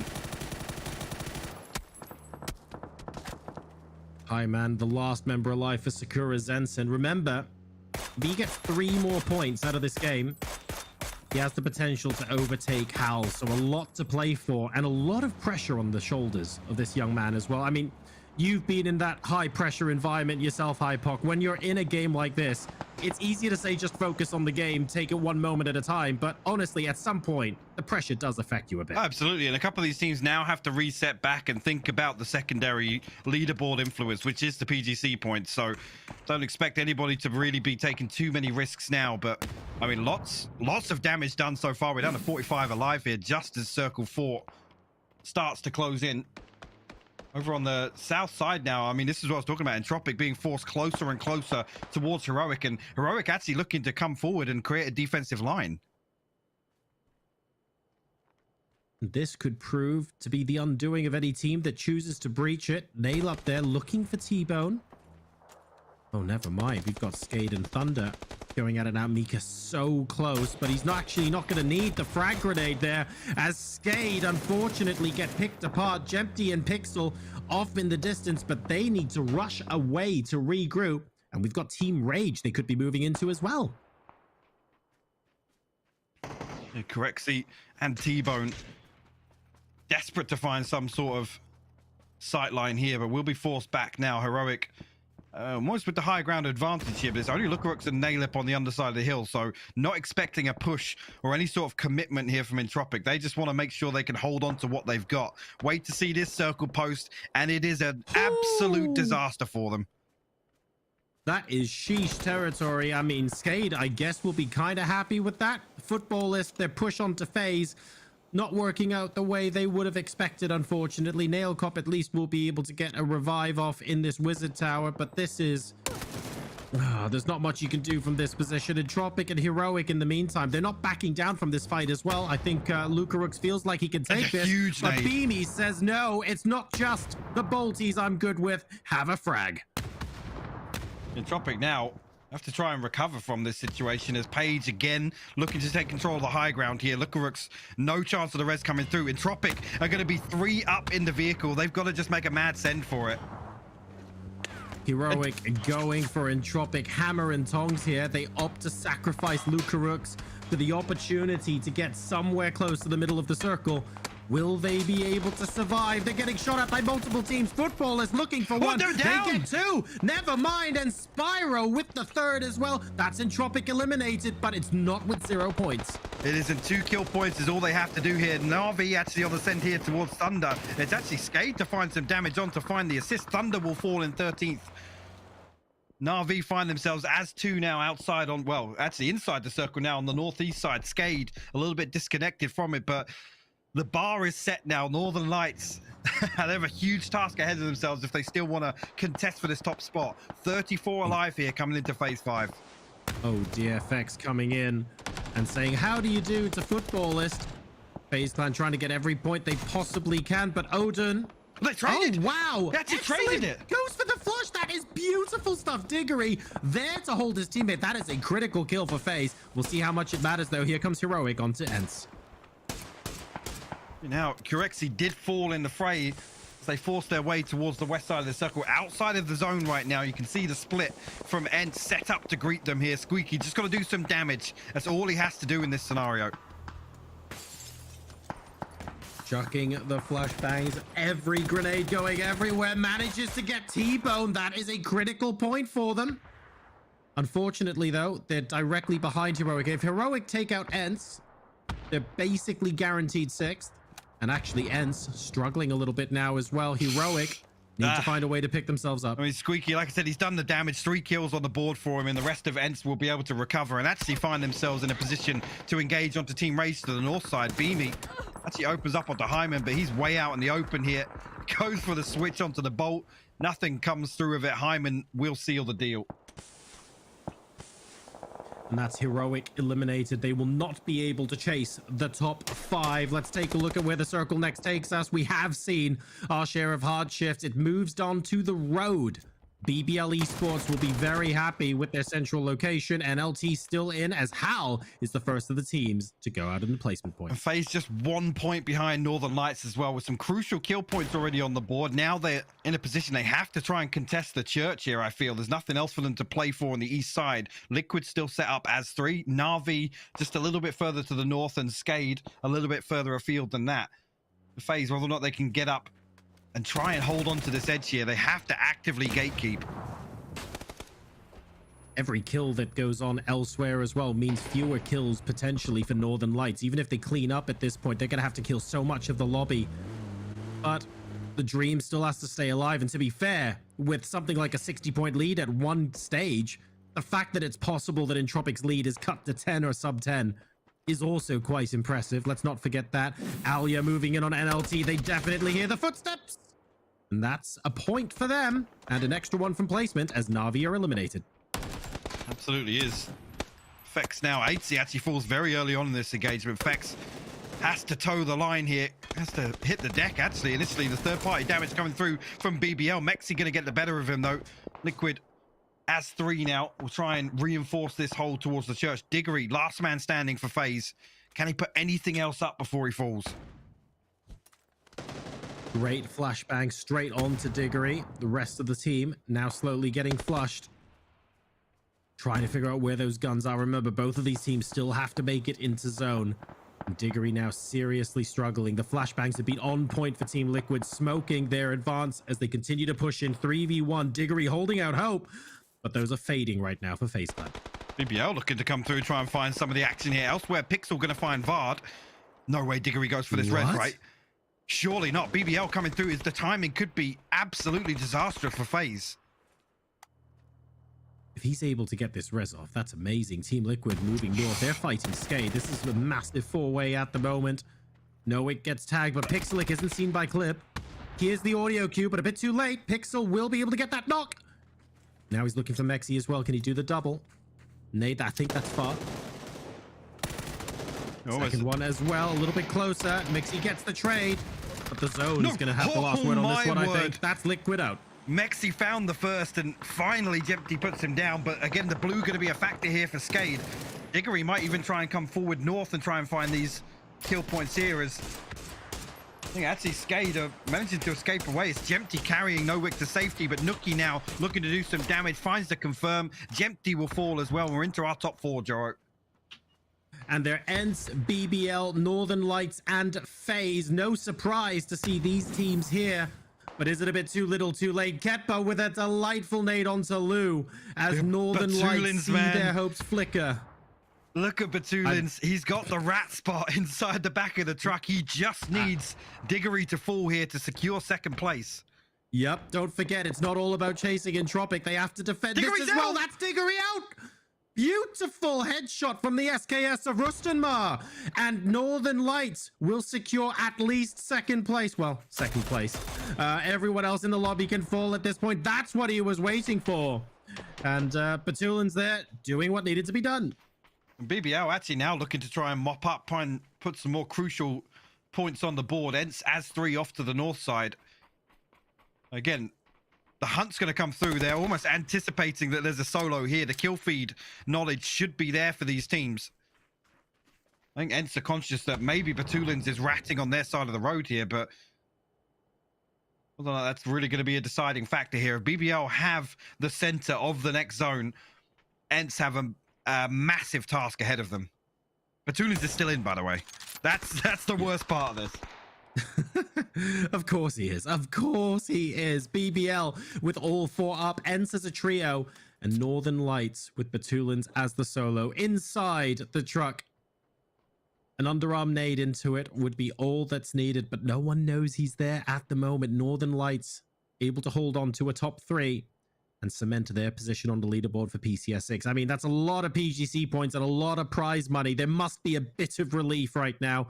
But nonetheless, that is what a run they've had. What a game this has been as well. BBL looking to come in with another win. I mean, they've really performed this tournament.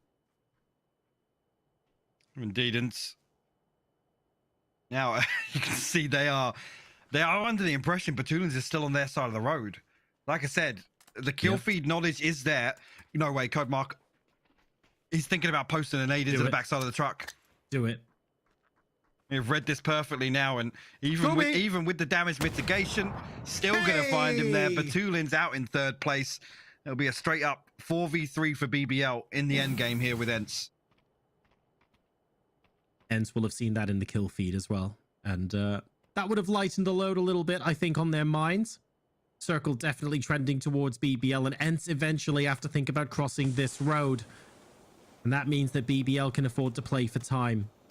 Rustenmar, highest damage of anyone in this game so far, now needs to think about, how do I use my utility? How can I get my team to safety and into a position where we can get a couple of those knocks? BBL, they don't want to peek aggressively right now. They're very happy for this to go on and play for phase 9. Indeed, ENCE now have just such a small slither to work with on the north side of the road. Code Marco actually eating up a ton of damage off that molly, just down to 1 HP, able to stick the first aid here. Nuki and Rustenmar still trying to get aggressive on this, try and convert this damage into something. Nuki going to find an opening in Knockjaw. Doing work there. Thendalos with the bolty in the back, trying to find a way to anchor and hopefully get a quick knock off. They're not going to find it just yet. Thendalos doing his best to hold the team at bay, but because Code Marco has been knocked, ENCE feel like they can progress and move further into this position. As a duo, though, they have to be so careful. The problem is, the longer they wait, the longer BBL have to revive Code Marco and make it a 4v2. So they have to push in aggressively, and they have to do it now. Nuki goes down, one player left. It's Rustenmar. He's gone out in the middle of the road. BBL Esports will get the final chicken dinner of PCS6, but it's Entropiq who walk away with the spoils. What a game. What a fantastic finish here. BBL finishing strong as well. We'll have to see how the final leaderboard will lie for some of these other teams that were ultimately just vying for the PGC placement in this final game, Joro. But wow, what a finish, man. Batulins just outliving FAZE there is what's crucial in this scenario. Again, losing that early member meant that they kind of had to tuck their tails, right? They had to almost concede the victory there and just make sure that they secure second, because it was still in doubt. With FAZE posting kill points, they still had to make sure that they outlived them. And remember the moment when Entropiq got that early kill and then chose to withdraw. They did that twice in this game as well, playing it very, very strategically. Northern Lights had to do that at the end too. And then BBL, we're going to see soon where those points have got them as well, because that is a big number to go through for the chicken dinner. Ladies and gents, it's been an absolute pleasure to cast these games for you over the last couple of weeks. For the final time, let's head back to the desk and see what's going on. That's right. Thank you very much, gentlemen. A fantastic end and a momentous finish to the tournament here, as we now know, of course, our champion. We can just briefly go over this game, though, as it does stand. Avenger, Toby joining me here. Great for BBL. This is going to push them up a little bit in terms of points, but I don't know, Martin, if they're going to be able to take over. No, it's going to be close. Our leaderboard and also in general, the tournament's been extremely close here. But I gotta say, I absolutely loved that fight for second to sixth place. We had some extreme close endings and some extreme close games in general throughout this. And again, it just talks to how heavy our top end is and how good our top teams are. Like our top 7, top 8 has been monumental throughout these 30 games. There you go, 19 points going their way. ENCE having a great game as well, to be honest here, Toby. It's massive. I mean, again, considering how close the mid and like bottom part of the mid pack was, for them to rack up 15 to finish things up, if you can get just one spot off of it, that is prizeful alongside PGC points, they very well will. Oh, definitely so, definitely. But that is that game and how things sit there. Obviously, for FAZE, I mean, they run into Entropiq early there, and any kind of shot or opportunity at them moving things further was going to be difficult for FAZE after Entropiq, of course, backs off. But without further ado, we can now announce to you the winner here of PCS6, as we have it all fully confirmed. You may have think it was confirmed at the beginning or end of week 1. However, The road was a little rocky here in this final week, but they are able to clinch it out. Congratulations as we turn our attention fully to Entropiq. They are the champions of PCS6 and an extremely well-deserved championship at that Avenger. Yeah, for sure. They stepped up and had an insane performance in week number 1. It was unprecedented to what we've seen from them before. And of course, they have had 2 long years of grind. And now they're able to step up and take everything home here and be the PCS6 champions of the Europe region. Absolutely fantastic. Fantastic, Toby, here to see them do this, especially since it really feels like a lot of hard work went into this here for Entropiq with what they're able to do. And for Nailip especially, I mean, alongside this roster, of course, this roster now has kind of etched their names in history. But for Nailip, this is a career-defining performance that we don't see this kind of thing every day. It is just amazing. It's absolutely phenomenal for a team that has been through so much together to make their way to where they are now, to finally be able to lift the crown here at PCS6. It's great and it's well rewarded. I love being proved wrong. I did not think that over the stretch of a 30-game series they were going to have it in them to play this consistently throughout, but the gap they managed to set early gave them enough of a buffer to be able to maintain. I mean, they are obviously with this tournament the top team right now, and I think they will be for quite a big portion of this year as well. I mean, you look at what happened yesterday, of course, Martin, coming in from the previous 4 days, and you think to yourself, oh, is there some stumbling going on here? Right. But today they came in, they reassured themselves, double-digit game after double-digit game, keeping themselves in the lead and being able to round it out. Yeah, their consistency today was insane. That's was really close to being on par with what we saw from all the 3 days in week number 1. But I gotta say this though, our 2nd place to 6th place, it was so close. Like, it was so entertaining to watch these fights. NLT able to clutch it against FaZe Clan, 3 points difference only here, guys. BBL taking over and winning the game here, taking out Team Liquid, taking the 4th place there. Also pretty close to get FaZe Clan, but they had that center compound and all the other players, they were fighting around them, and they didn't manage to sweep up as many kills as they wanted to. But this is a massive difference in prize pool. We're talking huge difference in PGC points as well. 270 for 2nd, 215 for 3rd, 180 for 4th. It is a huge difference here, and this is literally what could qualify you to PGC for 2022 or not. It's such an interesting change in the landscape here for Europe as well, Toby, when you look at it, how things play out. Of course, NLT, 2nd place. It has been years that they have been able to seize number 1, but now the tides have changed even just a little bit here, and NLT is going to have to look to reclaim that glory in tournaments to come. And again, I mean, to go back to what Batulin said coming into this week's games, as much as, of course, I mean, NLT consider themselves, I assume, one of the best, if not the best teams in all of Europe. They take these defeats warmly because they know that it's these defeats will help them improve as a team. So I'm looking forward to see how they're going to play coming into the next tournaments too. Indeed. And without further ado, we have our interview ready with the winners here. In fact, just one of them, as we are going to have Ivers joining us here along for an interview after their win. Ivers, congratulations, my friend. This has been quite the performance, to say the least. My first question to you, now that you are the champions here at PCS6, of course, you guys have worked hard, and it's been 2 years almost that it has been NLT, NLT, NLT. What does this championship mean to you and the boys? I'm so glad it's us who takes them down, because they're a perfect team, I would say. And yeah, you said it took us 2 years of hard work, and I wanna thank Entropiq as an organization, because without them, this team probably would split up, and they kept us together, and this is win for them, for everyone who supported us along the way. Damn, Ivers, that was a fantastic answer. I didn't expect that. There you go. Brilliant answer. Martin, do you have a question? Yeah, of course. First of all, massive congratulations to you and the boys. You've been working so hard. And also congratulations. I believe it's a 99% chance that you guys are going to be making it to PGC with this amount of points you've gotten already throughout the year, right? So it's pretty much impossible for anyone or for enough teams to take Euro. So I just want to ask, like, you guys coming into like after week number 1, you guys were super confident. Like, what went through you guys' head after having, you know, these 2 hard days that it was in the second week here before going into date? Like, what are you guys' thoughts? What are you guys kind of plans? And yeah, talk a little bit about that. Yeah, I'm gonna go back into the past a little bit. You said earlier defeats make you stronger, and after we miss PGC by 1 spot after PCS5 quals, I think it makes us stronger, even more hungrier than ever. And I think we showed here. And back to your question, yeah, we knew we had a pretty decent lead after first week, but we knew what NLT can do. They can come back in 1 day, 80 points, just like that. Yeah, but exactly.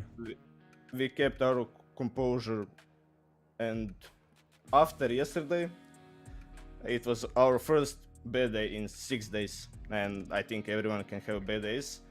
And I just wanna thanks to the all haters that type some bad comments about us yesterday, and I hope it made you hungrier. Them wrong now. Yeah, exactly. Additional motivation. Nice. You could see that today. Congrats, my friend. Thank you. All right, well, Toby. I mean, again, you proved the viewers wrong, the haters wrong. You proved me wrong. I was skeptic at point, but you came out and you defeated all the opposition. Very impressive, I was very, very impressive. So to start things off, massive congrats on a hard-earned win, because I followed you guys for a long time, your struggles and your victories as well, how close it has been sometimes. And I gotta ask you, I mean, obviously coming into this tournament as an open qualifier team to now best all the invited teams, do you feel like, because there were moments, and I've talked to other players about this too, there were moments in this tournament where things were hectic, like crazy stuff happening that you couldn't prepare for. Do you feel like your experience in, you know, like the open qualifier world, if we can say that, has helped you prepare for some of the crazy stuff that happened here in the finals better than maybe some of the invited teams? Yeah, exactly. I have the same opinion as you, because we played every qualifier that there is, and this time we had 6 MEA teams, which is super hectic. They are crashing you first, second, so they don't care, and I think they change a lot dynamic of this lobby. Good to hear, man. Congrats again. Well, personally, thank you, Rivers, for gaining me a lot of points in the fantasy league. Thank you for that. But also, congratulations for the championship. Final words, final thoughts for your fans, or closing remarks? Yeah. I'm gonna take the cut from Nailup's skill MVP because I killed Gustav in the last game. Love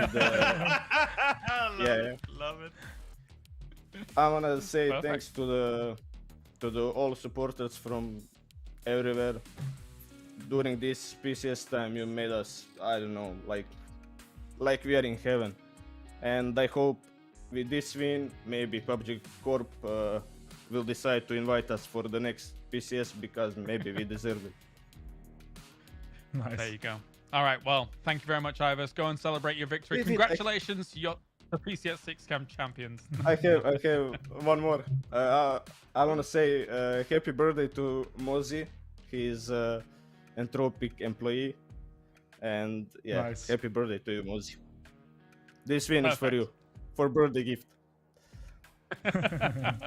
There you go. All right, go and celebrate. Congratulations, Ivers. Thank you very much.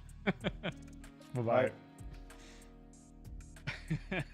What a great interview with Ivers. Very, very chatty.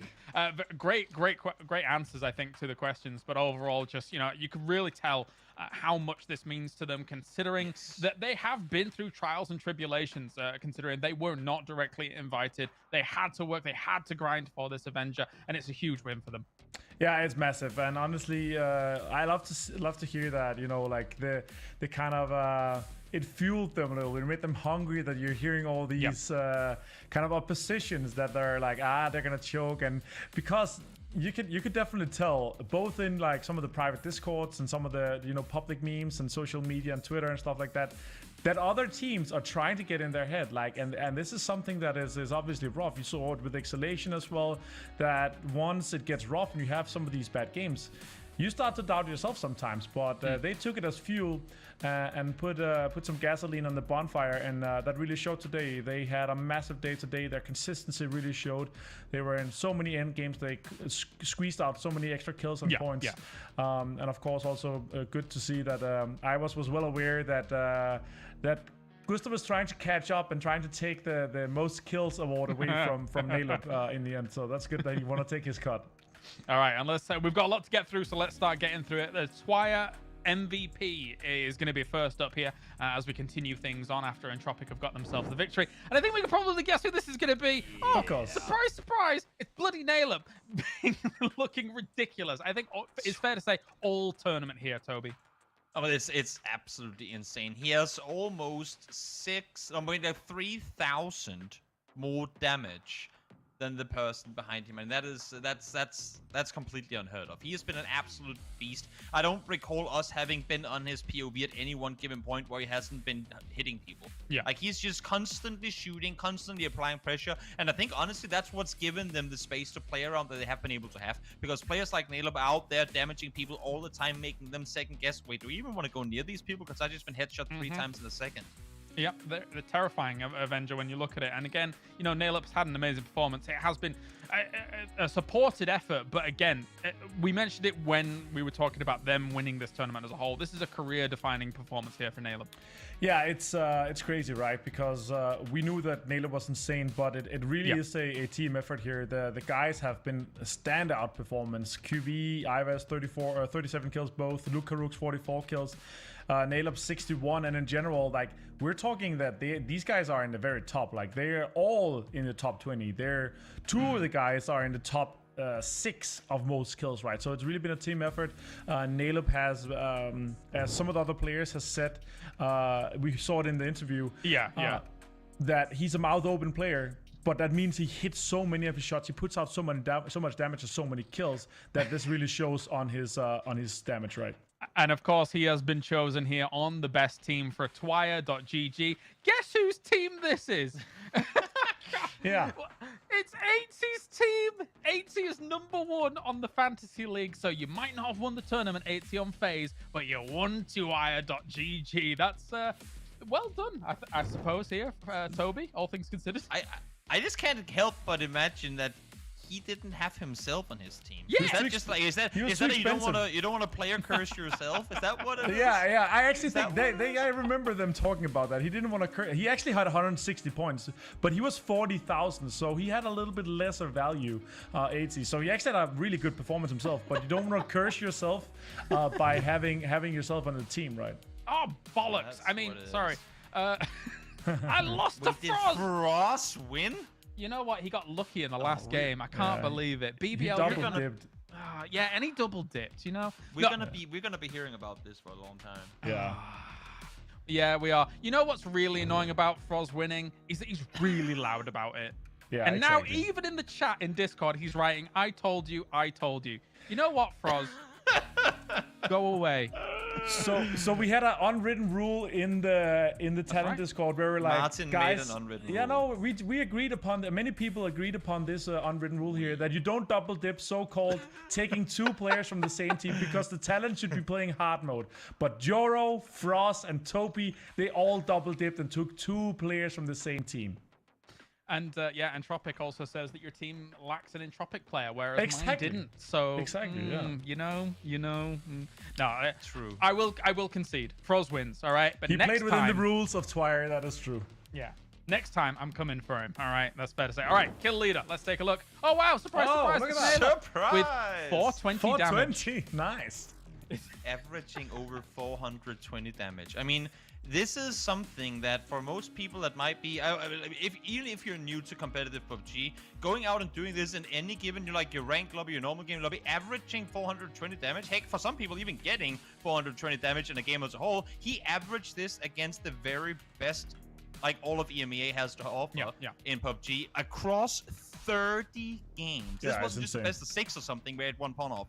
like one pop-off. This is 30 games, and Yes. the average is over 400 damage. That is unheard of. I think the average over in Asia was around 300 some for their top performing player. It might have been Alex. I can't quite remember, but the point is that, you know, you're comparing it to from region to region. I think overall, very impressive here by NailUp Avenger. And also congratulations to the $5,000 extra that Iowa successfully defended from Gustav, because Gustav was 4 kills away from this, but Gustav was also second in damage, but Gustav had an average of 325. So NailUp did 94 more damage. It's nearly a whole knock per every single game out of the 30 games, right? It's insane. It's really unprecedented, this type of performance here.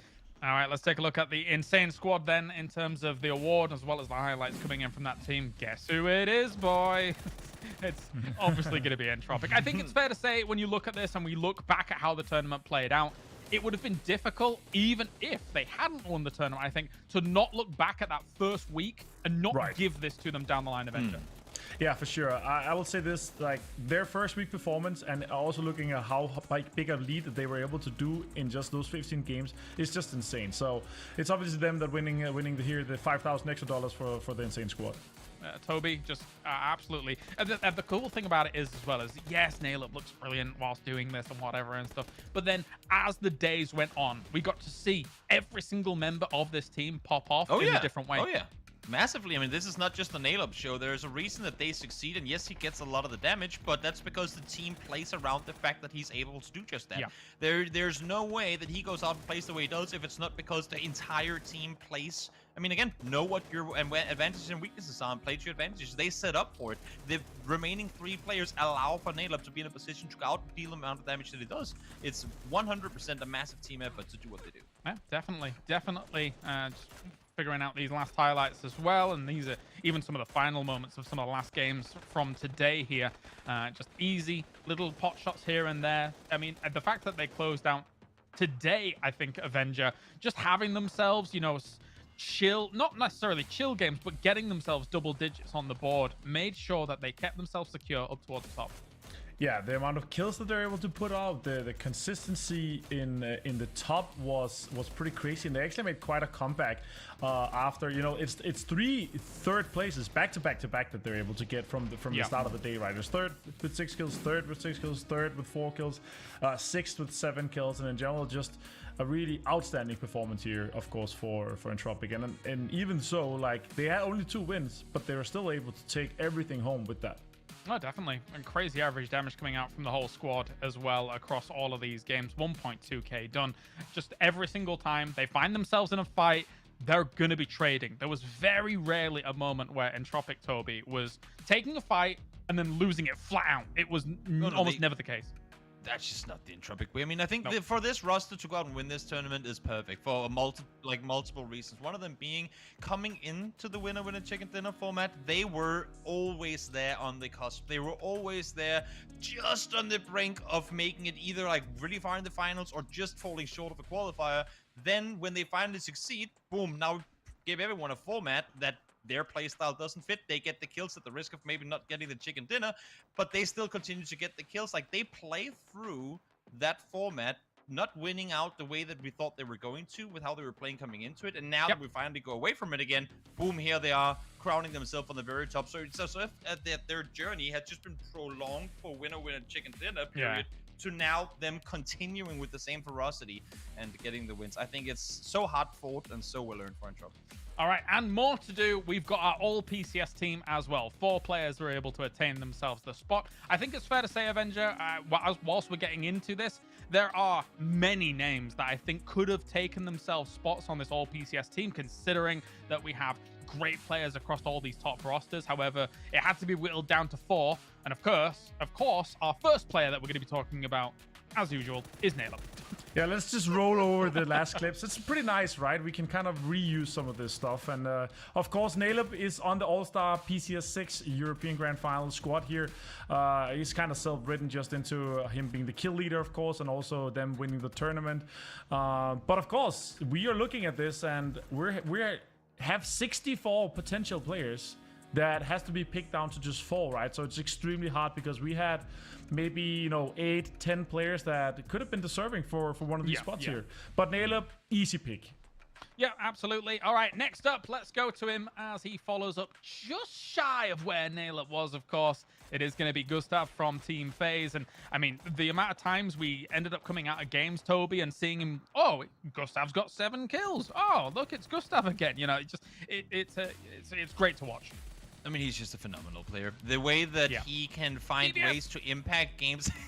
Yes, there was a DBS too. The way that he can find ways to impact matches across, like from the very start to the very end of the game. You always, like, to have a player, a backbone in a team, Gustav, that you can always rely on to go out and make, like, convert unwinnable games into winnable games, to turn the tides when everything is going against you. That, to me, is what Gustav does the best. When everything is going against you, for Gustav to somehow find a way to turn that into a positive game. I think that's phenomenal, his ability to go out and do that. And that, of course, alongside with being an absolute fracking machine. All right, number 3. It's Spiro coming in from Northern Lights here. And again, Avenger, when you take a look at him and how he's able to play things out, yes, Northern Lights has been dethroned here, but yet again, Northern Lights, they were still second place. They were still putting up the fight to try and take yet the back-to-back.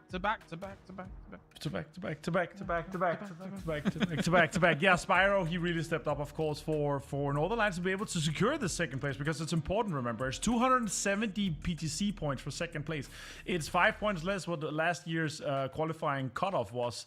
So Spyro being able to step up and really clutch it. A good amount of kills, a good amount of damage overall, a really good all-around player. Obviously, I have him on my team. I was happy to see how well they were able to step up, especially on the last day of week 1 and also throughout week 2 here. Definitely so. So congratulations to Spiro for being able to join this team. And again, our final member here is Code Marco coming in from BBL. I think, you know, when you look at BBL, Toby, it could have quite easily been a toss-up between him and Smash, but Code Marco is going to edge it out here, and we got to talk to him yesterday. Very, very interesting to kind of get his insights, as well as see just some immaculate play. And this at the end, what? Just the understanding of the game. He gets the game. And I think that's what he brings to the team. I mean, they are a fracking powerhouse. And I think, I mean, we got to hear from him as well. Sometimes he felt that he wasn't getting lucky. Sometimes he felt like he was getting lucky.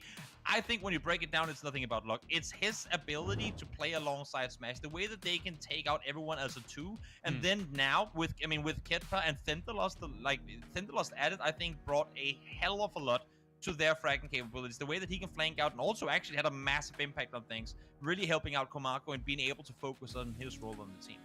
Definitely. All right, well, that is our all PCS team. Congratulations to these guys. As we preface this with, there are so many good names that could have quite easily taken a spot here, but sometimes you can only have 4 players on a team, even though you really want 10 players on a team, I think is fair to say.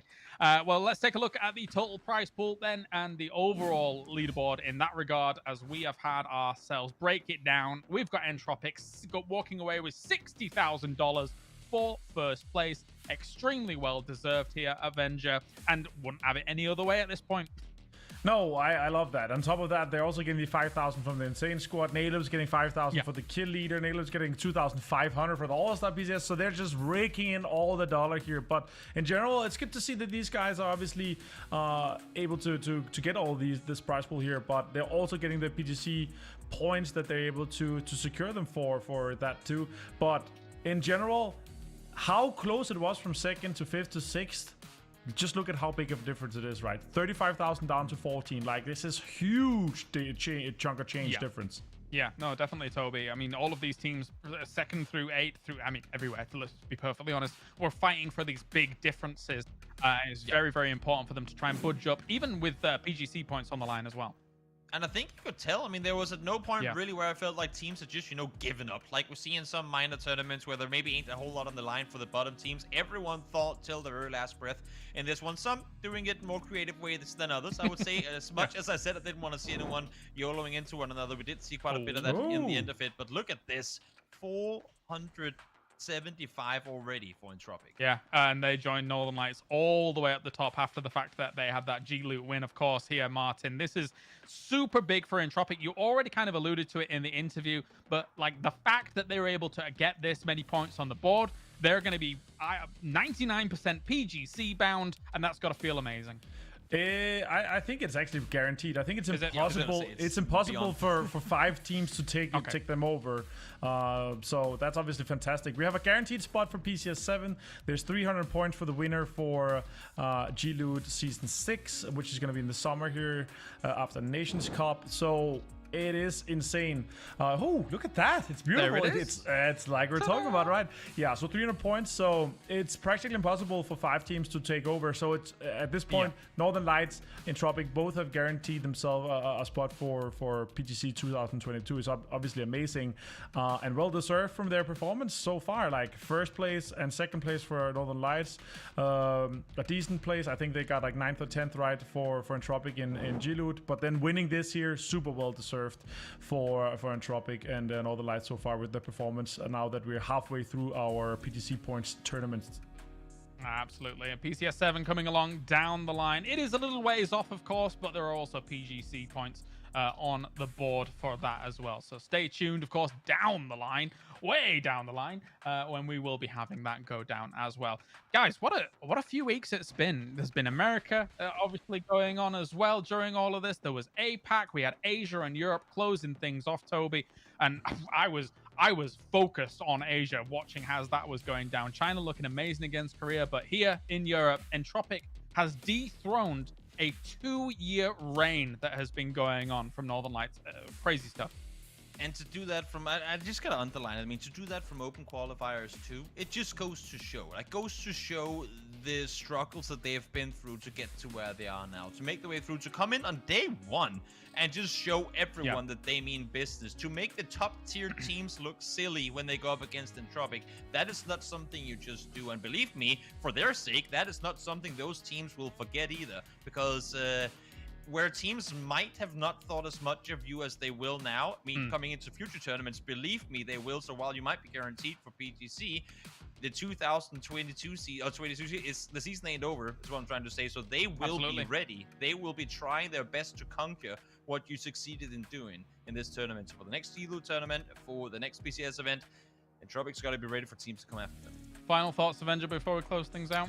Yeah, for sure. Like, even though they might have qualified for PGC, both Northern Lights and Entropiq here sitting at the top, you have to remember there's some honor, some pride, but also prize pool that they want to deny all other teams of getting. They still want that chunk of change for themselves, right? So now that the teams are kind of certain and secure for PGC, it's going to be even harder for the other teams to take up and conquer, because these guys are playing to make sure that they get as much out of it, of course, and it's going to be extremely hard to play against these teams that have this much confidence already, like 470 and 475 points from PGC points. That amount of confidence is like being able to go into like a Mexican standoff duel with a full automatic rifle versus a guy with a pea shooter, right? You have a huge amount of confidence that you've been able to build throughout this first half year. All right, well, thank you very much, ladies and gentlemen, tuning in around the world. Thank you for listening to the Calaris, Avenger, and Toby podcast here at the very end as we went through everything that needed to be done. This is going to look weird on green screen because we've got to fly the... No, it's bad. It didn't work. It's an Entropiq shirt. The green screen did not like that one, but we got to fly this banner high now because they are the PCS6 champions here for Europe. Congratulations to Entropiq. That does it for PCS6. We shall see you guys for more PUBG action next time. Bye for now.